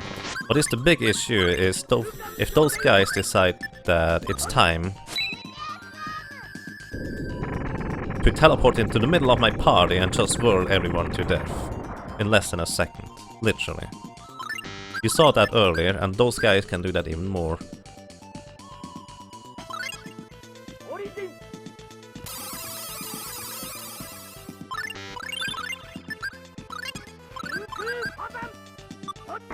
Please go back. I don't want to be close up to those guys, because they can just whirl and kill me.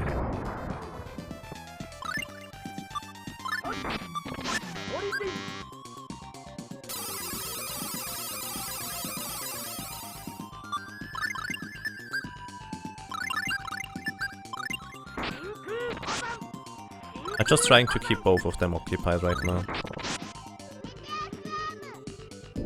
Meteor Storm and Origin are nice that they always hit both eyes as long as they're grouped up. Right now I'm just mostly using them for crowd control purposes, and they also deal decent damage.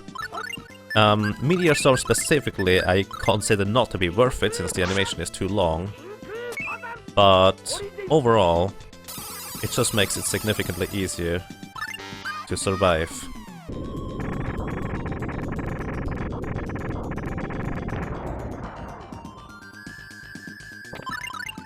Alright, one down. We are not fine yet. Exactly because of this thing can happen.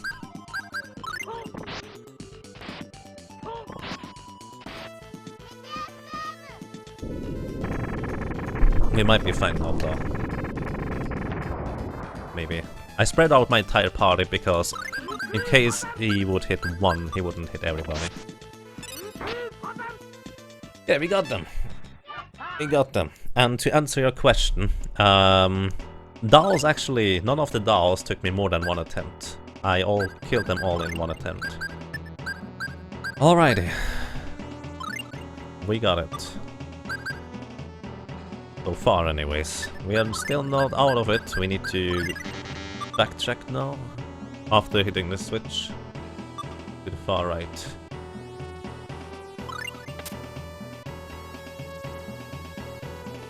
So presumably you can't get subscribed to announcements. I think someone mentioned it actually works. I think someone mentioned it works to have successive months as in a number with it, but you have to do it manually, yes.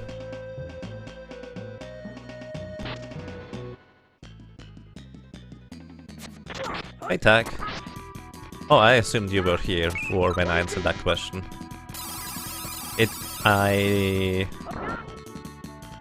Dolls didn't take me more than one attempt at each. That was easy. So far the bosses have been the least trouble, except for the very first one. The boar was quite a monster actually, it just did the death.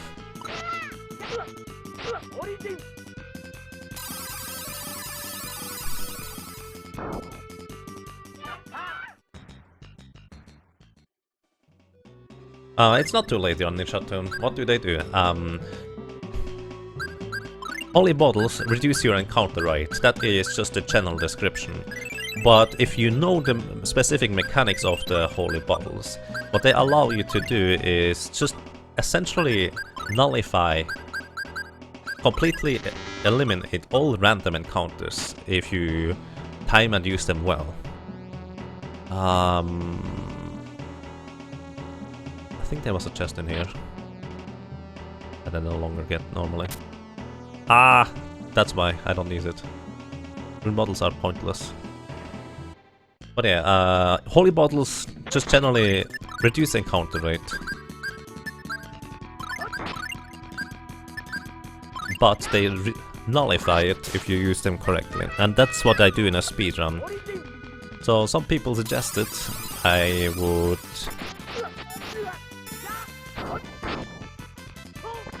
do a challenge run where I don't use holy bottles and I have to fight all random encounters without running away. And that's what we're doing now. And greetings, Buffon. How are you doing, sir?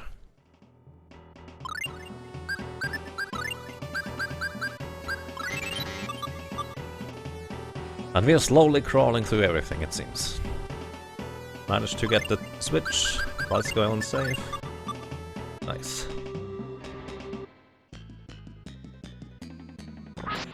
Oh, iron golems. Well, FA golems, I guess. This is going to be rather rough to deal with. They have so much HP. And that does not help us.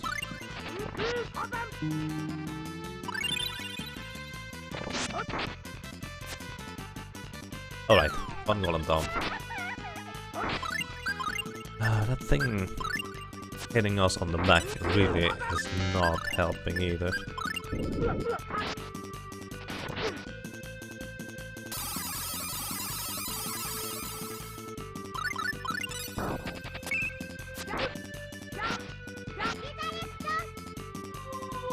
Thank you, Min.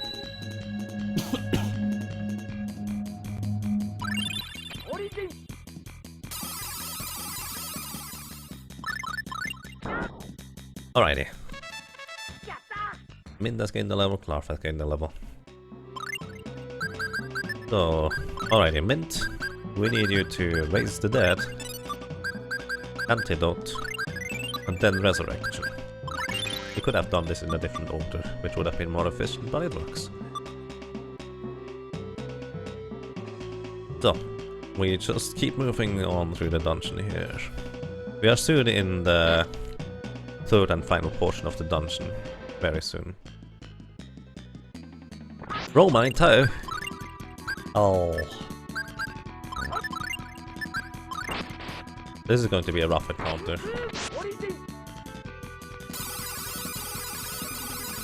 But yes, that's not an emulator bug.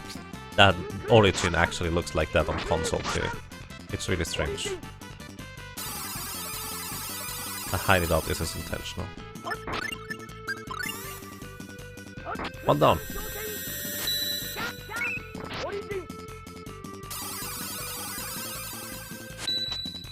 It's late, go to bed. I will after I defeat this thing and then eat something.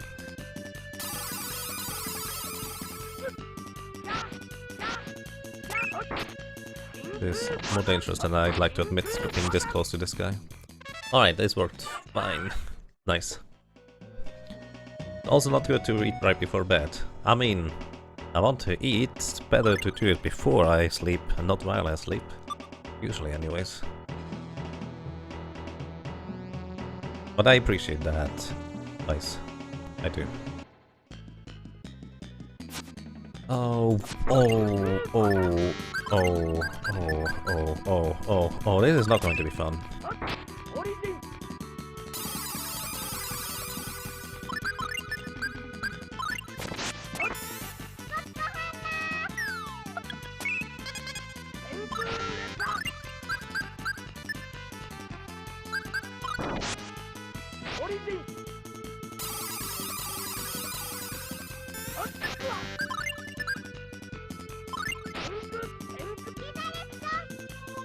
I just prematurely healed everybody here.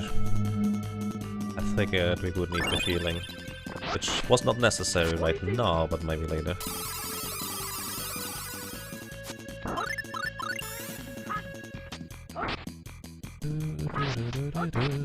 Alright, we basically survived it. A single Hanzo should not be able to take out the entire party. Should! I mean, I wouldn't be surprised if it did eventually at some point. Alrighty.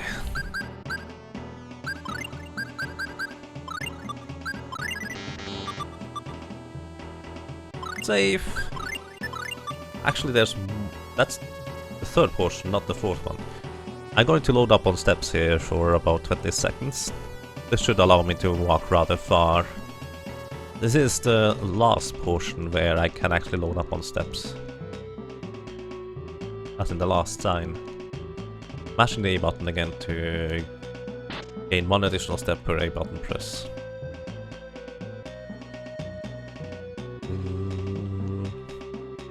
Time for mostly encounters and fighting them, yes, pretty much. And dying to them, because I have no clue how to handle them, or they are just straight up unfair. Plus hard mode, just I basically take twice as much damage. All of that a bit together.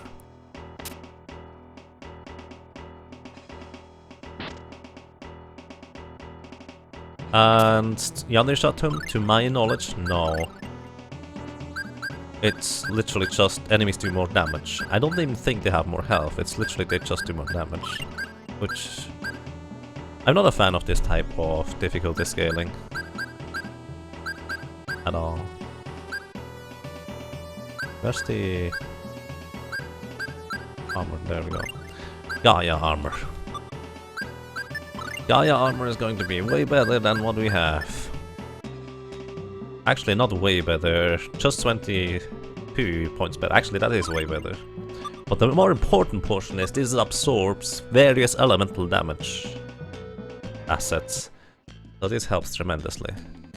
Gorgons, I have no idea what they can do.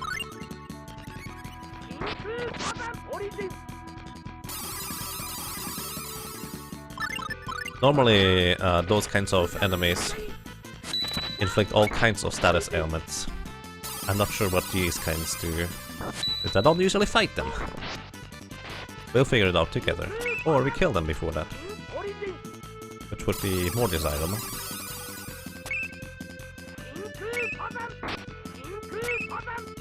Could you please stop defending? Thank you.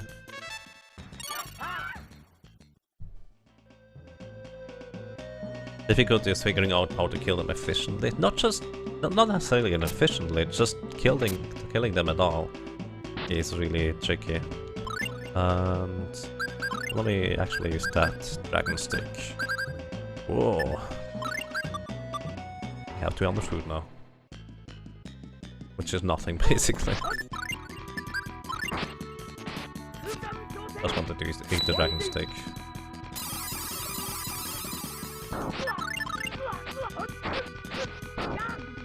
Well, that outside of him was down quick. That was highly efficient. Larvis's origin spellcast is just insanely good. Alrighty.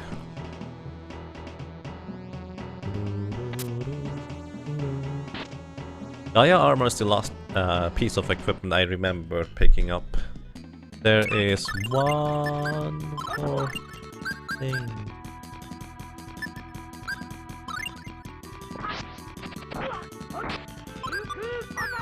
Please don't hit me.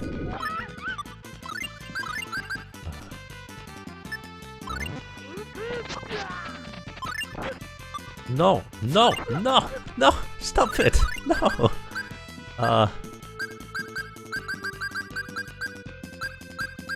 Lemon gummy, where is it? Hello, lemon gummy. There we go. Oh, that was nothing.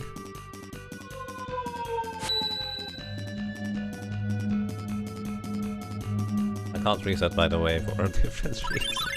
I have to play this out. Did I reset at some point? I hope I didn't. That'll be silly. Oh! There goes that idea.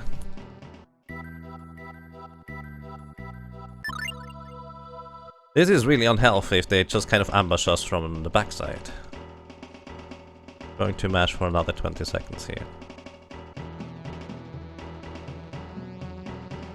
Maybe not 20 seconds. 17 should give me enough steps to go far. Alrighty, 17.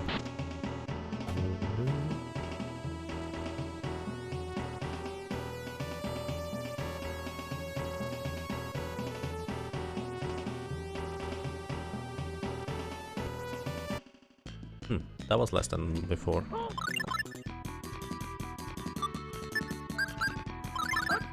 Alright, I'm actually going to change up something in my party setup.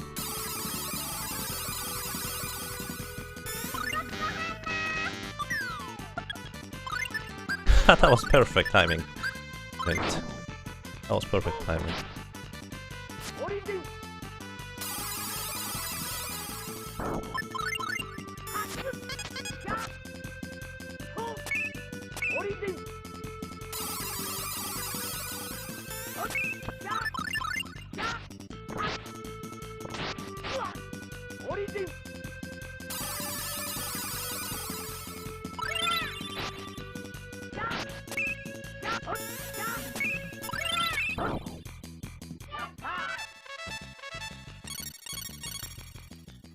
Alrighty. Okay, what I'm going to be changing up here is I'm going to change Chester with Archie. And then we just spam Meteor and the other thing until all enemies fall. Origin, Meteor.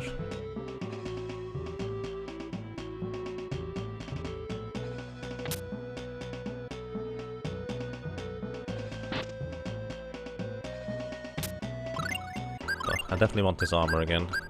As I said, this absorbs pretty much all damage from enemies. Here's my rune bottles. Where are my rune bottles?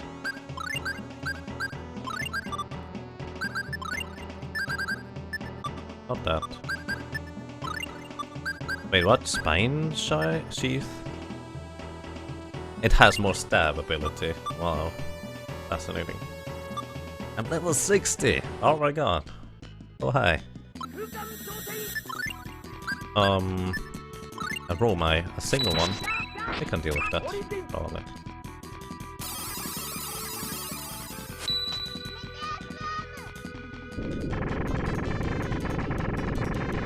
Delicious strawberries would actually work. You may want to wait a little bit until the previous one completed his request.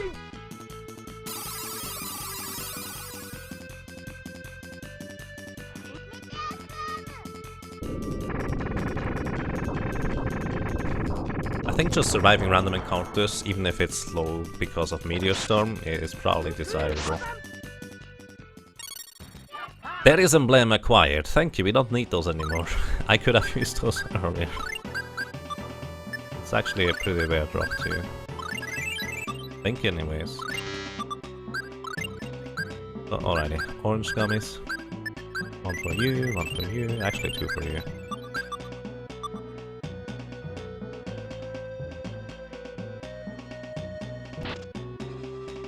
One thing I forgot to do. You are further ahead, you go further back.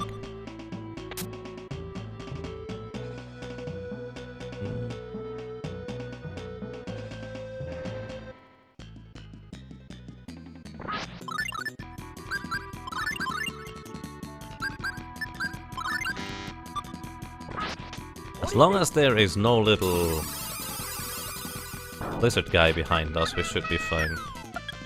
That's the theory anyways.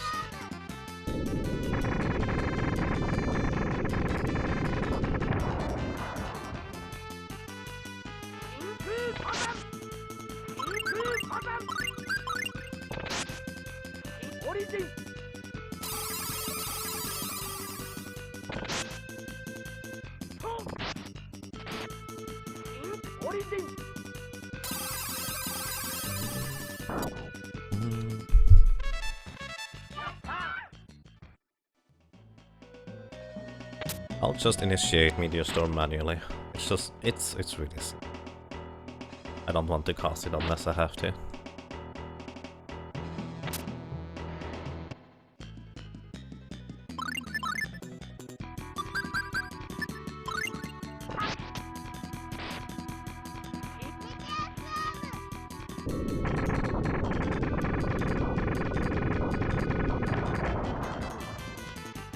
I like how Mint regenerates magic during those little cutscenes here too.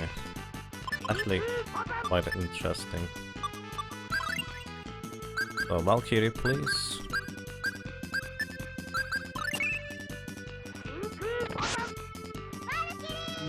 Thank you. That was 3,800. Now it's almost double. Always. Valkyrie is really strong. That's better than the player bottle, it seems. 1, 2, 3, 4, 5 gold acquired. Interesting. Technically 2 more buttons until the door opens. But this is the last one that is a bit out of the way. One more encounter, then I should reach the sign again.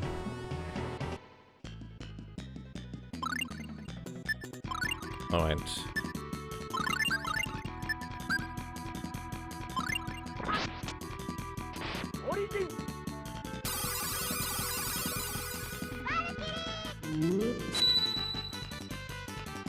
It failed? What? I wonder whether higher magic resistance makes Valkyrie fail more often. Wouldn't make much sense, but hey. You never know.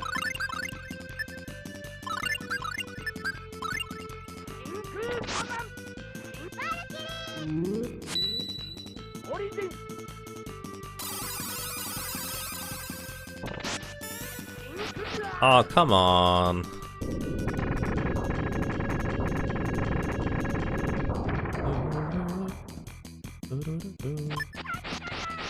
No, no.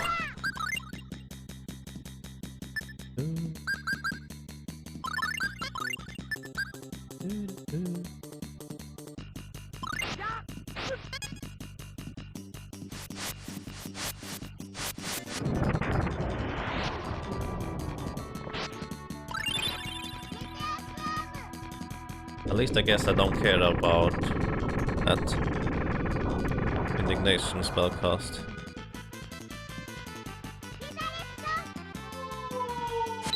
Thank you, Mint. That was scarier than it should have been.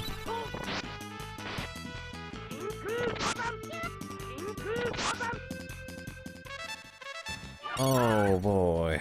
Another Darius emblem, thank you, appreciate that. Oh wow. Alrighty. We are about to enter the last section here. Loading up on steps one last time.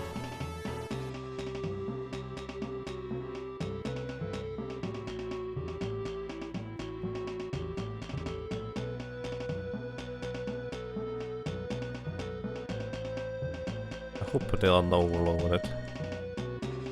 Let's see. I don't know whether it saves the button presses, I just hope it does. Otherwise I will have to go back to the left again.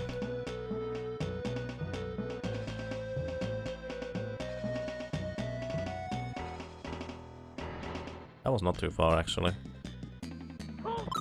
Maybe I did overload it.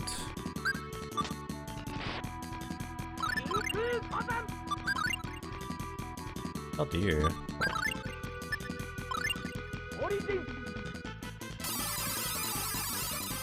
I did save, I think. I just loaded up on steps. So I'd be able to walk forward without getting an encounter. Every time you interact with an overworld object in a dungeon, you gain +1 step until you get into an encounter for some reason. Don't ask me why, that's just kind of how it works.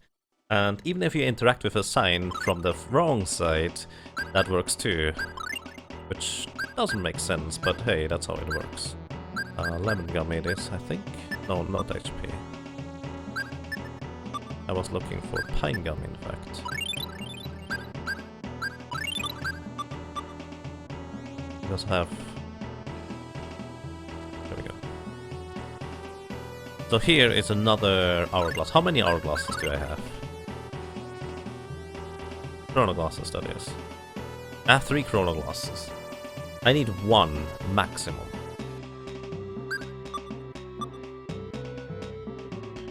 As in absolutely need 1, that is.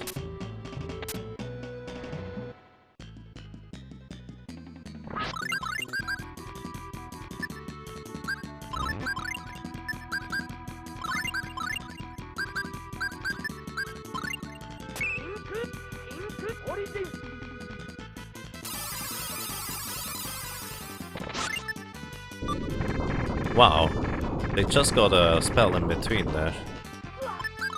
That is pretty impressive. Hey, they are immune against fire, apparently. I actually did not know that. I assumed that's the Star Cloak doing work there. They should kill the little druid, Cardinal.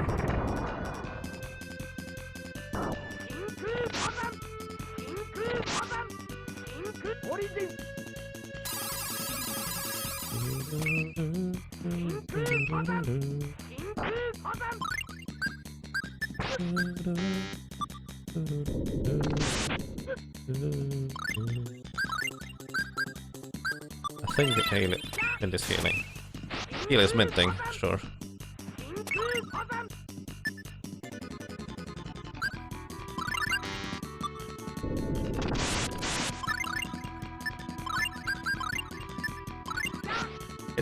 Hit the golem, guys.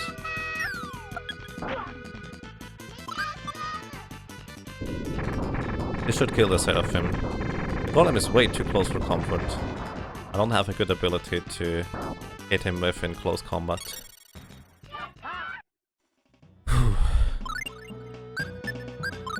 Why are those golems so scary? They are in close combat. Magic pouch, lavender. Okay, there's my rune bottles. So I gain the savory. I'm going to use the rune bottles on that thing to gain a boost thingy. 1 lavender. Red sage increase mint HP by a bit. Unicorn hammer. Yes, hammer? Sure. We use hammers now, 1 mint. Strength by 2 increased. Let's go.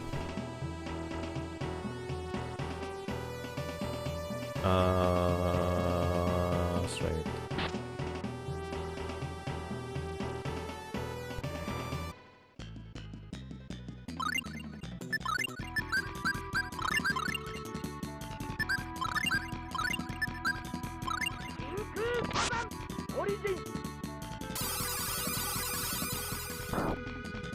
Nice. Nice, nice, nice, nice, nice. None of him by itself should not be an issue. Could do a little bit of damage, but not too bad. Bam! Not checking the level. It's just kind of, I have to heal up after every single encounter because I don't trust enemies to not completely wreck me. It's left.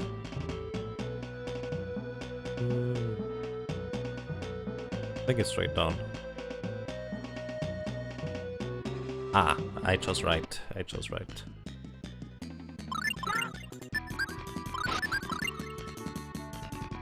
Valkyrie!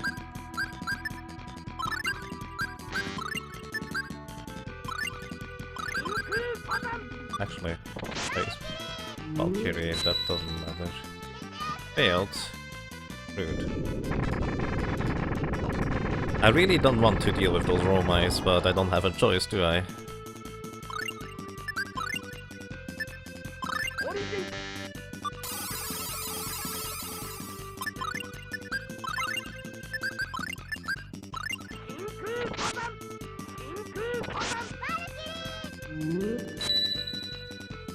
Thank you.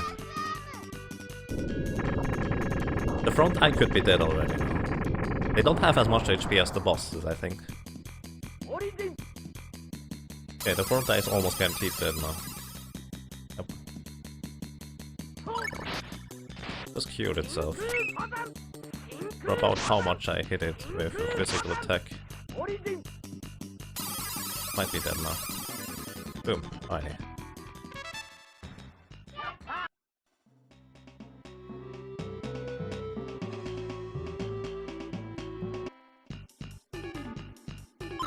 Second last save.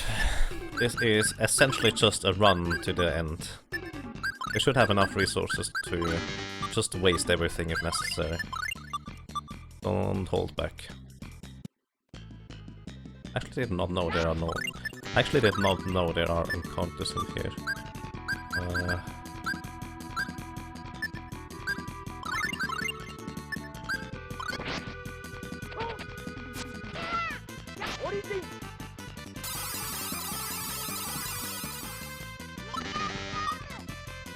Meteor Storm should kill both cardinals. And yes, this is original SNES.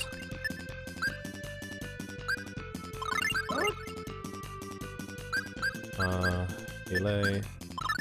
I don't even know what the delay works on that thing.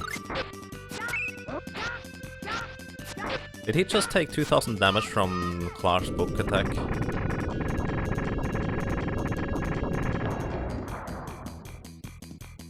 So that silly commando on the backside this time did not completely crush me, which is nice.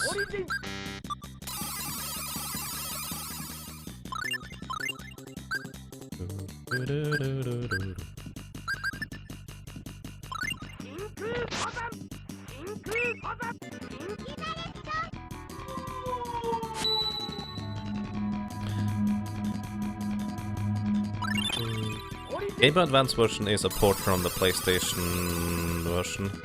PlayStation version is a remake. And yes, overall, I would say it is much more polished in the PlayStation. They knew better what they were doing back then, after the SNES version. I still really like this one though. So, we need to traverse 5 of those floors here. And we are at the top. I think it's 5 anyways. I'm actually not even sure. Okay. I don't know how to use flare bottles.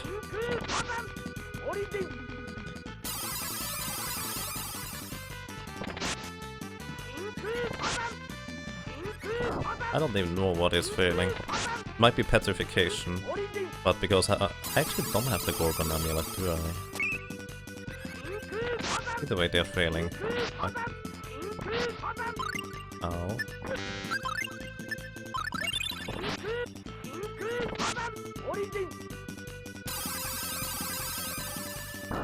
Boom. They wanted to assassinate Clark.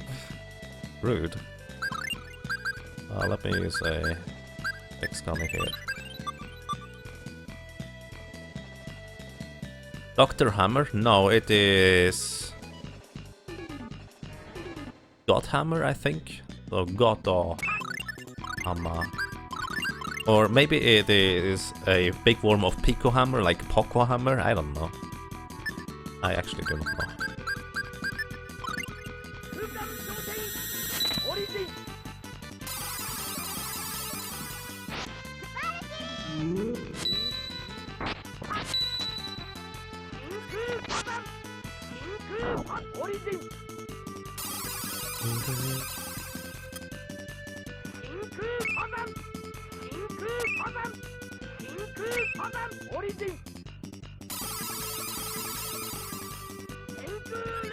Okay, don't use Magma Rift. That just heals it.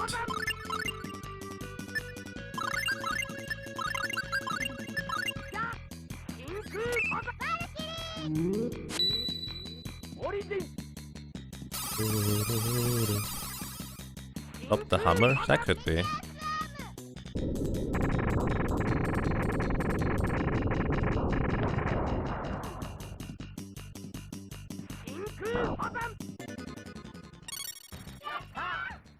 Basilisk skill required.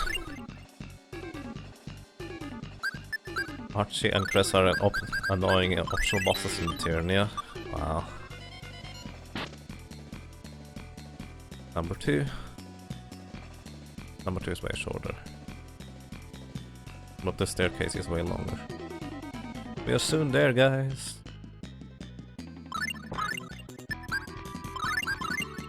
Those encounters here, by the way, are way less bad than I expected them to be. To be completely honest.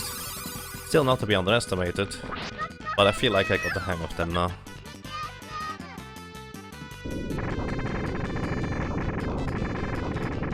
It's personal preference, are they? Sure, I can go with that. Personally, I don't care which way you run to ride it, as long as you know what I'm talking or who I'm talking about. That is all I care about.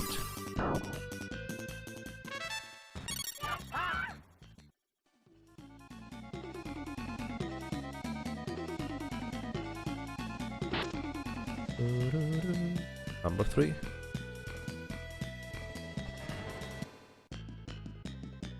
Not worth fighting over? I agree. I always find it to be weird if people actually do that. But people actually do that. It's the strangest thing to me. Please don't under me.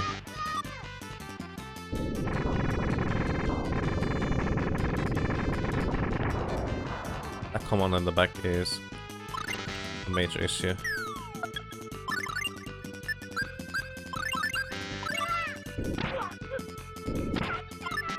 No, oh no no no no no no no no no no, don't fall apart, no!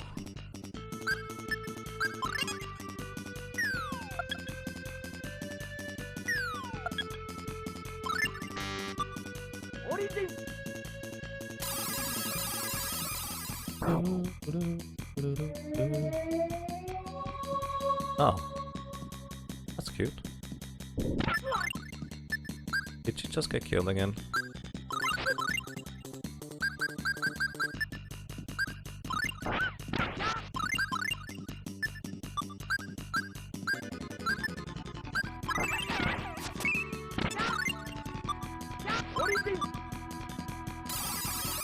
Kill it, kill it, kill it, kill it, kill it, kill it, kill it, kill it.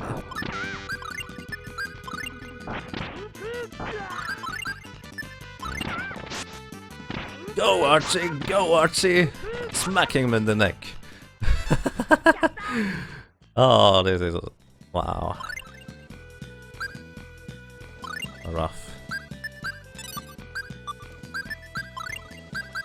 Oopsie.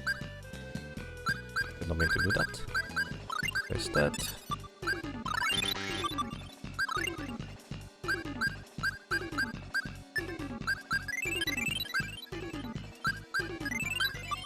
Alrighty.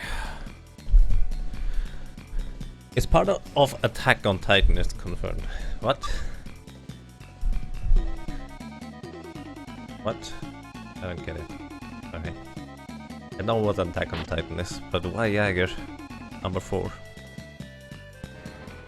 I think it's actually only 4.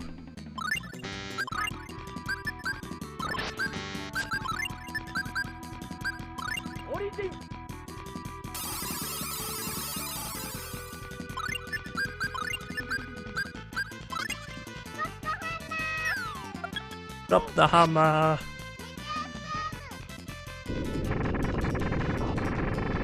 Yeah, Clark was not happy.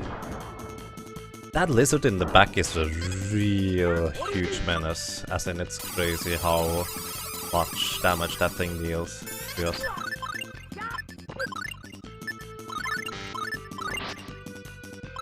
Do not kill me there. That might be my death blow right there.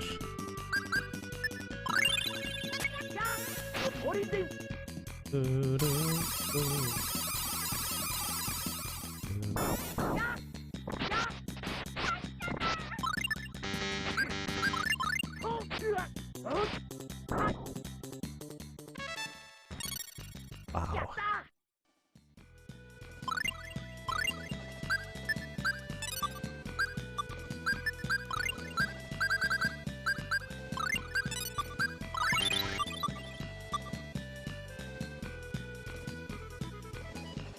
Yep, that was the last one. I think this room has actually no encounters in it. Ah! Way to prove me wrong.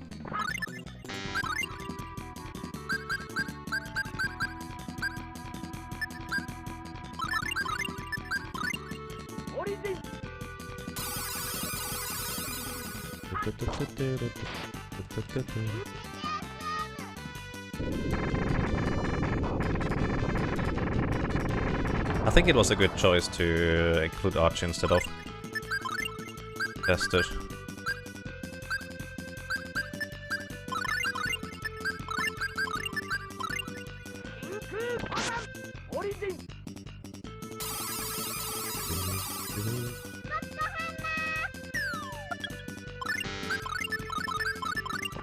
By the way, I love how quick you can do the menus once you know what you're doing.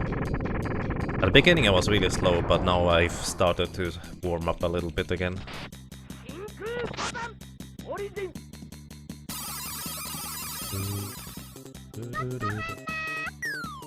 Stop the hammer! Good night.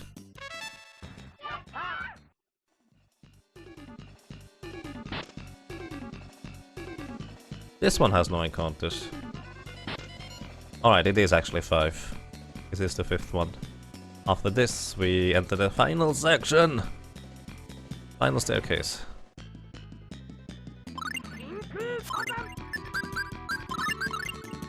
And it seems like I have seen all encounters, so I should be able to handle everything.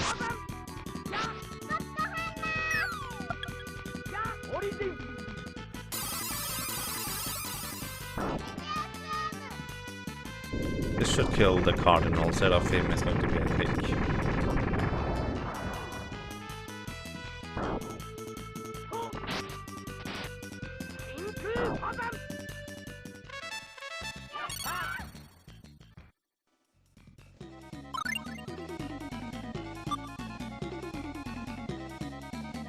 Alrighty, almost there guys, almost there. That was a really long journey. I expected it to be something like 9 hours, which it probably would have been more in the vein of 9 hours if I didn't have that many deaths. I think that would have probably been a rather accurate one, killing everything. So essentially what we just did here is no demon was able to escape our wrath. Except the ones that killed us, but that was in an alternate universe and that doesn't count. By the way, I love the backdrops of this battle here. Likely the last time we see it. So, if I did not reset since last hours, as in actually reset, not just I literally reset the thingy, I will be able to do a little skip. If not, I'm just going to keep arching my party, actually.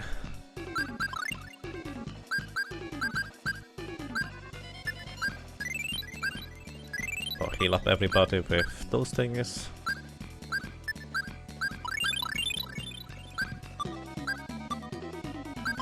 So, important. Put everyone in the far back. And just kind of keep dolls at distance. I need... Why did I still have Magma Rift? That's weird. Teleport on long range. Gale Shield on short range. I don't need Fury Slash anymore. I'm going to get a second teleport. Soul Edge I no longer need. Maybe I want to have... Focus more. Why not? Actually, that's long range. That would not help.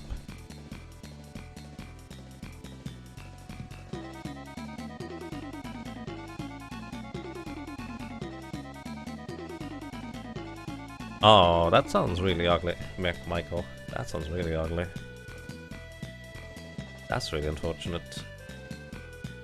In theory, the only key item you could lose is the Darius emblem, and in theory you could get it head one again through, let's say, a bunch of grinding. But yeah, that's really ugly. So, final encounter. After a long journey, we will finally face dolls number 3. And I forgot to split them that 2 eyes before. Whoopsie. So, finally we encountered final dolls here. And as it turns out, Mint just kind of starts asking, why are you doing this, dolls? Why are you doing this? Why are you killing so many people? And he just kind of exclaims, it's humans who are at fault. You are the greedy guys, and I have enough of you. Let me end you once and for all. So let's see whether it's actually going to work here. In theory.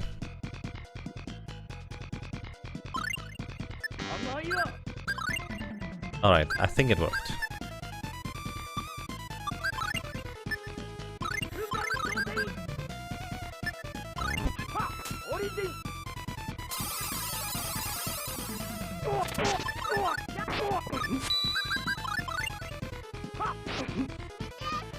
So, what just happened here at the beginning is I created an overflow in healing.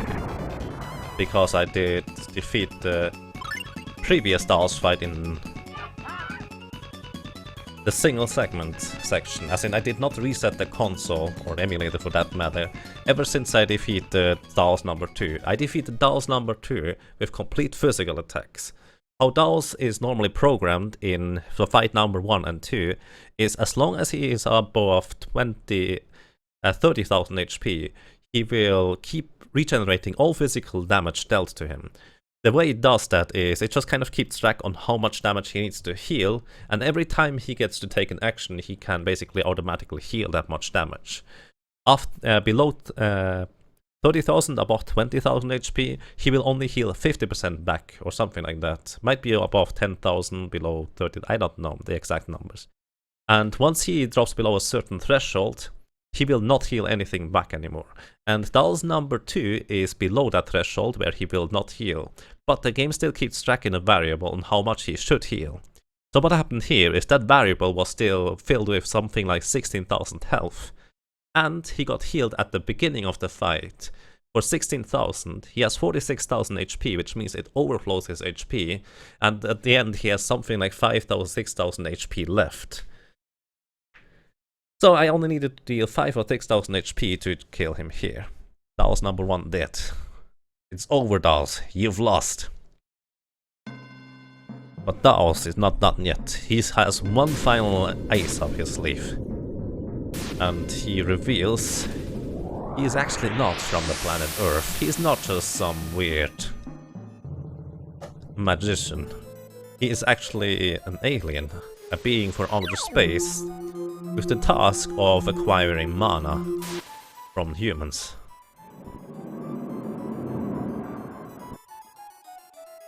So let's go. What I'm going to be doing here is stop casting. Wow. What I'm going to be doing here is, as soon as it turns blue, I'm going to be using a chrono glass, which stops time. And then I just walk behind him. Mint, you don't cast anything else anymore as well. I use a second chrono glass just to get everyone behind him. And then we wait until he reappears. So, Dolls number 2, he has no AI script programmed to do what he wants to do if you are behind him. So this acid rain was still prepared from before. As soon as he reappears, he's literally going to do nothing. Nothing evermore. That means I can just end him with my most powerful attack, the Gale Shield, which deals so much damage, because each of the little projectiles that is flying up deals damage. Which normally pushes enemies back, but you cannot push this guy back, so he gets hit by the full brunt of the Gale Shield damage.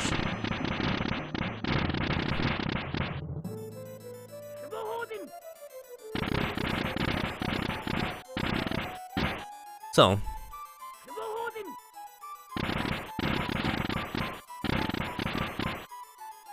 this is pretty much it. There's a Phantasia, Hardmode, complete.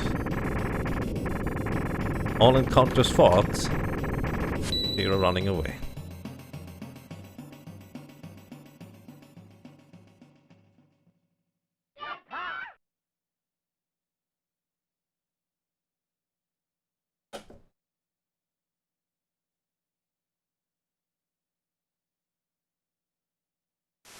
And that's that.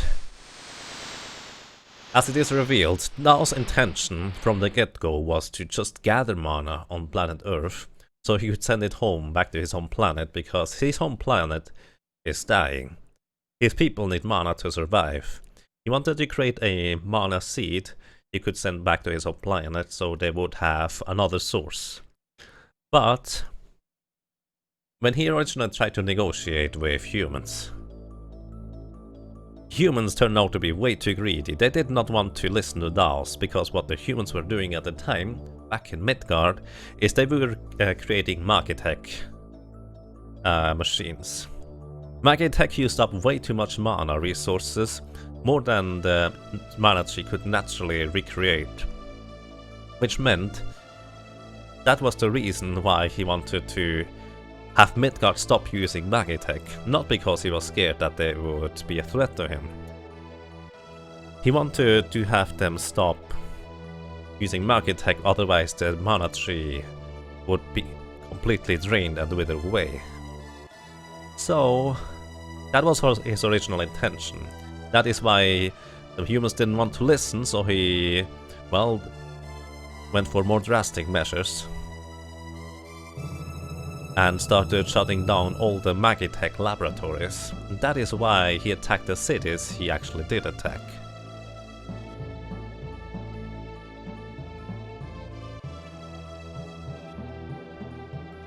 Wow, but they got justice.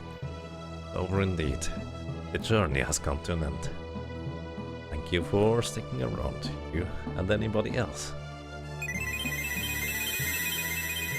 So, as it turns out, Daos, he was kind of the bad guy, as in a sense, his means to an end were bad enough to make people rise up against him.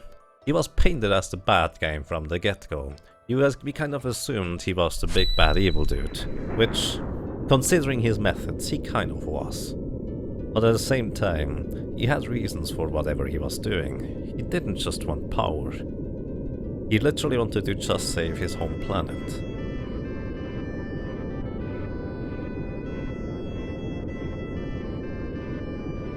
No. The reason why the mana tree still existed in the future, by the way, is because if you went to Midgard at this point in the future, Midgard is destroyed. No Magitech anymore. That's why the mana tree did not wither away during all those times. The meteor shower you saw, he actually sent towards Midgar.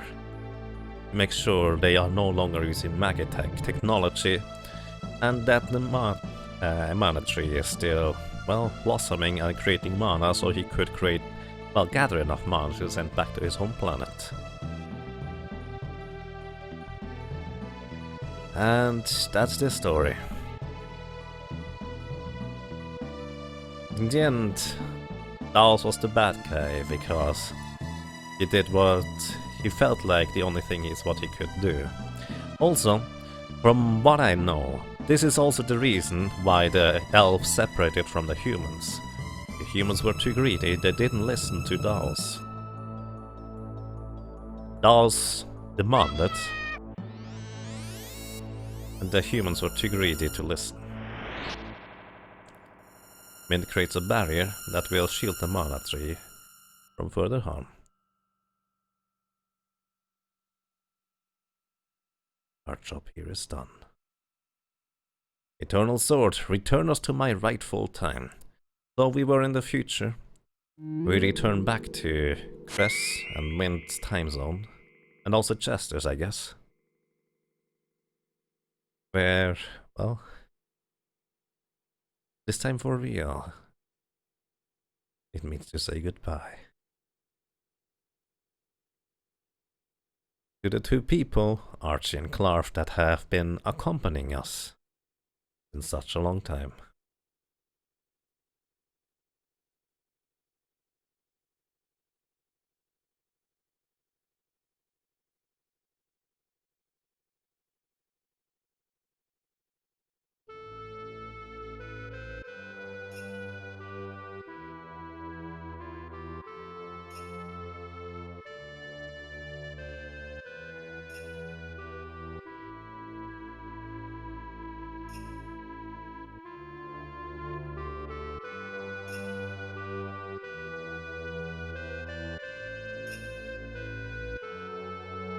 For Archie, it is just, I guess, a temporary goodbye. He's a half-elf and will live long enough to meet Cress and Mint again, and also Chester. Hey, Mr. Stingers, thank you, sir, for 12 rounds in a row. Really appreciate that. That's a long time. Thank you so much, sir.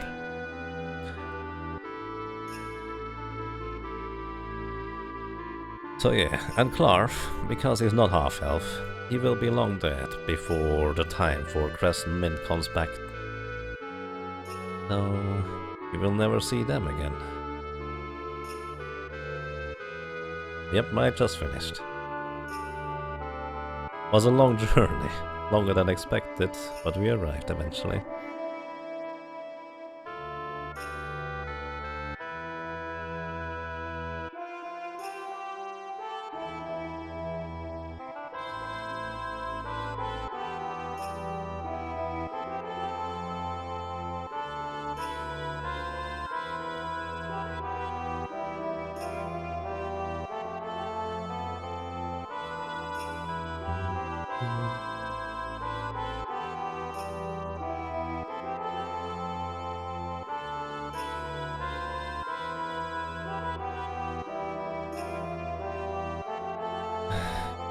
I just love this music. It's such a nice tone.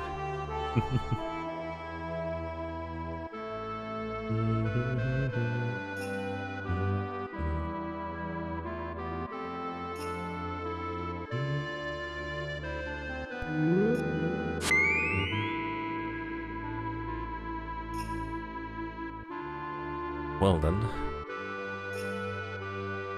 Clark finally returned home.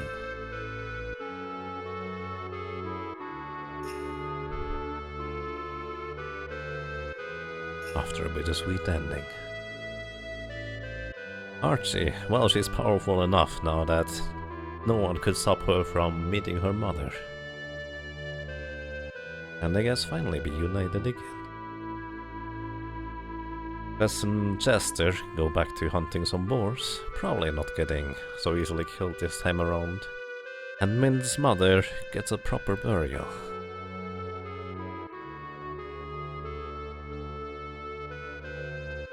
After all this time. And it turns out someone has mercy on the poor dolls. Well, Martel decides to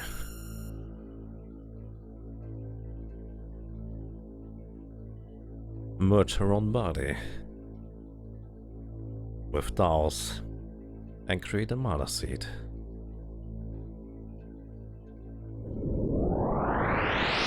We send it back to Dawn's home planet. Is his sister still dead? Yep. They don't get resurrected. But was murdered in the rampage will not get resurrected. We did not arrive before that happened. We arrived after Daws was released in order to defeat him.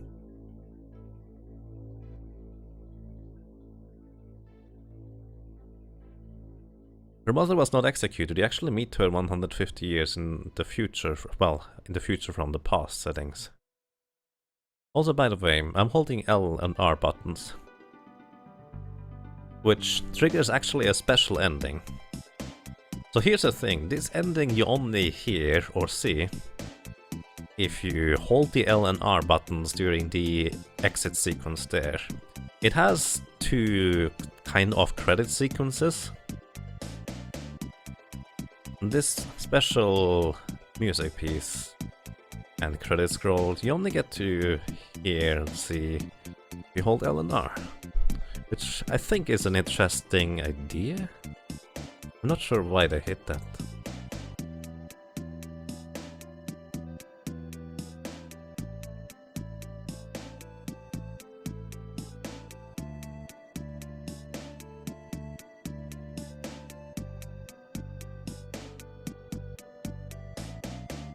I mean, Michael, in a sense he got revenge by defeating Daws in the end, since he was the originator who made the Dark Knight do his deeds.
It's actually a really interesting type of melody. I really like it.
And hey, what are we guys going to do now? First, we've got to rebuild Taurus, and maybe then... Then what? We'll go and visit Archie. Can I go too? Of course. It just wouldn't be the same without you. This is such a nice ending melody. I have no idea where the full piece of that ending melody is, and I'm still looking for it. It's not in the music thingy. And well, ladies and gentlemen, this was 12.5 hours of streaming, and a bit longer than expected. But still, we completed the run nonetheless.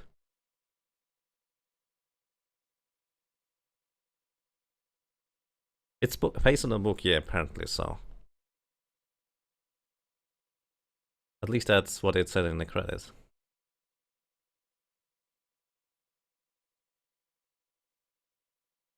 So, ladies and gentlemen, thank you very much for watching, for sticking around, for being around here.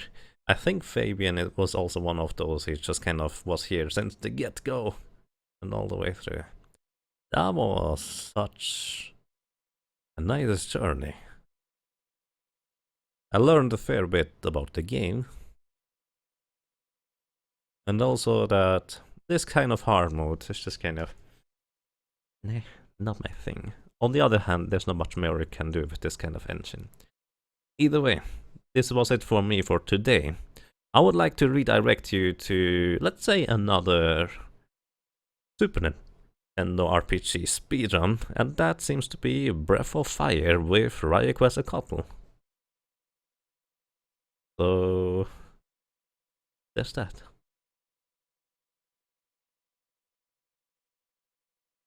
I will try not to use Elysium, thank you.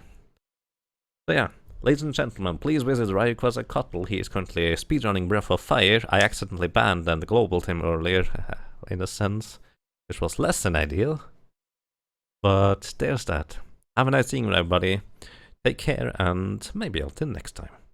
Bye bye.